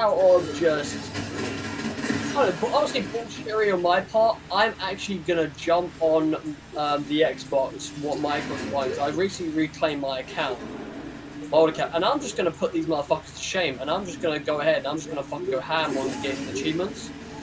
I'm gonna start off with fucking Sunset Overdrive. I'm gonna go from that to Halo 1, 2, 3, 4, and 5. I'm gonna put myself Hey, through. Rack, when did you get that shit that allows you to go underwater? Because I just got to play area. 1 and 2, play Gears 4 and 5. Gears, well, I'm gonna try and download 1, 2, and 3 as well, because they're the best ones. Because I just want to put them to fucking like. Because the thing is, right, when I see like them talk about Game Pass, and it's like how they can play more games, and then yet you have like one of the main things I always hear is Gears 5 High Pass to the DLC. The completion rate is fucking low, and I'm like, how is that low? How can that be low? That game is like a 5-hour, apparently like a 5-hour download game, and like Man, you're telling me always no one talking fucking about plays that titties game. and ass, man. Ass and titties. It's like fucking, it's like Battletoads. Everyone's like, oh, Battletoads this. It's like, dude, like that game, I played that game, and like that game was very complete, very easy to complete. Like people were like, this is what I mean about it. Like this. If you're gonna bring up the narrative of like Game Pass allows us to play more games of that, then let me see it. Let me see you play these games. I don't mean like, you know, jumping from a couple of hours. I mean playing these fucking things. Like, proper hardcore play. Yeah, I mean, Predman, you asked me, am I getting a Series X or S? The answer is, as of right now, no. If they give me something to play it, I will. If they give me, if the games that they are promising from these studios are to be true and they are somewhat good, then I will most likely play them. Oh god, I get a Series X or S. Bro, I'm gonna be honest with you, bro. Adam, you know the funny thing is, I would hear PlayStation dudes say that all the time. If they had good games, I would get an Xbox. I remember seeing people like Sick Humor, King Thrash, OBJ, Jay Barry, Persona, Ryan. Niggas, I'll see you sit there who's basically PlayStation, and all of them got an Xbox One X. It's a lot of annoying black guys. God damn it! Sam? Look, literally, every single one of them got an Xbox. Even I did. That was my first Xbox ever. I got one. And it was going to 3 It's months. just a sense of, I'm sorry, man. They gotta do a lot to get me on there. A lot. Not just one game, bro. They got. You didn't get one? Huh? Get what? You didn't get an Xbox One X? Oh my God, you're asking just. Okay. No, I mean, I'm looking Ah! at You think I would? Okay, hold on, Adam. Why would I get an Xbox Series X? Why? The way I look at it, man, like the face value of this whole situation. We got monsters hiding in statues again. Like for me, that's man, a new one. Like for me, spotting it is that case of looking at both consoles, PS5 and the Xbox Series X and S, and I'm like, okay, like. They're both out, and you got them in front of you, right? If they were in the store, whatever, right? You got them in front of you, and you're asking yourself, okay, which one am I picking? And obviously, you weigh out the pros and the cons, right? And it is that case of like, I'm looking at PlayStation, and the only cons for PlayStation are just again like, there's a few features that they don't have. There's the aspect of like just general UI, like all the things are nothing game related. It's just UI, OS, that sort of shit, or OI, so I say, my bad.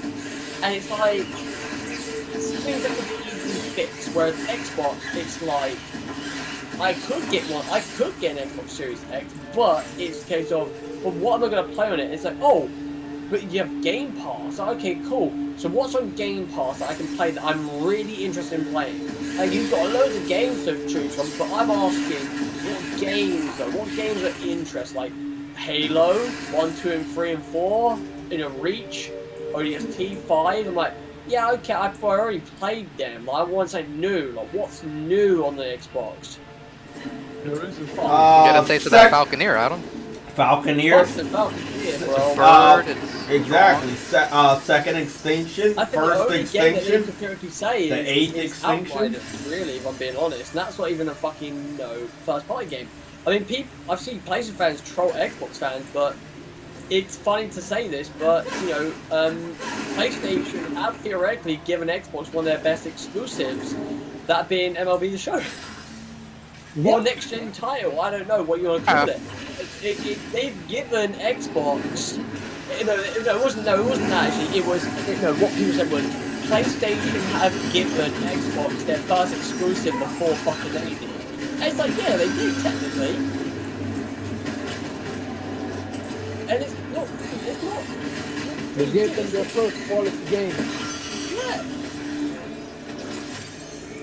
Well, I was saying next gen, I don't know, mate. It's just like, like obviously the Halo thing, right? I mean, Halo I know Halo is gonna play good. Look good, but like Halo. Like, I don't expect to be a visually what? Piece. What kind of fucking compliment was that? What do you mean?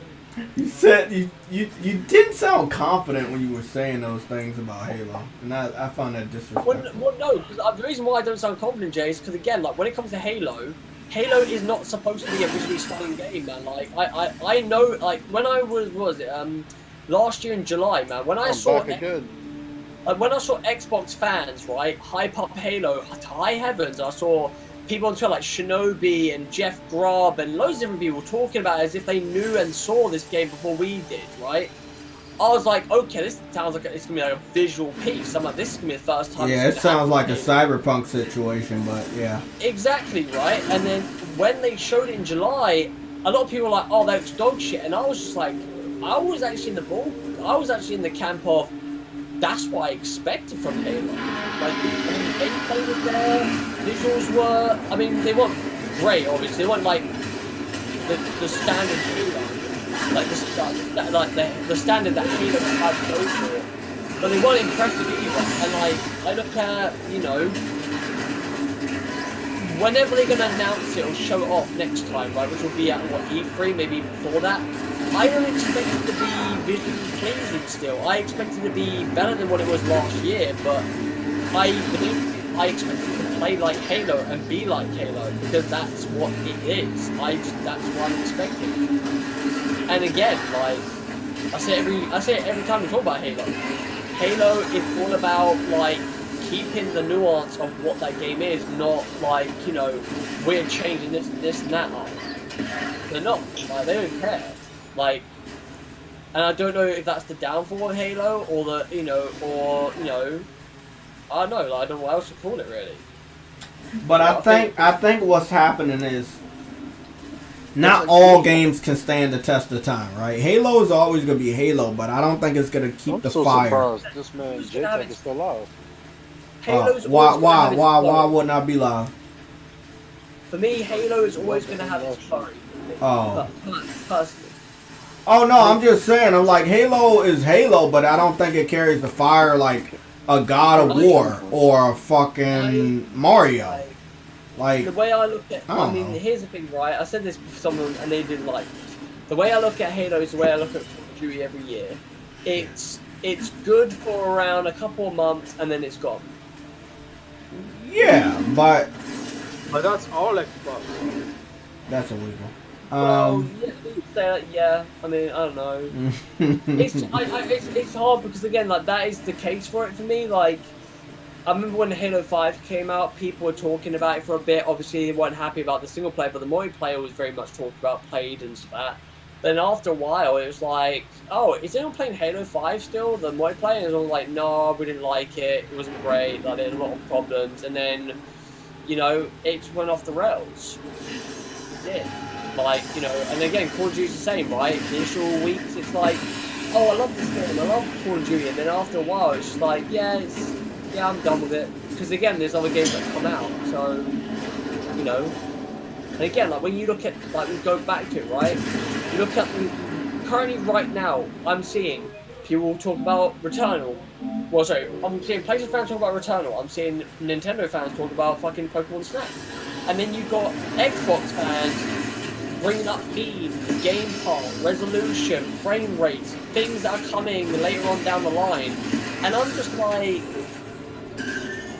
doesn't that sound sad to you? That you've gone and bought this console for X amount of dollars or pounds or whatever it is, your currency, and that's what you have to think about. That is the main constant. I wouldn't be happy with my purchase, I'm sorry. I understand like Game Pass is great in some degree, but like how many games, if you're a person that has played an Xbox for fuck knows how many years, how many of those games have you actually played already? What it is. Can I tell y'all something? There's not much you could do to change. Right? Halo. I mean, people thought the same thing about God of War. Well, I swear, these people are just... So, I mean, I think if they really wanted to, they could. But they don't have the talent. No. Because you know what? Fuck those, you want to change the settings. You see, with God of War, they can change it about him defeating God. Well, they changed it when they made it an RTS. They can make it a go-kart game. Well, remember, Greece is not the only way there's gods. Funny, in Norse mythology, they have equivalents to Greek gods, like Jupiter, Zeus, like that. They have that, so it was easier to go to Norse mythology. Other than that, it would have been hard for them to do that God of War 2018 like they did. But Halo, what can they really change? Where the setting they gonna put it? Underwater? Possibly. I mean, what they gonna do? They're gonna be fucking Aquaman, bro. It's not gonna work.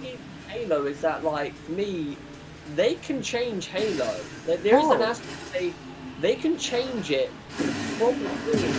If not, it goes your personality. It goes for me. It goes. Here's the thing. Again, it's the same thing with COD. It's in the same boat as COD. That being, they change too much, fans don't like it. They change too little, fans don't like it. So you then get to the situation, right? And again, people won't like this, but do you then start to consider, right? Do you then start to consider the aspects of putting Halo as a series, as a franchise, to rest as a whole, or just for a generation? Did you say a whole? Did you say a whole or a whole? A whole generation, like a whole generation, or no, sorry. As I said, sorry. Do you put the game to rest as a whole, or just for a generation? Shall I say? I mean, I think they can get away with letting it rest. still. But I don't think they're gonna do it because right now people, I don't feel the honest hype for Halo that we know other Halos got, and I believe that the Xbox fans need to stop lying to themselves about being excited for something they're really not excited about. Because, again, you're going to have to support the game. Oh, fuck. I died. I fell off the fucking wall. You know what I'm saying? Like, so, everybody's saying, hey, we love Halo, Halo Infinite is better than all PlayStation exclusives, blah, blah, blah. You know, the normal bullshit. But you're going to have to support the microtransactions. You're going to have to be on there with your time. You're going to have to be shooting shit so they can calculate how many kills are there so they can brag about that. You know what I'm saying? So, I don't think people really... the Xbox fans are talking about how much they love Halo. I don't really think they love it as much as they claim they do. And we're going to know that when they're on Call of Duty instead of Halo this holiday season. Yeah, I mean, it's like, for instance, going back to, like, for instance, like, I remember like, when I played Gears 5, right? I mean, before, I remember seeing, like, I mean, obviously these guys, you know, they wanted it to be the thing, right? And I can understand why. But when I played it, it was a completely different method for me. That, you know, like, I was like, for instance, right? I saw Kid Smooth, I saw Dealer, Colt, Randall, you name it, all these, and some other like big, like, you know, bigger name like outlets, like, you know, IGN's there. I saw Gears 5, right? I was like, okay, like, people made it sound like it was the second coming of Gears. It was better than, you know, hearing people say it's better than Gears 1, 2, and 3, I'm like, wow. Which one? Gears 5, right? Yeah, Gears 5, yeah. And I was like to myself, that is very bold and high praise if this is true, because if it was true, I was expecting a better like Metacritic score, better reviews than it didn't be. But anyway, I thought, okay, well, I'm going to play this game regardless because I'm a big fan of Gears. So I think every Gears, apart from being tactic is the pop. With that said, I played Gears 5 and I rolled over that game. That game I rolled over within like I gave it a couple days, but like it took me like what, like 8 to 10 hours to complete as a whole. And when I beat it, I was just, I remember me and Yellow, we talked about it. Me and Yellow were not impressed like with that game whatsoever. And it wasn't said of, oh, your PlayStation bad. No, it said of, this game just wasn't fundamentally fucking sound or good. Like, the gameplay has always been great for Gears, so like that wasn't any of my like quirks with the game.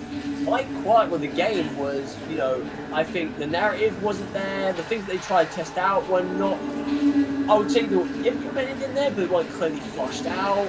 They tried to make it a bit more, like they tried to put more into it in some way, but really, even though they, like for instance the, Jack the bot, like you can give them certain things like flash and stuff like that, right? You flash enemies, do certain things with him. But to me, I kind of used, like, I didn't really use him, like, in the situation of, like, I needed to. I would just use him, like, oh, he's there. You know, if I was playing co-op, somebody would have to play as Jack. I'm like, okay, that's a cool little person. Because the way I look at that situation, right, with Jack was that it kind of reminded me of when, at the beginning of the PS4 and Xbox One generation, where a lot of games were integrating, like, tablet support, where, like, in Division, you can have someone control, like, a drone to help you out. That's what Jack felt like to me. Like, they wanted to make that the sense, right, where a person that wasn't good at Gears would be that bot to revive you and do things. I'm like, that's alright, but, I mean, I don't really care. But, you know, the story for me, like, that was the thing that really was carried me. The story was just, it was good. What I said was to me and Yellow, like, the story was good up until end of chapter 2. After that, it was gone. Like that, I mean, I think it was chapter 2, or sorry, act 2, or it might be in act 3. But like, basically after, like, it was said that after Kate realised or found out about the Leviathan or the Labyrinth, whatever it was, and she finds out that you know, her mother, I think it was her grandmother, who dies in the 4th game, is the new queen, or no, she's like it was all to do with like the experimental aspects of COD. After that part went, that game was not good, because that was the whole for me personally, the game Gears of the story was great up until that point. After that ended, it went back to typical Gears, which was, here's your guns, here's these big fucking monsters, kill it, and then blow it up with a nuke. Typical Gears. And I didn't like that. I didn't like that. You know. What do you mean, thanks for spoilers? Fucking it's Gears 4. It came out at the beginning of last generation. And again, Gears not a spoiler. And again, like, I go back to the original Gears 5, right, with Gears 6. Whenever they make Gears 6, right, I'm gonna say this, right, when they make Gears 6, I do want to know how that game's gonna come around, because there was a decision in the game that you had to make in Gears 5 that was so fucking stupid to me personally, where I was just like, why was this in the game? And if, again, the fact that it isn't there, how are you going to start Gears 6? Who is going to be in that game? Because you have to choose, not unless they do the whole Mass Effect thing where if you have your save from Gears 5, that dictates who's going to be in the game, which doesn't sound good to me, to be honest. Like, there's just, I don't know, man, it's like, I personally have said this numerous times, when it comes to Coalition, when it comes to 343, initiative, right, I would rather see these studios make brand new IPs instead of existing IPs. Give them that ability. Stop giving them these bullshit existing IPs. You know, because it's getting stale now. It's getting real fucking stale for them. There are people bitching about how PlayStation are not, you know, taking risks and all that crap. But then in the flurry of the past few weeks, you've had them buy up or partner up with studios that are risky. You've seen them release Returnal. You've seen them, you know, kind of market indie games every fucking, you know, so often. Every day. Because if you look at their YouTube channel, you will see that they are marketing indie titles all the time. So they have over like 13 million followers on Twitter, and then they have millions of followers on fucking YouTube. And the thing is, right, from this week that I found very interesting, the fact that they are PlayStation as a whole is looking for a, like, I want to know what they have in their back pocket, because they are, again, their projections for next physical is an increase of 9%. Is an increase from what we got this week, right? They are looking for a 9% increase next year. And I'm like, the only thing that will increase it by that much of a deficit would be if you are releasing Horizon, God of War, and maybe some other games. So I'm looking forward to seeing what games they have in the pipeline later this year and the beginning of next year.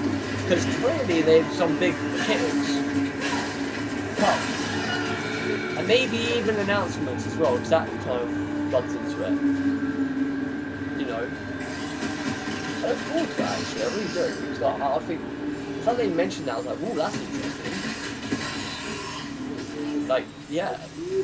I do wonder if, I mean, because again, if God of War, let's say in that, I think God of War is either hitting the end of this year, in November, or I would say early next year, like March.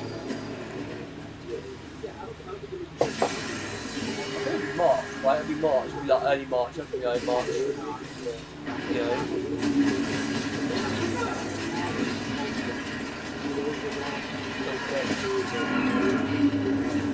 Yeah, I mean, again, apart from that, man, like, based on news this week, that week was on whole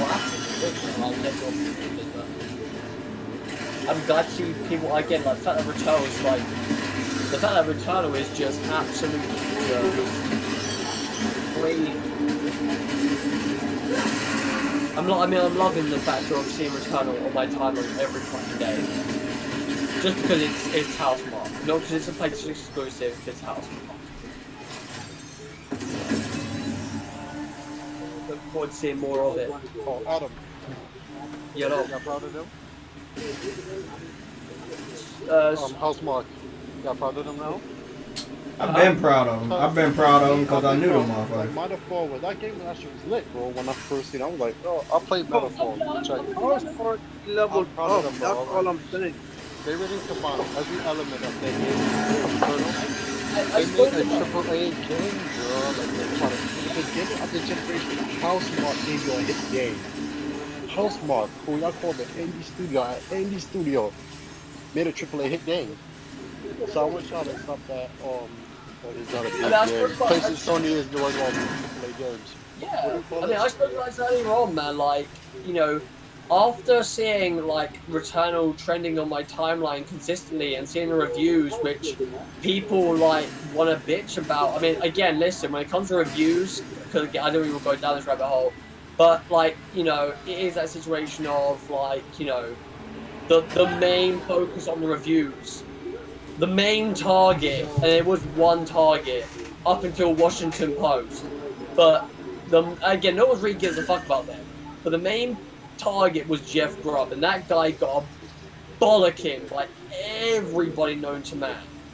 And even though I was watching Kind of Funny, PS Love You XOXO, and Kind of Funny this week, and I saw loads of people in their comment section on their, you know, their Twitter posts of their videos saying, what's your thoughts about Jeff Grubb giving this game a bad review, or like, well, not a bad review, but like a lower, like one of the lower scores, right? And they knew they were not going to answer that because again, like, you know, Jeff Grubb is the buddy guy, and it's just like, you know, it's again, he was the #1 target, and yeah, there was a lot of people were exposing him for a lot of shit, and he didn't like it, and it got to the point where he got so salty with it, where he gave zero fuck and started being sarcastic about things, and I'm like, that's not the way to go, my man, because you are just digging yourself a hole you shouldn't be digging. But anyway, with that being said, like, because I was going to say, seeing this game's reviews, seeing the game's previews and the reviews, then the reception you're seeing right now from Returnal, and then me going on to like aspects of like, for instance, the Google payment code, right? And typing in, like this year, I typed in Returnal and Ratchet and Clank to see. I went into Google Trend just to see how Returnal did, right, throughout the months for that, and obviously I'm putting Ratchet and Clank. And it's fine to me to see how flatline like Returnal was, and then all of a sudden, right at the end of April, when it comes out, previous to that, it skyrockets, and everyone's now talking about it. I'm like, that is how quick a game from PlayStation, or again, how quick a game like that, if it like depending on how they distribute it, can catch fire. And I feel like, I mean, I don't want to say PlayStation specifically, but it kind of feels like that. And again, it is one of the, again, I said before, this is technically one of the first next generation games you're getting this year because it's only on PlayStation. And I don't know if it's because people are craving it or people are just generally interested in it. It might be a mixture of both, but this game is like, after that, those previews hit, like, people started noticing it. And if someone asked me, does it piss me off that it's taken them this long to notice it? Yeah, it has. It has pissed me off. But at the same time, it is a case of, I've been about Returnal. I've been about Housemark for fucking years before years. And to see them finally now, seeing people finally be like, Returnal's a hard game, but I'm fucking loving this game, and I love their games. It's like, well, congratulations for fucking knowing who they are. And I hope to see this, like, in the future. You know, I hope to see people still talk about Returnal or Housemark, because they deserve it. You know, they deserve all of it. They deserve it. And again, I don't know what's going to happen tomorrow, I really don't. But like, or Tuesday. But I mean, in a wishful thinking sort of way. Oh yeah. I hope tomorrow they release the numbers. Let's just say like, I hope they come out tomorrow and they release the numbers that how smart Returnal have made. Let's say they sold 1.5 million or 1 million sales, right? Let's say that units, right? Let's say that. To them, and I'm gonna say this right now, if they sell million units or 1.5 million or even more than that, that's a fucking huge win on their part. But again, like, yo, you know what would be even more funny? If tomorrow or Tuesday they announce that House Marquee, like this is the, but they say low key, we had a successful launch and they sold this much from our newest first party studio. That would be funny. Yeah, because that's what I was gonna say. I would die, bro. I would laugh my ass off. It's a bit wishful thinking on my part, and I think saying what you just said there. Well, that's what I was thinking, but I really hope that's the case. That they release the numbers, they give us the numbers, and they literally say.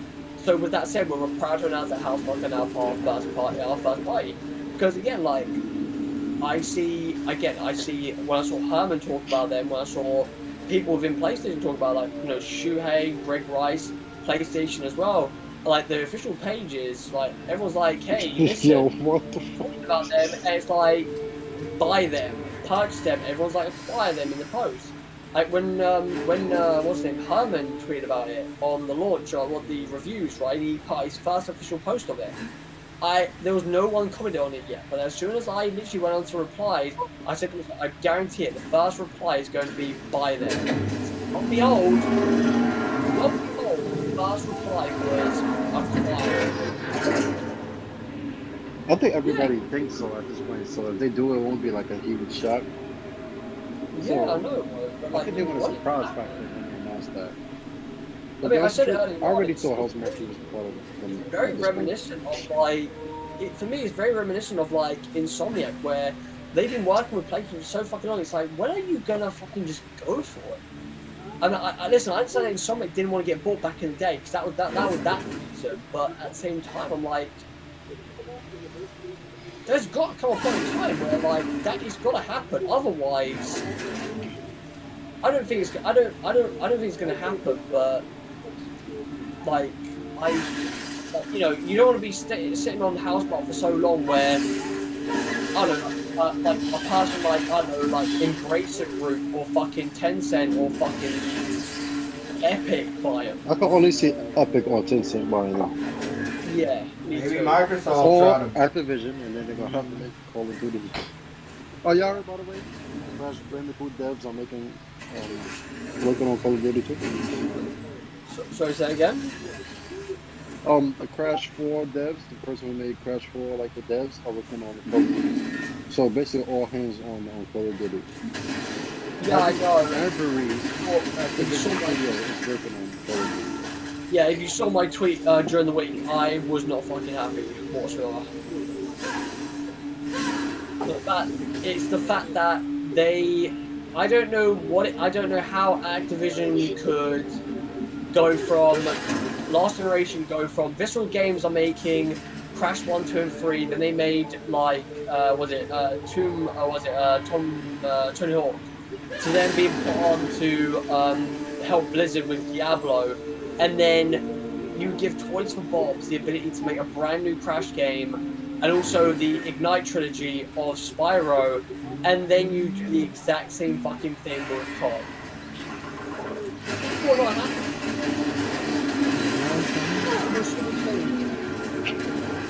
Like, how in the fuck can you do that? Like, like, low key, right? You would think, oh, they've turned the leaf. Oh, they're going to give us what we want.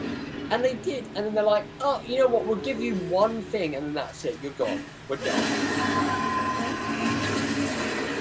I was telling the truth, bro. The funny thing is, Activision was doing good. Activision been quiet on the roll for like the last 4 or 5 years. Ever since Infinite Warfare, Activision actually been on fire. Well, yeah, they should, It's just especially with EA been on the downward spiral because at one point EA was going good and then they started fucking up and then Anthem happened, the Apex Legends happened. So, by the way, nobody talks about that game anymore. But it's literally one of the world's most popular games. Did y'all know that? I played Watch. Did y'all know Apex Legends is the How 8th has it been most on popular for? game in the world? I'll Fortnite, do you have Minecraft? Yeah. And then what else next? Call of Duty. And then you got 3 PC games, I forgot the names of. And you got Apex Legends. There we go. Hey yo, what's the most popular racing game in the world? What's that? What's the most popular racing game? I'm guessing this is a trick question, but I'm gonna say Gran Turismo. Think about Burnout, aren't you? Huh? You're going to talk about Burnout in that survey. No, literally. There was a survey by somebody, I can't find it, but it was what is the most popular racer in the world, right? And you had to vote. Guess what game won? What game won? Take a guess. Need for Speed? Anything casual? Wait, no. What's the first one y'all said? I said Need for Speed. Who said Gran Turismo? I said Gran Turismo. You were absolutely correct. Gran Turismo, 57%.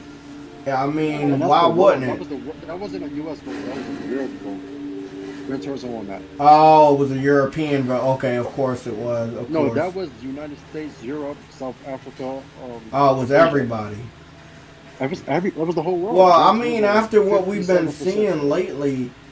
That I cannot believe. Cause I thought. No, I mean, you gotta remember, like, Gran Turismo had all these different events, and they've been on TV and ESPN. Right, I Gran mean, Turismo won. They have 57%. Look at 57. That's how much players I had. How much? 21. That's not even half. How much? 21%. 21%. 21%.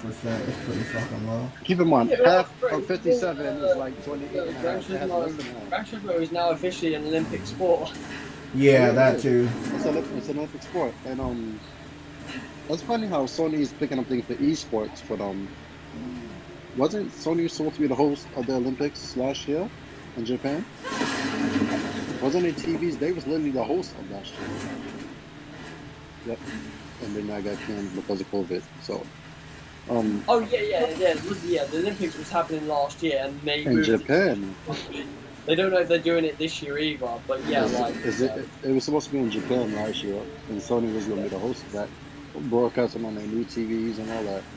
So yeah, Gran Turismo is now an Olympic sport.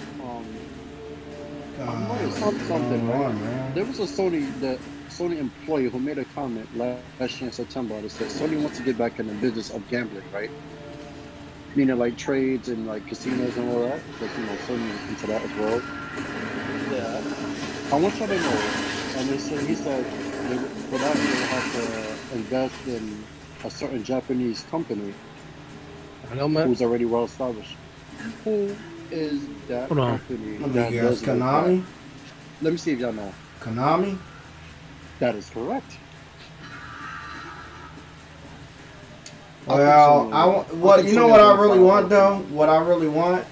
I like what you're talking about. I like all of this. I just don't. That's what Sony said. I just hope. I hope it. Hey, all I'm gonna do is hope that it's coming true because I need Sony to do a hostile takeover of Konami. Konami ain't really Konami ain't really doing shit. We know they ain't. We know they just biding their time until somebody else comes along.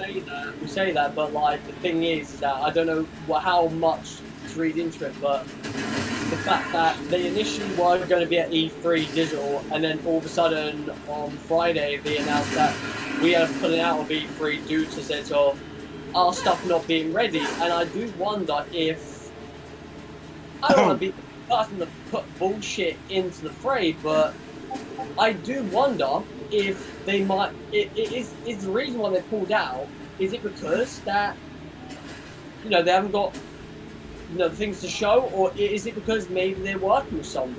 And again, it could be PlayStation. I think that they're working with somebody, and I think they don't have shit to show. So I think it's both. THQ was supposed to be at E3 too. They scrolled the next Saints Row was supposed to be on display. Did you see GHQ confirm they're going to E3? No, I didn't. And they This is were supposed to be wait.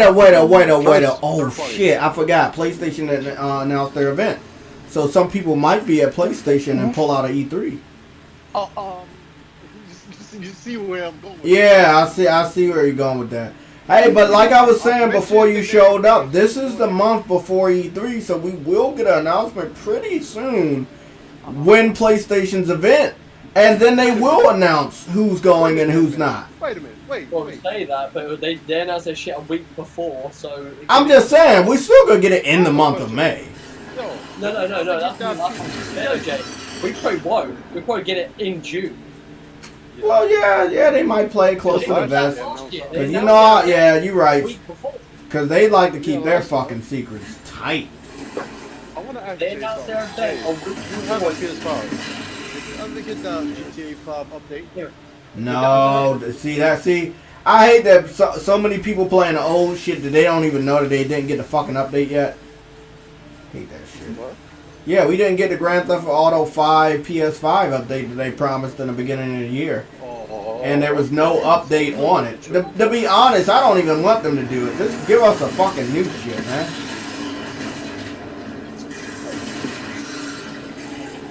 Just give us something new. I was wondering what they were going to do with that shit, too.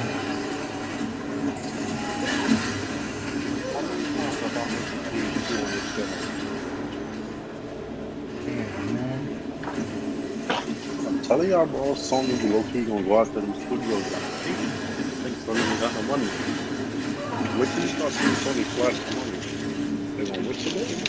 Oh, fuck. Because if Sony wants, they could possibly take over Japan right now. And buy everything. They could buy Bandai Namco, Enix. Oh, I know it. From Software, Sega, Konami, Capcom, Level 5. They want if they could. Don't let them do that. Can Sony even buy THQ? Yes. Yeah. Think about a lot of people. Again, it's the question: do they want to be bought? But THQ is popular. I don't know. They're starting to come back into their stride, though. Is it worth them? Is it worth it now? But they own Saints Row. Own a lot. They own a lot. The Time Splitters they own too. Keep in mind, THQ has what, 25 studios? Yeah. Okay. If Sony bought that, they would have 39 studios. And they own Saints Row. Exactly. Saints Row, but that's Sony will own Saints Row. Saints Row competes with GTA. Does Sony really want to do that? Oh, hey, hold on. Sure. Hold on, bro. Let me put it this way, True Eddie. I personally, not anybody else, I personally always believe Saints Row was better than Grand Theft Auto. And I agree. Correct. Well, if you go look at part 2 and what they did with part 2, yeah, but hear me out, True Eddie, hear me out. You're correct. Saints Row 2 versus Grand Theft Auto 4. Which one you had more fun with? Exactly. Even if you compare Saints Row 2 to Grand Theft Auto 5 and what you could do and where you could go, Saints Row 2 is still better. The only reason why Grand Theft Auto is regarded as a better game is because of the hype and it already being familiar in the minds of gamers. Other than that, nah, bro. The character customization on Saints Row 2 was way better than any of the Grand Theft Autos. I know. I don't know about CJ. I mean, shit. I like the gang mentality that they had instead of the mafia mentality. I thought that was awesome. The co-op features. The gang mentality was something that I rather more than whatever Rockstar was doing with GTA. I respect that. Because that's how they started. But I think that if I agree with you in one regard, True Witty. Look, if they're gonna go all in, they need to go all in. They don't need to just pussyfoot around. Hey, we're gonna feature your shit on our show, but we're still gonna go with Rockstar. So I'm curious. Like Spartan said, I want to know what's going on with this Grand Theft Auto. If they do go after THQ, which I would love them to do, They would then need to put a lot of budget behind what you call it, Saints Row, because Obviously, yeah. Rockstar's not gonna love like them being partnered with them, as well as they're making a competitive. So yeah, I mean, not obviously nothing's confirmed, but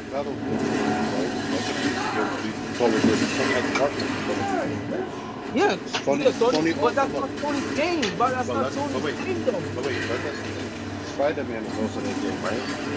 Yes. Sony doesn't have market Batman. No, they market Batman, but they don't have a partnership with Batman. They don't have a partnership though. That's what I'm saying. Oh, Sony and WB? Pretty much sure they do. That's how we got the custom PS4 game. They have one. Bro. That's why they said they thought the next Batman would be exclusive to PlayStation. That's why there was so many rumors. You know Sony and Warner Brothers don't get along. Okay, but listen to this though. That was a while ago. The new Spider-Man is now out. The Spider-Man is now out. The Spider-Man wasn't exclusive at the time. Now it is. So like that's the difference. Now they are the competitor when it comes to what you call it. When it comes to superhero games. Wait, wasn't Saints Row 4 came out 2013, right? Saints Row 2? Saints Row 4 came out 2013, right? Saints Row 3 or 4? 4. Yeah, but 4 is not very, you gotta also realize 4 is not very popular. It wasn't competition to Rockstar. No, I'm just That's what I'm saying. They came out the same Saints year. Row 2 and 3 was. So 4, it shouldn't be a problem. The game was too fucking good.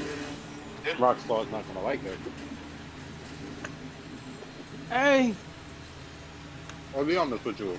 But okay, you know, okay. Put it this way: you know, Sony. If Sony buys them, Sony's gonna put money behind. Sony's gonna put money behind them, which means they're gonna actually have a bigger budget and a better looking game. You know that much. Right. if I was Sony, right? If I was Sony, not if Sony was Sony. If I was Sony, I'd ditch fucking Rockstar and pick up THQ and boost up fucking Saints Row. Why? Because Saints Row is just a better game, and even if you keep it exclusive, hey, Saints Row is still a better game. But Sony thinking of it like, hey, we get easy people to buy our system if we align ourselves with Rockstar and Grand Theft. We don't care how shitty it is, let's do it. Shit, I will go as far as when people talk about hanging out. Yes, I will do this because I'm biased. As far as people hanging out on Grand Theft Auto, still, PlayStation Home was a better thing.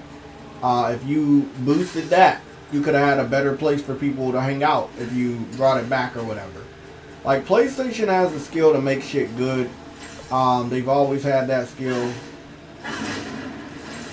So, and the thing is, that would also solve their multiplayer game because what you call it, Saints Row even to today they have a high multiplayer player base on PC when it comes to Saints Row 2. They flock to that. we'll see. It's not something they need to do, but it's definitely something I would welcome. Hope Sony don't get that. Hope Sony don't get what? THQ. Oh, THQ. Well, I mean, I think this is basically just PlayStation fans like wishful thinking. That's what we're doing right now. I don't see THQ wanting to go automatically being acquired after they're building themselves up. We understand what happened to THQ at the end of the PS3 generation. You know, as much as Microsoft want to acquire motherfuckers now, they were in a right position to acquire fucking THQ back in the day. But for some stupid ass reason, they didn't do it. They were weak, right? THQ was weak. And anybody could have picked them up. So I think if anybody wanted to pick them up, they could have picked them up then. But obviously they had a lot of debt. They, you know, and nobody. Again, when you acquire somebody, you have to think about all the shit that goes along with it. Picked them up, but Sony was hurt with the in the PS3 generation, so they couldn't exactly pick them up. You see what I'm saying? Very true. So when the PS4 generation was going, they were trying to build themselves back to strength, and they did. Now with the PS5 generation that started, they have enough capital to go and buy THQ. But the thing is, do they want to? That's the real question. Because THQ is already starting to build themselves back up. I won't believe THQ is back until they get they get them WWE games back from 2K. Yeah, me too. Okay, they ain't gonna get that WWE games back. Yeah, well, you know what? I gotta agree with True Woody. They not getting that shit back because WWE is in bed with 2K, and exactly. Yeah.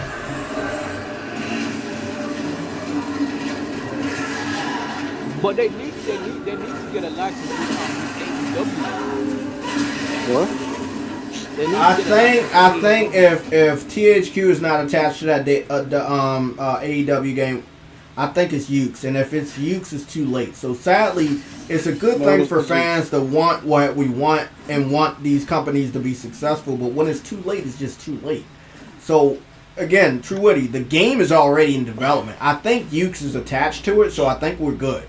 Ukes made the old school WWE games. Ukes? Well, they're the fucking reason the shit stays what? Like, believe it or not.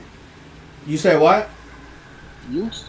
The reason why the animations and all that shit is still stale is because of Ukes, bro. Like, THQ devs used to be involved in that shit. Yeah, but you gotta remember, and everybody else gotta remember, this is THQ Nordic, not THQ. So they're on a different mission this time around. They're not on the same mission. They're not doing the same type of things that got them in the situation that they were in. THQ's kind of new engine. They're doing better. They're doing better stuff. I believe if they even got the license back, they'll be able to do better things. I don't think it's the same THQ that lost a lot of momentum back in the day.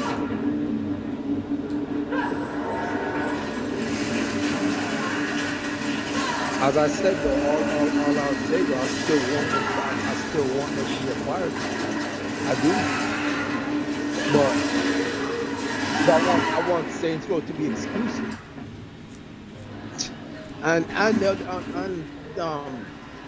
Dude, they're the ones who's making Biomutant. Like, I can't even fucking imagine to play Returnal while I'm in a podcast. I don't even know why I tried to. Even exploring, it's probably not the best. I think I got a couple things out the way. The biggest acquisition. Wait up, did I get another fucking trophy? Capcom. Y'all know that, right? Hold on, man. When Sony was to buy Capcom, they have control over the gambling business in Las Vegas. Every type of licensing Konami has, the arcades, all that, the mobile games, they own literally every part of Konami. Ah, fucking silver. Keep on, Konami have shit here in the US. On the West Coast in Las Vegas. Sony's in California, that's not that far. And then they have this shit in Japan. If Sony was to acquire Konami, like all of Konami, oh, okay. I don't think I realized how much money they actually could make back. They would. Oh, I did finish this. Man, you know, so I got I finished the archive set of the first area, so I got my silver trophy. And I did this shit where you gotta shoot all your bullets out and successfully do the overload thing so you can get your bullets back real quick. I did that, but the game glitched and didn't give me the trophy. I know I did that shit 5 times in a row. But then I got the trophy when I logged the game back in. Okay, so I got my 2 trophies from Returnal that one I was looking for, the other one I wasn't. Okay, I'm on that shit. Okay, good. I feel like I'm making some fucking headway. It wasn't a failed day. Today was actually a pretty positive day on Returnal. I wasn't trying to get to the next level, but I did get some trophies out of the way. So good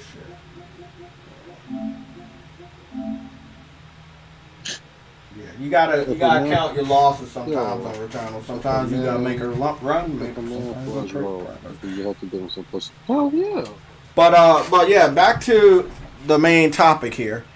What Sony should do with their finances, right? I don't want them to pick up THQ Nordic because THQ Nordic is still doing what they do best, right? They're picking up a lot of people. They're building themselves back up to the old THQ. How only Deep Silver then? Huh? How about just Deep Yes. Silver so they can have some choice? Yes. Rockstar can't be that fucking upset because your games are still always gonna sell better on PlayStation. So you might as well suck that shit up. I'm being honest. Grand Theft Auto games will always sell better on PlayStation for the foreseeable future. So they can get your attitude all they want, but you make the contract or don't make the contract, your games are still coming over to PlayStation and the money is still pouring in from PlayStation. You know what, Jay? I actually do agree with you. I do actually agree with you. Even if Sony gets them, the games will still sell more on PlayStation. So Rockstar still won't have a choice but to put it on PlayStation. Exactly. So the deal would still make sense. But wow. I mean, I think Deep Silver they got some other games underneath their belt too. I would definitely pick them up.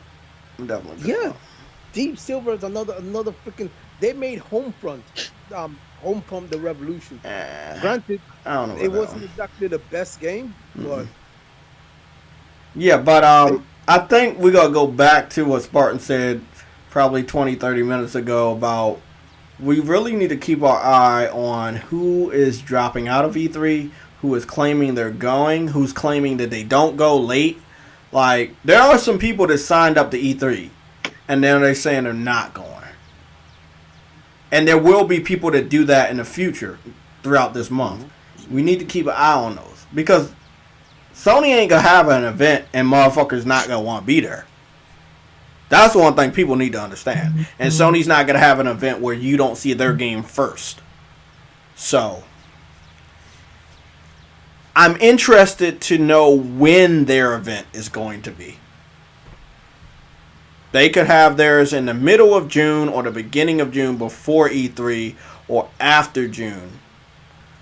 If they really want to fuck over everybody at E3, they can have their event before E3 starts. If they want to be respectful but still fuck over everybody, they can do it after E3. Or they can go to E3 and be a part of the party. I don't see them doing the third one. I think they're going to do it before or after E3. Either way, it's going to be disrespectful because I know they have shit to show. I know they're not going to have a June event and not give us a glimpse into the future. That's a scary thought. I noticed that, but when Sony delayed the games last year, like The Last of Us, and they delayed Ghost of Tsushima, everybody started to delay their games. Every time exactly. It really shifts the market. So when Sony stopped going to E3, everybody pulled out that year. Right? Yep. Everything, like, people started to drop out, like Japanese studios stopped going. I'm like, oh, okay.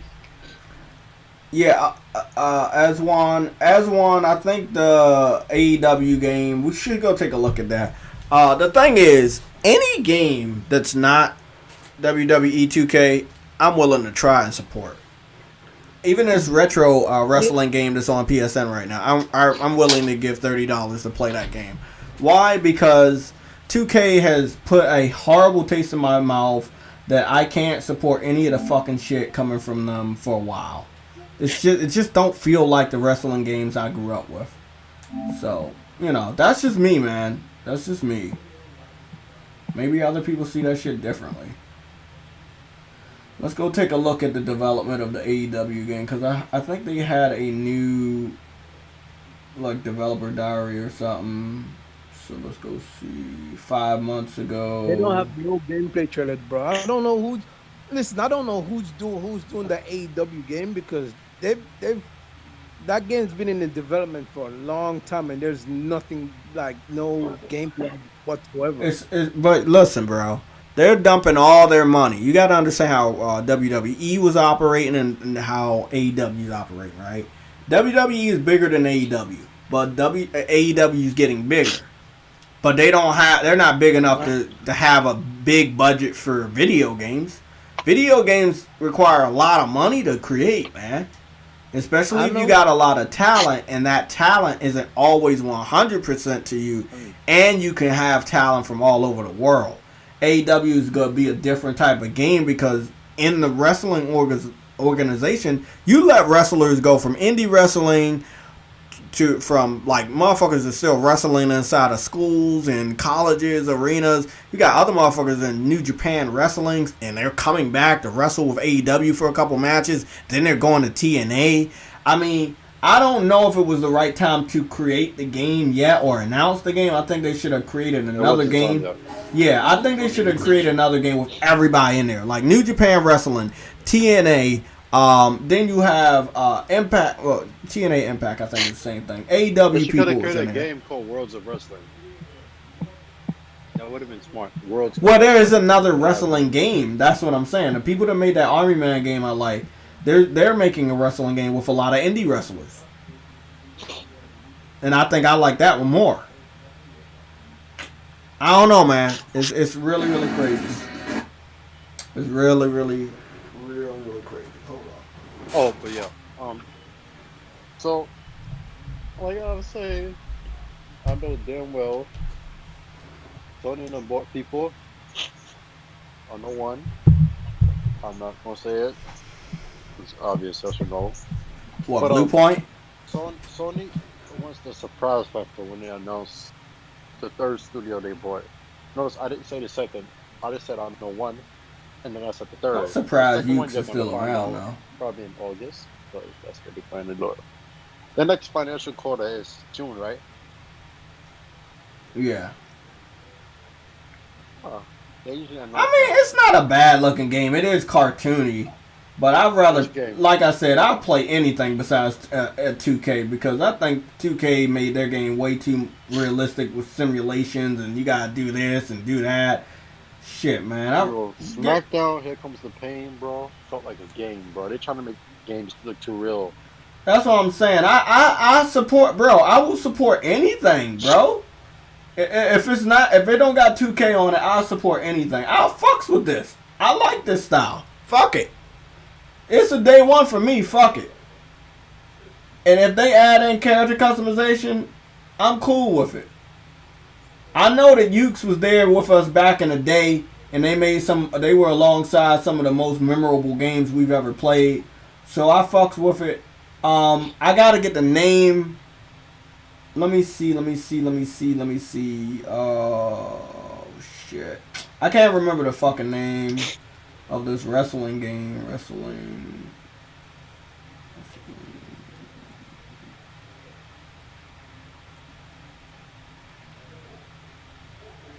Video game. Yeah, I see people already playing the Retromania wrestling game that just came out. Yo, I just had some good ass salmon, bro. I'll do a 19 week. Oh, Retromania is on a lot of consoles. What is it on Switch also? Okay. Yeah, I don't like 2K because I feel like they get a little lazy too. It feels to me that they just redoing the same fucking shit over and over. It's not like back in the day when we got Here Comes the Pain and Shut Your Mouth and all of that. Like, it was just, we know they were going different, and it feels like they reached the ceiling and they can't break through, you know?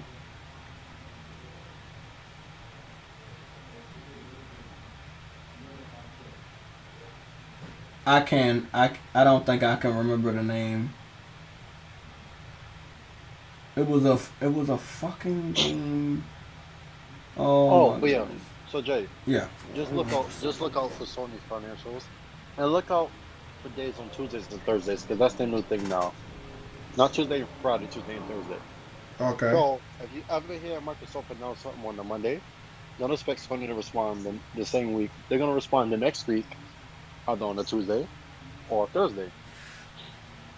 So they bought 3 people, right? I know one.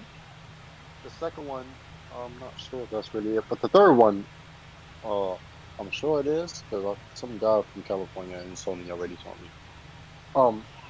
Konami was really a huge interest for Sony because they want to get back into like little markets where they because gambling is starting to make a rise again. I don't know if y'all know. It's like bingo, like the apps for bingo and shit like that. That's really taken off again. Like people are going back to casinos in person and like people starting to go to Vegas a lot. So in Atlantic City.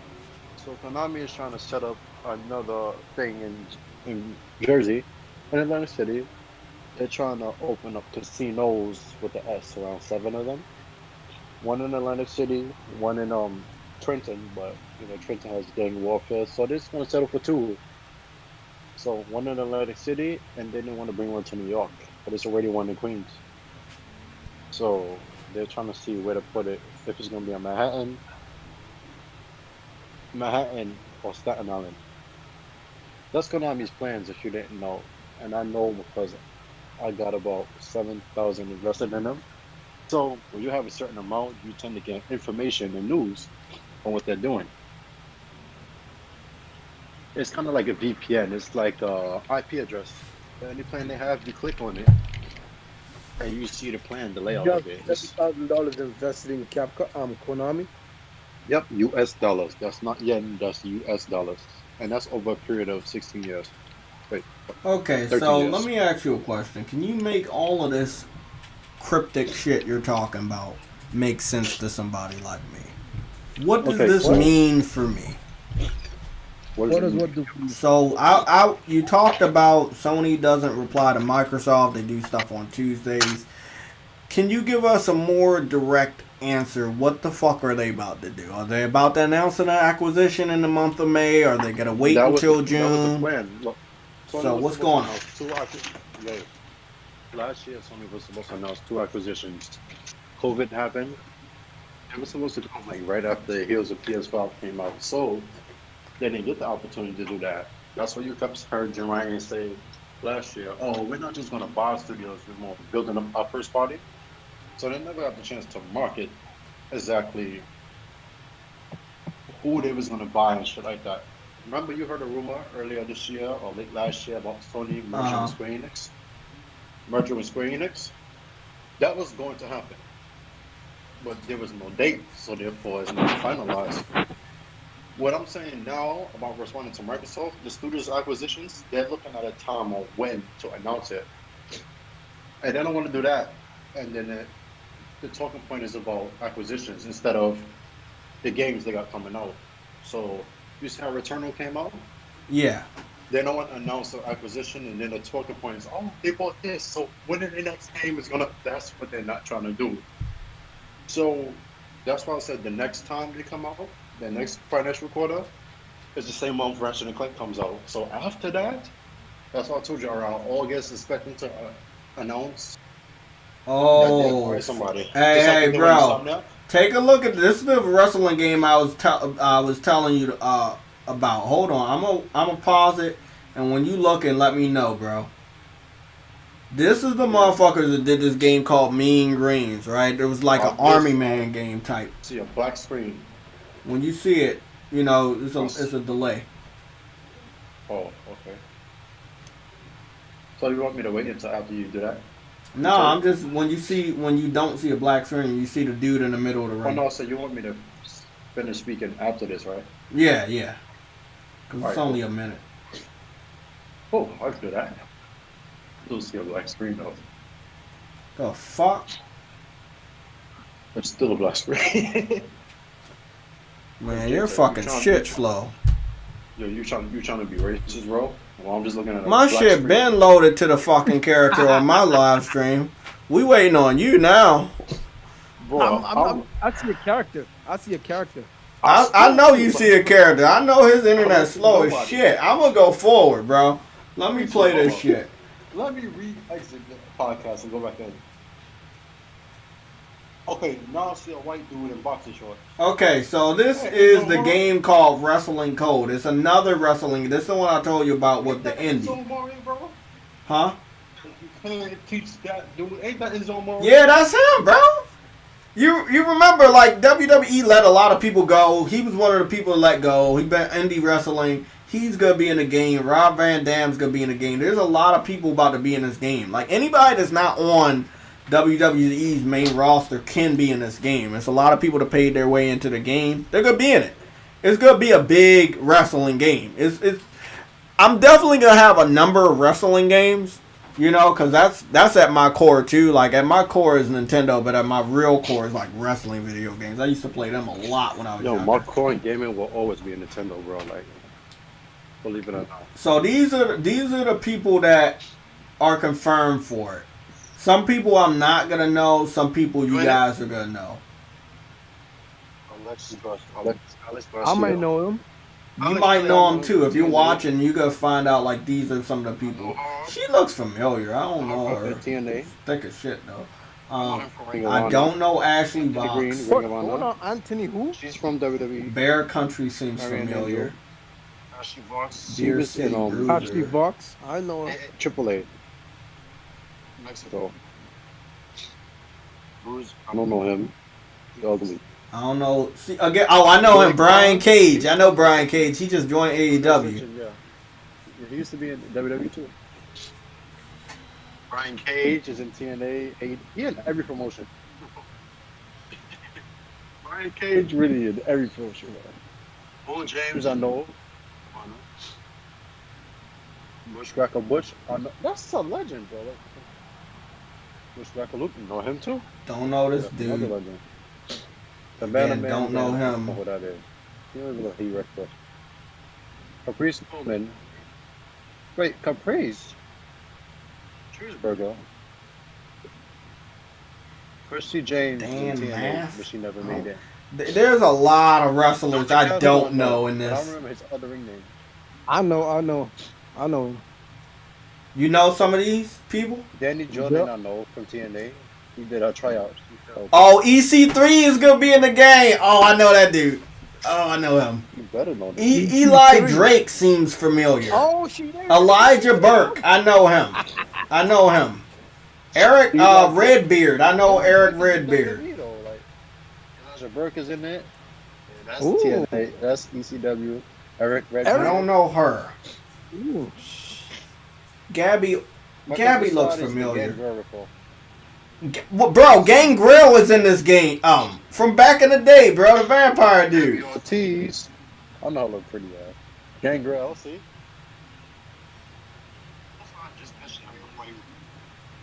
Yo, they got a lot of talent in here. They do. They got a lot of motherfuckers in here, bro. Hot dog Starks.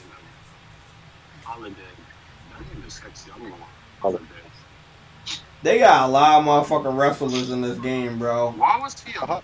Jeff Cobb. I saw Jeff Cobb before. He's a good performer. JTG. I don't know who that is. Just Incredible. I know Just Incredible. Oh, Ken Shamrock is going to be in the game. That's dope. Kenny King. I don't know who he is. They got some pretty fucking heavy legends, bro. They got Ken Shamrock. Kenny King from TNA. I know him. Kevin Riley. Congo Kong is in this game.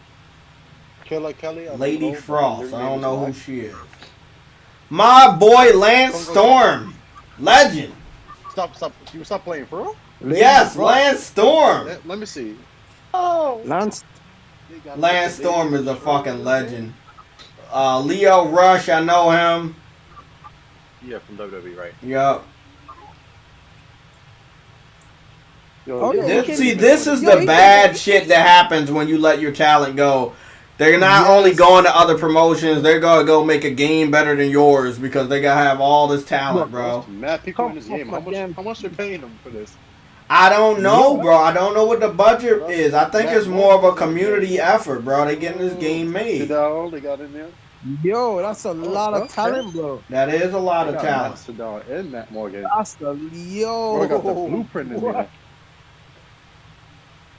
The main Mosh and the Thrashers. I know him. Those are legends. Yeah, the Thrashers that was legend. Yeah, those are fucking those are legends. Enzo. ODB, I know her. Yo, Jay, they got ODB. Yep. Oh, yeah, big titty ODB. Raven is gonna be in this, bro. Raven's in this. Rob Van Dam's gonna be in there. Yep. Raven. The Sandman is gonna be in this bitch. Scott Steiner. Bro, they got Scott Steiner in here. Oh, they got one of Rikishi's fucking sons in this bitch. Hold on, bro. No, this is what happens when you let go of your freaking talent. They got Shad in there too. Shad. Woo. Bro, ain't this the dude that fucking passed away? Shad? Yeah. Yeah, but I think when he passed away, did he retire or he wasn't wrestling with WWE anymore? Nah, he was wrestling with JTG. Yeah, so he probably, I think he signed with this from this game before he passed. Bro, this game was supposed to come out 2019, bro. Yeah, and I heard that people were signing last year. So, yeah, he signed before he passed away. Good shit. Man, that's a lot of people. I hope this is people gonna be in there or not wish list. Them niggas got Scott Steiner in their game, bro. I remember I used to play as Scott Steiner in WWE SmackDown Here Comes the Pain, bro. I love because this is a lot of fucking wrestlers, bro. Because I knew we were injured in the midsection, and you know his strength was 10 in that game. So that nigga did damage, even though his endurance was weak. I know this chick. Yeah, I think she wrestles for AEW. I think I saw her before. Jay. Hmm? I still remember niggas overall from SmackDown Here Comes the Pain. That's how you know. I know her too. She wrestles with AEW as well. Thunder Rosa. Thunder Rosa? Yeah, I think she's. Impact. Yeah, I know she was with Impact, but I think I saw her on AEW a couple. You know, Impact, New Japan Wrestling, AEW. A lot of people crossing over. Vic, I know Vic. I remember when she was in AEW. The beautiful people and all that. Willow Nightingale. I don't know her. Yo, the fact that I know most of these people. Zach Gowen had a tryout for WWE, and guess what? Okay, so this is official. That's official. That's the roster right now. They got some pretty heavy legends on there. That's a lot of talent. That's a lot. That's a day one. Hey, Gregory, I don't know where Val Venus is, but he's a fucking legend. It would be nice if he was in a game like this. That's scary for WWE right now because there's a lot. But the thing is, hold on. know. If y'all looking at the screen, I want y'all to look at this classic wrestling game. It's a lot of wrestling games out now, bro. Venus be high as hell, telling about politics. That nigga be smacked. Wait up. I don't got it in my favorites. Venus Oz, he had bags under his eyes that be red. That nigga be smacked. You could tell. Well, wait up. Val Venus is still wrestling? Yeah, he smoked like a motherfucker. Oh, I know a lot of wrestlers smoke. I gotta go see my boy Val Venus. Val Venus is he was a good technical wrestler. Somebody had RVD on their TikTok yesterday, and it was live outside, and they saw him in Georgia. That nigga was smacked. They was like, "Oh shit, it's RVD." So this is another wrestling game that's currently out. This one's $30. It's called the Retromania Wrestling, and what would you do if you met a wrestler like Triple H? I don't know, man. Outside. If I've seen Triple H outside, I'm just like, "How you doing?" This shit gonna be awkward because I don't like Triple H, believe. Yeah, I don't know. I mean, it depends. Again, it depends on the wrestler. Like, I could. If it's a certain other wrestler, I'm gonna want to fight. Yeah, it depends on the wrestler. But again, there's a lot of wrestling games, and they need a lot of wrestling games. It's just 2K sucks so much that now we got a renaissance of wrestling games being created. That's how bad 2K sucks. Yo, I really wish Chris Benoit that shit didn't happen, bro. No, man. You know what I hate though? He would have been in the Hall of Fame by now. He probably would have still been wrestling up until a couple years ago. It's just people gotta understand when you gotta watch the dark side of the ring. Like, watch season 1 and 2. Season 3 starting this month, right? I'm gonna tell y'all right now, bro. The Dark Side of the Ring, bro, that nigga went through some shit with Eddie Guerrero, and you gotta remember he was wrestling, he was training in a dungeon with Stu Hart and the Harts, and when fucking Stu Hart died, people don't understand that hit him hard too. Like, it was a lot of people dying that he was really close with. Eddie, I've seen Vicky telling the story. I'm like, this nigga was crying every day. Yes. When he was at work, he was holding on, and you would never know. As soon as he left, that nigga was crying every day. Bro, he was going through it, bro. And I'm not saying what he did, like what he went through emotionally was like it was all right for him to do what he did. But you gotta remember, like they said, he had a lot of head injuries because of his special move with the headbutt. So he had a lot of concussions. And you know how that shit fucking... Yo, but listen to Vicky Guerrero tell the story like... I did! I listened to not only Dark Side of the Ring, I watched the other documentary with her. I know. The thing is that Vince McMahon tries to cover it up, saying that there was no fucking concussions. You had multiple headshots with these steel chairs. And Chris Benoit received a lot of headshots too with the steel chair. Like... Look where he was at, like his last match and shit. Look what brand he was on, ECW, and they were still doing that. Yeah, exactly. 2006, 2007. So like, he wasn't really in those matches, but he got him for so long. Remember, Chris Benoit been around since what 1990s and shit. Like he been around for a while. Japan, yeah, he was in New Japan Wrestling. Him, Eddie Guerrero, all of them. Chris Man, that shit was so fucking sad what happened to that dude. Rey Mysterio, all of them was around each other. So. But you know what's sad about wrestlers, bro? They give us so much joy, or they used to give us so much joy. I'm not a big fan of like WWE anymore, but the wrestlers with WWE, WCW, ECW, they gave us so much joy, but their lives are so fucking either shitty or short. You know? Like, because they be on them steroids, they be dropping like flies to overdoses or heart attacks, bro. That's how you end. Didn't know? You know one person who didn't know? You see Scott Hall went through his shit. But one wrestler that was on that a lot, 3 of them. X-Pac. Oh, yeah. X-Pac did good. He did good. He ain't died yet. He ain't overdosed yet. He did good. No, he had an overdose. Oh, he did have an overdose.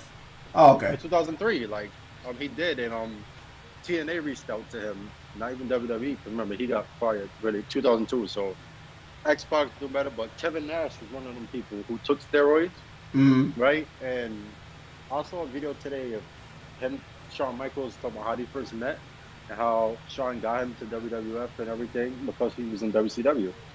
Funny, Kevin Nash came from WCW, went to WWF, and went back to WCW. So when people say he was like a trader, I'm like, bro, he literally asked for a release from WCW under a lie. He literally told them he wanted to do some other shit, being a bouncer, right? Yeah. He literally got released and sent his papers to Vince McMahon. And the next day, he went to Vince's house.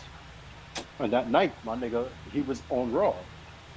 Oh, I remember. Yeah, I remember Imagine that. Being on WCW one day, and then the next day, you on WWF. That was the craziest time for a viewer of wrestling because we didn't know what the fuck was going on behind the scenes. We just knew motherfuckers were going from here to there. Even the thing with some wrestlers starting out in the early days of WCW that became legends in WWF. Stone Cold Steve Austin was on WCW back in the day. Yeah, Triple H was there too. Undertaker was in WCCW and he came to WWF, right? Chris Jericho, Austin, Triple H, Kevin Nash, really. Because Kevin Nash was in WCW originally. And he started WWF like everybody thinks. He was Vinny Vegas. He was in WCW. That's where he started. Like Booker T was already, you know, a five-time WC champion. Fucking legend, man, Booker T. He really became like a legend in WWF. People knew him. Sting was already a legend in WCW. That was known. But people like Rick Rude. Rick Rude was on WWF television at 9 o'clock, right? And then he was on WCW TV the very same night at literally like 10 o'clock. That was an hour, bro. He was in 2 different companies. Like niggas used to just show up in WCW and didn't give a fuck what Vince think because WCW had the money to pay them. We didn't know what was going on. Like Chris Benoit, when they came from WCW, them Eddie Guerrero, do you know that Vince literally did not want them in that company? The only reason he did that is to steal them. Like, there's one team that came from ECW that the WWF really, really wanted. Guess what it was? Who? The Dudleys. Oh. But weren't they with ECW at that time? That's why they started ECW. Boy. Oh. Literally, Vince took the Dudleys from ECW and he made them fucking stars even more. Yeah. That's the only people. He didn't bury a lot of ECW talent. Right? Oh, by the way, it is confirmed as far as 3 days ago, Spike Dudley will also be in the Wrestling Code video game you just saw. So that video was posted, I think, a month ago, but there are still wrestlers being added to the roster. Yeah, they said more to come, but like, I'm gonna be honest with you, right? I honestly think Vince never feared ECW, but he feared WCW because they had the ratings. He's buried every single WCW wrestler except for 3: Austin, Jericho, and Triple H. Have you noticed that? They got this dude named Simon Miller is gonna be added. Like, hold on, bro. Like, JayTech gonna be added to the game next. I will if they got a character customization. I'm gonna put all my notifications on for them. The name of the studio is called Virtual Basement. So if you don't know who they are, it's called Virtual Basement. They made one other game that I know of, which was the Mean Greens Plastic Warfare. Oh, okay. I didn't know they worked on this game. They worked on Ark Survival Evolved. So they got money. They got the backing to make something like this. Yo, Jay. Huh?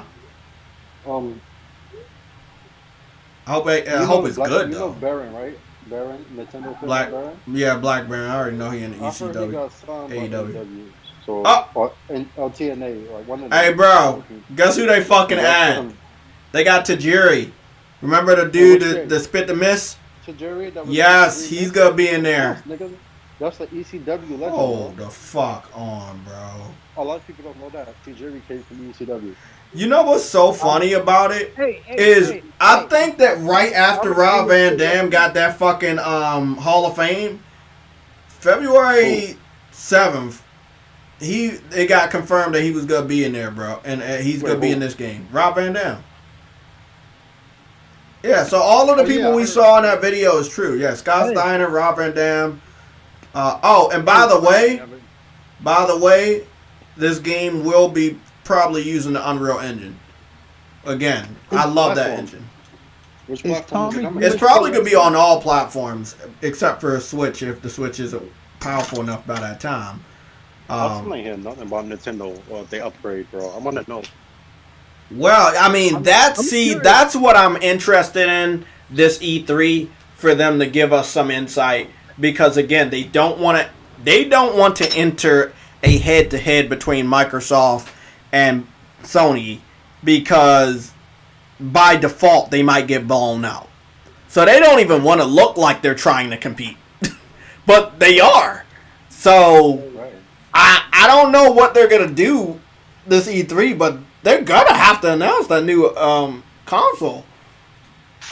Like, how many games can you release for the Switch? The Switch...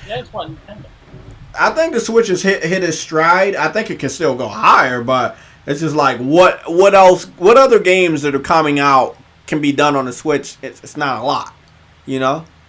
You can do your little Pokemon Snaps and Animal Crossing and Wall Talker 64.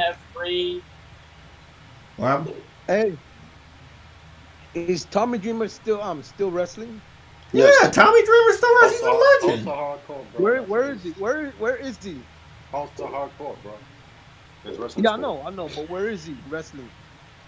I did see him on AEW in the 1st month of AEW. He was a part of a battle royale. Yeah. He has his own school. Remember the House of Hardcore? Yeah, he has his own school. He's around. Sometimes he on TNA. That motherfucker's around, bro.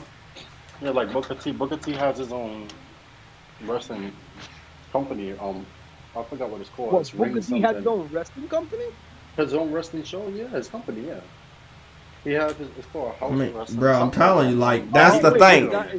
Is that why Booker T's off of the WWE announce table and anymore? He's I don't know. Yeah, he focusing on that. He trying to build up new. The thing is, True Witty, you gotta understand.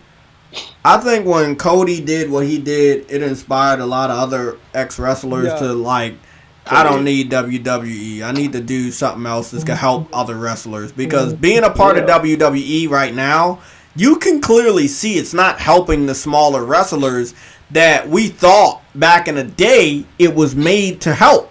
No, the promotions that they were stealing talent from were the ones that was developing the talent big enough for WWE to see. And yeah, they will try to spot talent, but I hope the talent doesn't go to WWE because that is now where you go to die. WWE is the Game Pass of wrestling. Quote me. Yo, bro. Quote me. It is. It is. You can make money. It is. Once people know your name and you go anywhere else, they're like, "Oh, you're a big star." Like when Drew McIntyre. When Drew McIntyre got fired, right? You see when he went to TNA, people knew who he was. Bobby Lashley, Kurt Angle was Kurt Angle. Back then? Yeah, like back then, but now, like when Cody left, Matt Hardy people knew already. So like when these people leave and they go there, like Zack Ryder when he went to TNA, people knew who he was. When Eric Rowan left and he debuted in AEW, they knew who he was. And Brody Lee left WWE, went to AEW. People knew who that was. People know these people because in WWE they have more media attention. So even if you don't get pushed, You gotta understand, bro. Your name gets pushed. Chris Jericho said fuck WWE and went straight to AEW as the star wrestler when they started out. Technically, he didn't say that. He went to Japan. No, I'm just saying. It's like WWE, he wanted another title run and they wouldn't give it to him. And he was like, okay, well, I know where I can go to get a title run. And he did get his title run. And he was the first one to win that title. You know? He was the first AEW champion. Let that sink in. So he's been a champion literally everywhere in AEW. Oh, wait up. Does he have an ECW championship? No. Okay. Somebody, so there's a wrestler that got a belt almost everywhere. I forgot who it is though. Big Show. Big Show? Mm-hmm.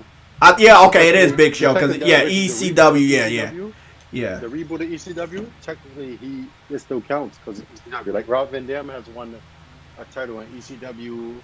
So you know what I learned that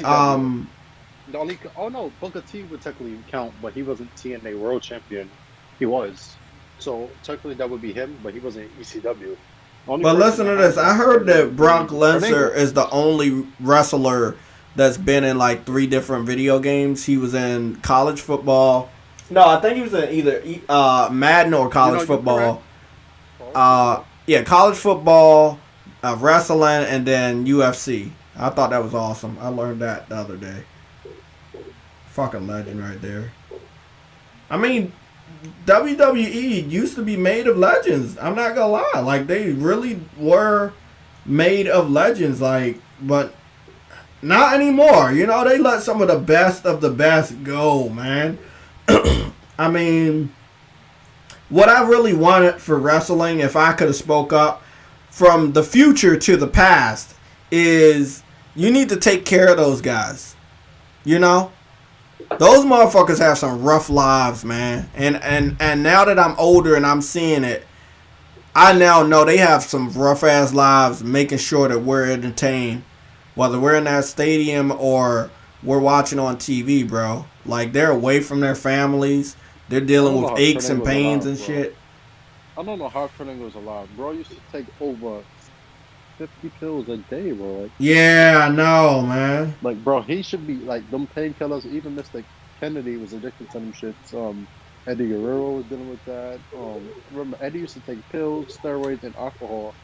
Hey, I'm telling you, bro. People always be like wrestling the fake. Yes. It might be scripted who wins. Hold on. It might be scripted on who wins and who loses. No. Hold on.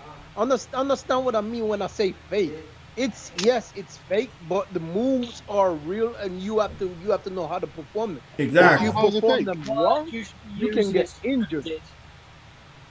It's scripted, yes. It's the moves are real. Oh yeah, Rhino has won, but he never won the WWE Championship. So yeah. What I'm saying though, Adam, it's the wrestling is fake, yes, but the moves are real. You just gotta the wrestlers have to know how to perform them properly. If they can't if they make a mistake, yes, they can get injured. Yes. The chair shots, however, that's real. Don't get it twisted. You get hit by the chair, you're gonna feel that shit, no matter how thin the chair is. You gonna feel that shit. So you see how we able to talk about this though? Like have our conversation. This is the type of shit. Just when you know people are into what they do. Like we talking about gaming, we're talking about wrestling. Everybody has contributed. I like that. Yeah, I mean, but look, bro, that's all I'm gonna say right now, bro. Like some of these wrestlers, they paid their dues before they even got to WWE. Quote me on that shit too. Look at fucking Chris Jericho before he got to WWE. That motherfucker was all around. He was up there with some of the best technical wrestlers already. Like WWE did amplify a lot of great wrestlers that were already great. But yeah, they were not great because they were in WWE. They were already great. Yeah, Kurt Angle was a great wrestler, but when he got to WWE, they amplified how great he was. No, it's not like the back in the day though. See, it's not like what it is now, where you've got newest things. I mean, most wrestlers come from, a lot of them, were in the space of wrestling in Japan. Or AJ Styles, those sort of people, Finn Balor, and all the come-ups recently. They all were in Japan, China, doing their thing. They obviously got their contracts to NXT and stuff like that.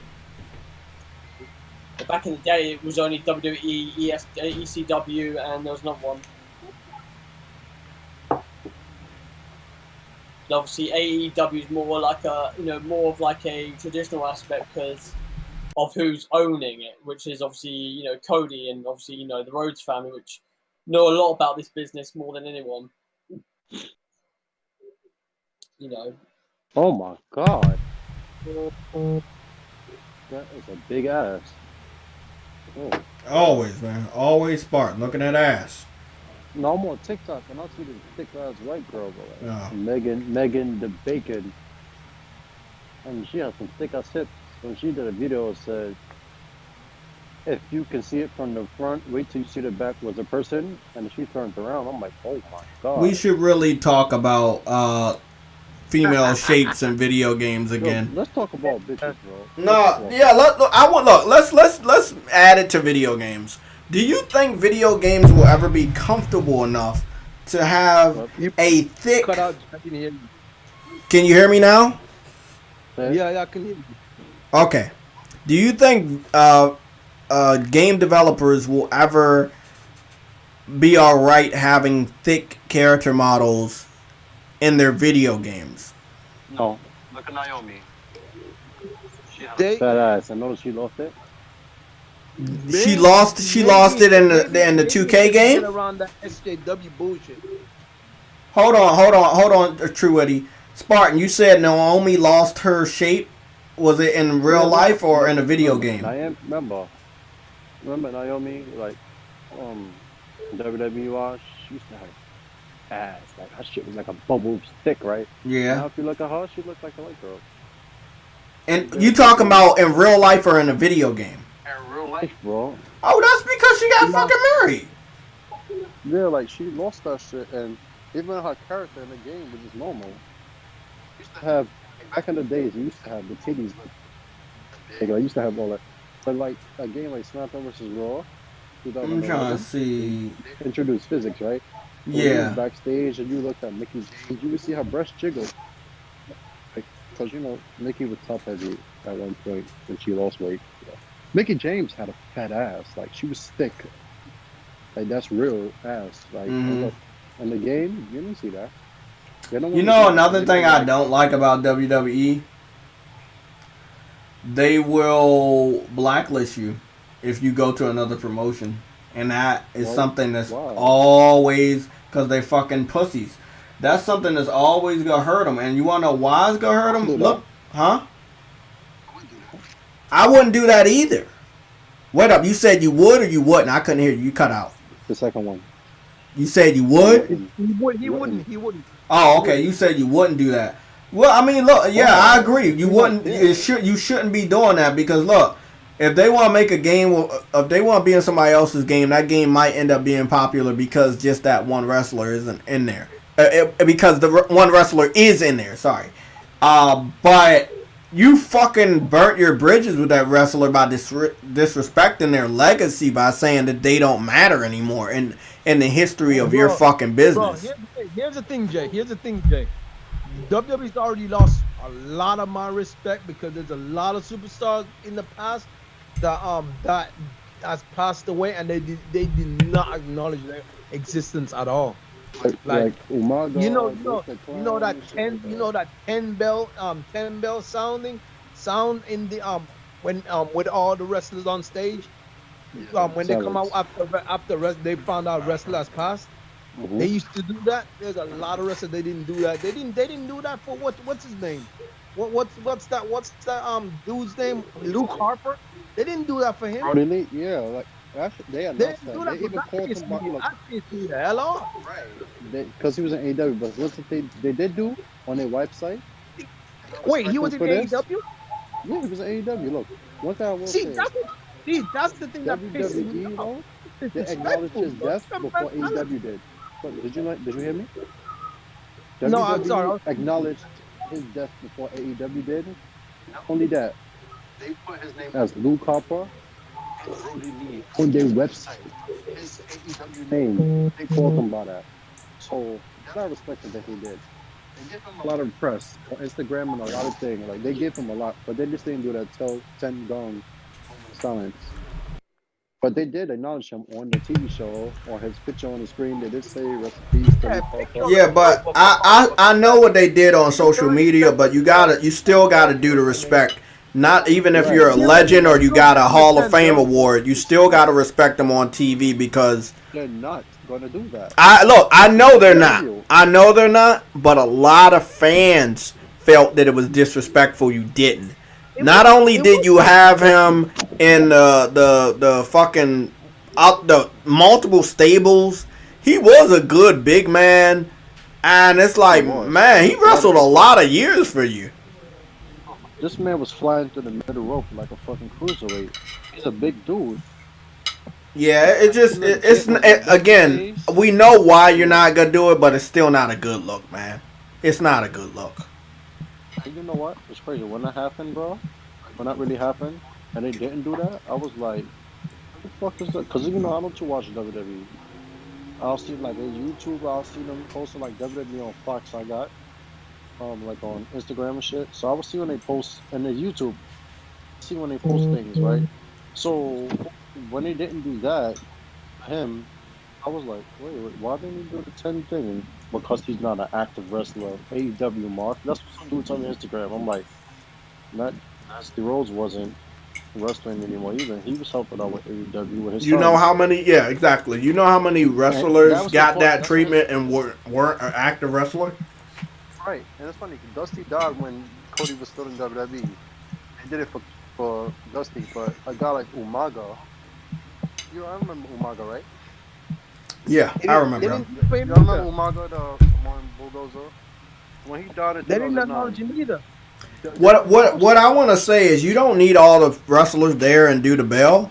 You could have did a video montage. Some wrestlers got the video montage. Some wrestlers get the bell. The wrestlers that get the bell are the ones that are new Like, they just recently died. They are active wrestlers, and they gone way before their time, obviously. And they show them the respect of doing the bell, and they also do a video. I didn't expect them to do the 10 bell thing. I did expect to do a video. And they didn't do it. That shit pissed me off. What happened? Patterson died, my nigga. You just was talking about that. Exactly. Legend. That was the man who made that shit. The Intercontinental title was his. Even the Miz even said that. That pissed him off. Bro, that was the original Intercontinental champion. That motherfucker, he lived and breathed WWE, and they didn't give him. Punk was annoyed when they did when CM Punk was annoyed when WWE didn't announce the superstars. Yo, CM Punk was getting pissed, like, to the point. I remember when he commented on the Brody Lee situation, he was like, I wouldn't be surprised when you leave WWE, they're dead to you. Like, you see what they did to Mickey James, bro? Yeah. Did y'all see what they put her belongings in a trash bag and put it in a box. Yeah, I saw it. In a garbage back to her house, bro. What the fuck? Oh, so you seen it? Okay. Yeah, I saw it. I saw it. Everybody saw it. Imagine that. That is Mickey James. That's a legend. This was a. Again, when you treat your you treat your superstars that way, don't be surprised when they go to other promotions and become even bigger. Don't ask for them back because they never coming back. Not after you disrespect them like that. Oh, that was Rikishi's brother. Okay. Yeah, Rikishi brother. Oh my god! Like we're sending a trash bag. I like her stuff in the trash. I'm like, bro, really? Like, what did she do you? Because she had an injury and she was out for a year. That's in her trash in the bag. You release her like Samoa Joe. They released, right? I get he was injury prone, right? And WWE was like, all right, I can't. But yo, I just want to know where he's gonna go at next. Announce table, like,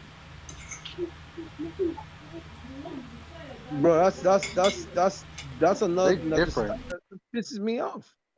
But then again, they're gonna keep doing it. But then they're gonna complain about ratings. Yeah. You know what the WWE problem is? You know how when kids do good in school, they think they're supposed to be rewarded, even though they're supposed to? WWE is that kind of people that think, okay, we do some good. That way, when we do bad, it can overshadow it. Like making Bobby Lashley champion. You think, finally, right, as a black man, you think you releasing all them talent was going to be overshadowed by him being champion? Bro, you took away a possible opponent of his. Samoa Joe, you could have brought back wrestling. He was healed his injury since last year in December. He could have been back. You could have had Bobby Lashley or Samoa Joe, just like in TNA. But did you do it? No. WWE do shit and then wonder why shit happens negatively. They're assholes, bro. Let me tell you something else that happened. Let me tell you something really interesting that happened. They had a prospect of a wrestling generation going on in WWE by keeping Billy Gunn on the payroll and allowing his sons to wrestle with them. They didn't do that. They let Billy Gunn go. That's why Billy Gunn went to AEW and his sons are wrestling with AEW. You see what I'm saying? AEW will definitely let you rise at a smaller rate. I mean, like, if you're a smaller wrestler, they will let you rise without all of this other bullshit, kissing fucking Vince McMahon's foot or kissing his ring, you know. I like that. Look at Black Baron, right? Do you think we were ever going to see him on TV if it wasn't for AEW? Probably not. I'm not saying he's a bad wrestler. It's just, you think that WWE would have gave him a chance? Fuck no. They would not have given him a chance. But AEW did. That's why I saw him on TV get his ass kicked a couple times. One of the ones I have to watch again because it was him versus Billy Gunn. And I thought that was an awesome match. But yeah, man. I mean, both of Billy Gunn's sons are wrestling with AEW. That's something that WWE could have had. That would have been an awesome fucking thing. And their father is still wrestling. Billy Gunn looks perfect. That dude looks amazing for his age, and he's still wrestling with his sons. This is something that every parent dreams of doing. Wrestling with their fucking sons or playing sports with their fucking sons. That's what Rey Mysterio is doing with his son. Exactly. But you allowed it to happen with Rey Mysterio, but you didn't allow it to happen with Billy Gunn? Like, that's crazy, bro. And Billy Gunn was healthy. A lot of wrestlers that had kids, they were not healthy, and they didn't even survive to wrestle alongside their kids. Like, man, it's just, again, WWE, so many missed opportunities, and it's their fault. Is Vince McMahon still pulling the strings? Who fucking knows? Probably. Yes. Yes. But he needs to stop, bro. He's going to be the downfall of WWE. You can complain about that, but think about it. You wouldn't even have this shit nowadays if it wasn't for him. True. Like, wrestling would not be as big as it is. Like, he went against his father, and he made an empire with wrestling, bro. Like, this is the reason wrestling today. Like, bro, that sport of wrestling would have been dead without his man. Like, I mean, WCW was just like an entertainment hub. I get it. But real wrestling, they stopped doing the WCW, bro. Like, you had matches, yes. But the cruiserweight division and all that was the main star of WCW, right? Wrestling wise. Fast forward, TNA, the X division, the cruiserweights.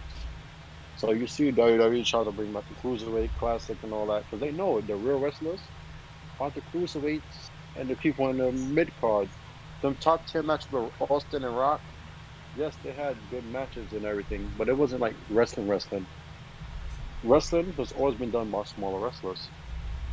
Yep. Like people like John Cena and all that. But John Cena could do a few moves here and there, but star, though. he's a big ass dude. Like, he's a powerful dude, right? But people Yeah, like John CM Cena's a Punk, mega star, bro. like wrestlers, like if you really notice, the biggest stars don't have much moves. No. Right? Somebody like Triple H doesn't have that much spine busting, pedigree. I mean, look, what does Triple H got? He got the running knee, the face buster with the knee, spine buster, pedigree, vertical suplex, which is really good. A couple punches, the running knee, diving knee. He's got a good enough move set to keep him good. And he was a good technical also one of my favorite, the reverse neck breaker. So Triple H, some of the wrestlers back in the day, they had some good fucking shit. Stone Cold, they probably had like 5 crowd favorites, and then a couple ones that crowds know that when they got older, it got the crowd pumping, but they were average when they were just starting out or in the middle, right? So you call them vintage moves. The announcer would call them vintage moves. Vintage Triple H. Yeah, exactly. You know, when you see the knee or you see the fucking neck breaker. But I don't like Roman Reigns because I wanted him to evolve like Dean Ambrose. Hey, I don't like the storyline that Roman Reigns is in. No, I don't care about the storyline because I don't watch wrestling like that no more. But what I'm talking about is his moveset. Because that's what he really needs. Like, Roman Reigns is a damn powerhouse. Why wouldn't you have him as someone who just whooped ass? Like, No. I'm cool with them. Hey, using his strengths, right? But I know he's capable of doing more than just a clothesline and a punch. And I think that's really weak. We saw when they tried to introduce him with power bombs and shit, and I really like that. But then they were like, nah, we ain't gonna do any more of that. Go back to the clothesline, go back to the spear, go back to the punch. That's it. But Dean Ambrose was allowed, after his injury, to come back and be a technical wrestler. Oh my God, bro. Did the crowd love that? And then they let him go. I was like, what? That's what I don't understand. They got freaking what you call it.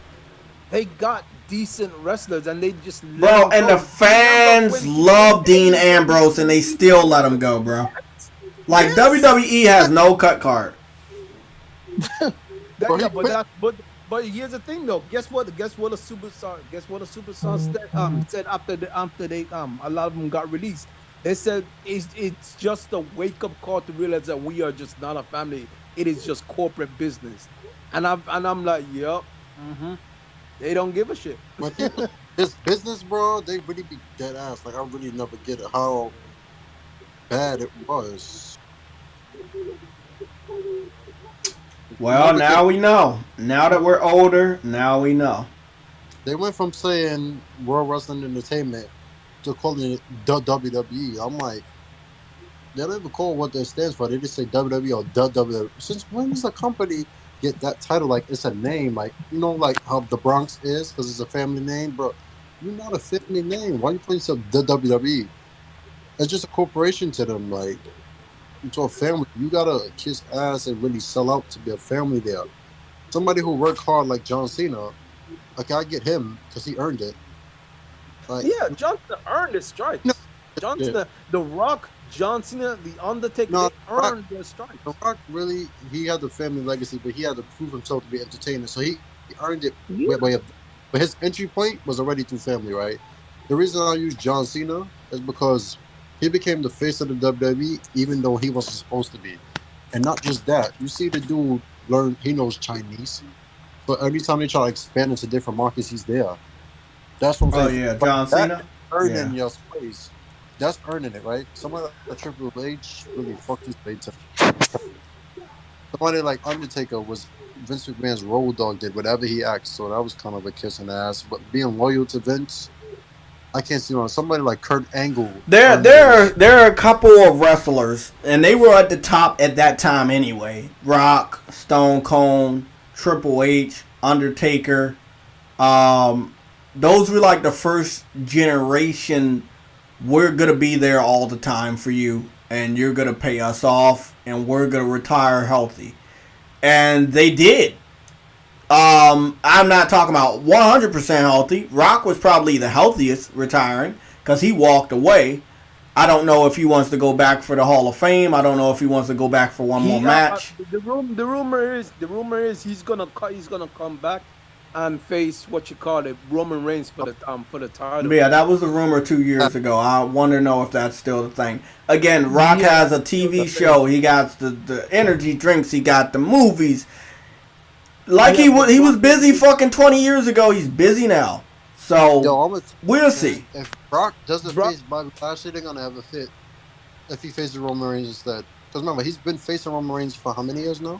Who? Yeah, Brock Lesnar. No, we're talking about The Rock. We're not talking about Brock. We're talking about The Rock. Oh, The Rock. Oh no, I'm not talking about The Rock.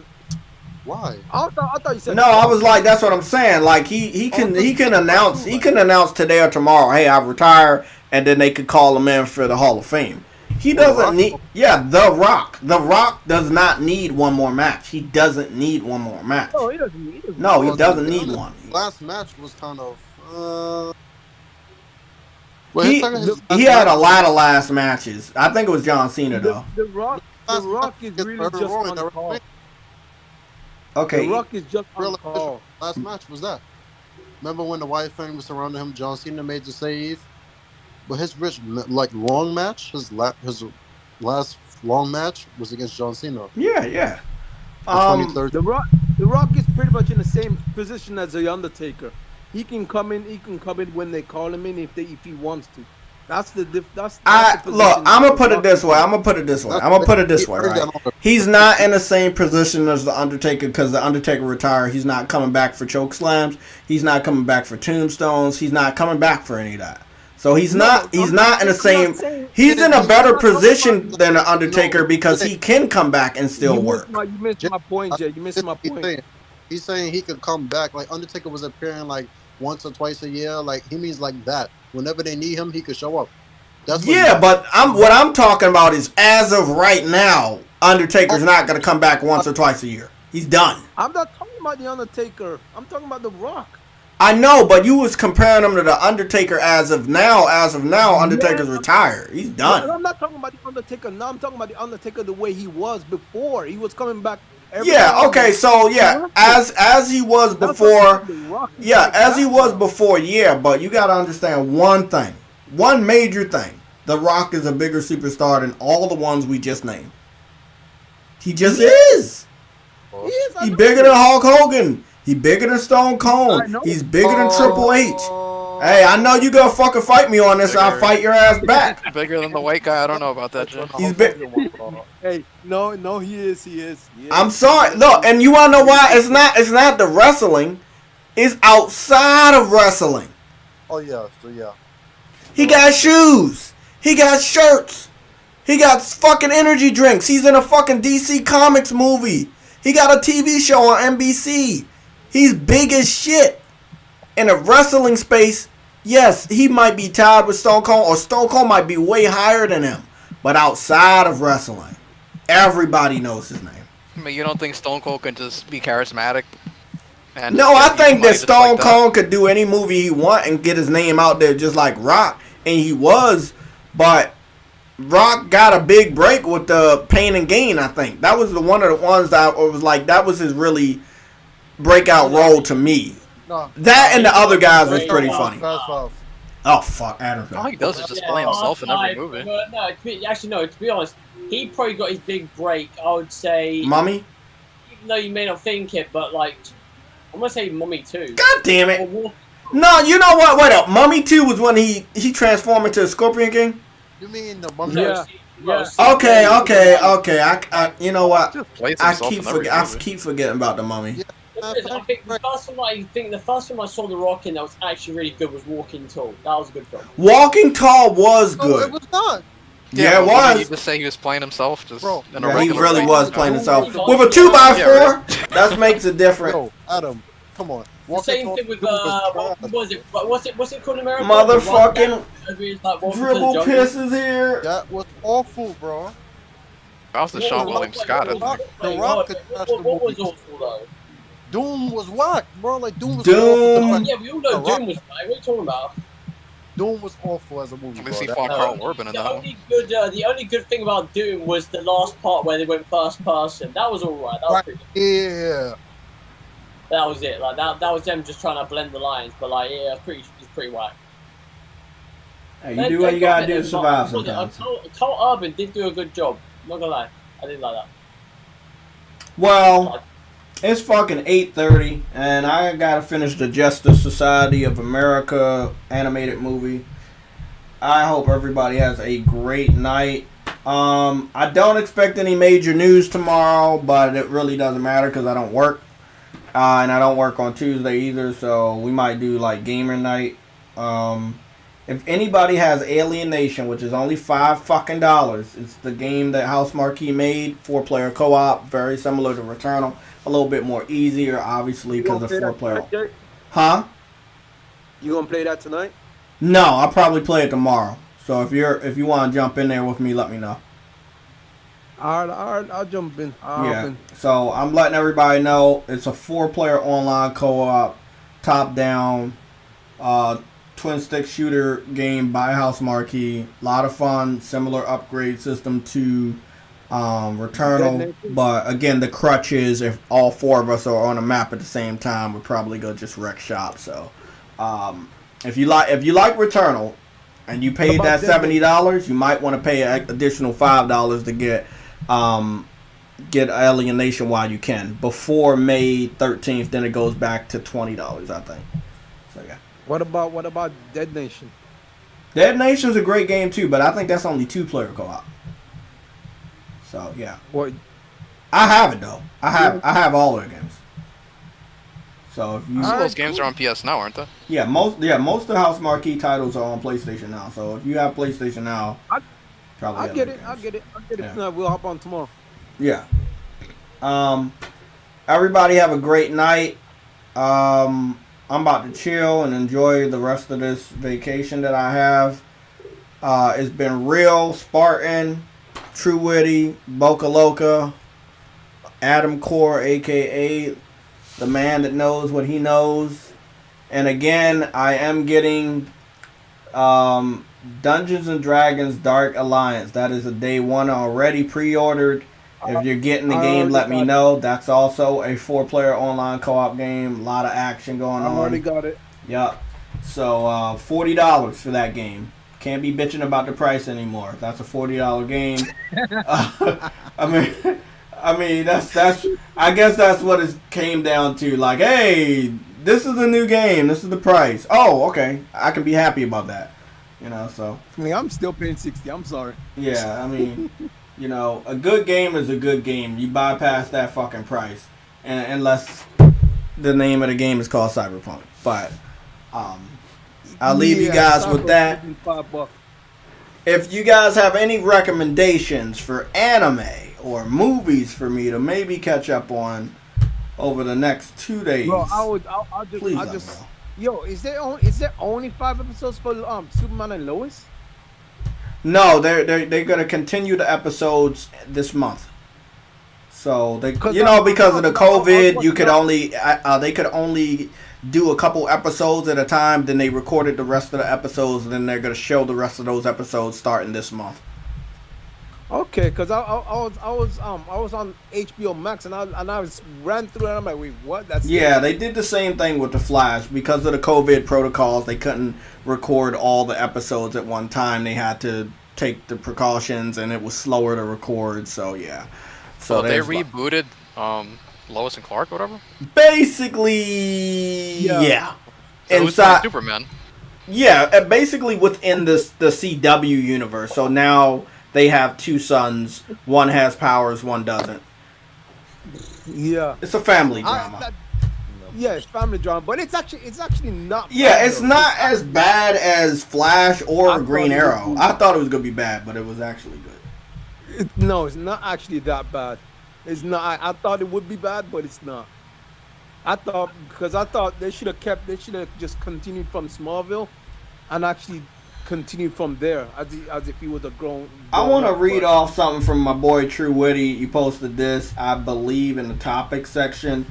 The last official gaming magazine, official PlayStation magazine UK, is going away, but they're coming back in the way of Play magazine. I don't know. What does that mean? They just renamed it to Play. Okay. So that's just a clickbait headline. Obviously. Official PlayStation magazine thing. They just named it to Play. Okay, so it's gonna be Play magazine, not PlayStation UK. Oh, so I think they're like Prince or Madonna now? Basically. Again, we had sections in the Discord for movies, anime, food, all types of subsections, not only gaming. So if you guys want to join the Discord, this would be the great night to do so we can verify you. I will be back tomorrow. I think I will be starting my playthrough for Returnal around 1 o'clock on YouTube. DC movies are good. It depends on which one you watch. Yeah, I watch a lot of the animated DC comic movies, and they're the best. Like, oh, dude, those are like 10s and 9s. Yeah. Oh, bro, I'm letting you know. I was in the middle of I'm 20 minutes. After 20 minutes, I'll be done. It's called Justice Society of America. It's a new animated movie by DC Comics. The animations are fucking perfect. So high quality, bro. Is that one on HBO Max? I don't know. It just came out this week. It's an animated movie. It's called Justice Society of America, and it's so good, bro. I'm gonna go watch it. It's so, bro. Yeah, if you watch DC Comics movies, you probably should really watch the animated ones because they're like they had a one where the universe was so big, expand across like 10 different fucking movies. Teen Titans anime movies, bro. Yeah. Like, they all ended up combining. Like, they were a part... They had their own DC Comics animated universe.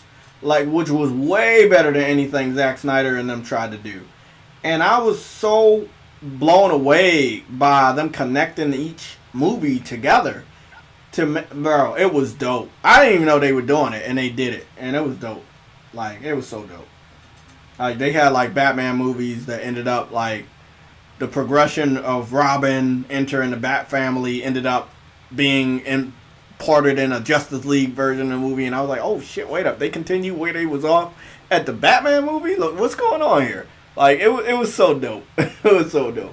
Yeah, so I would recommend the animated movies.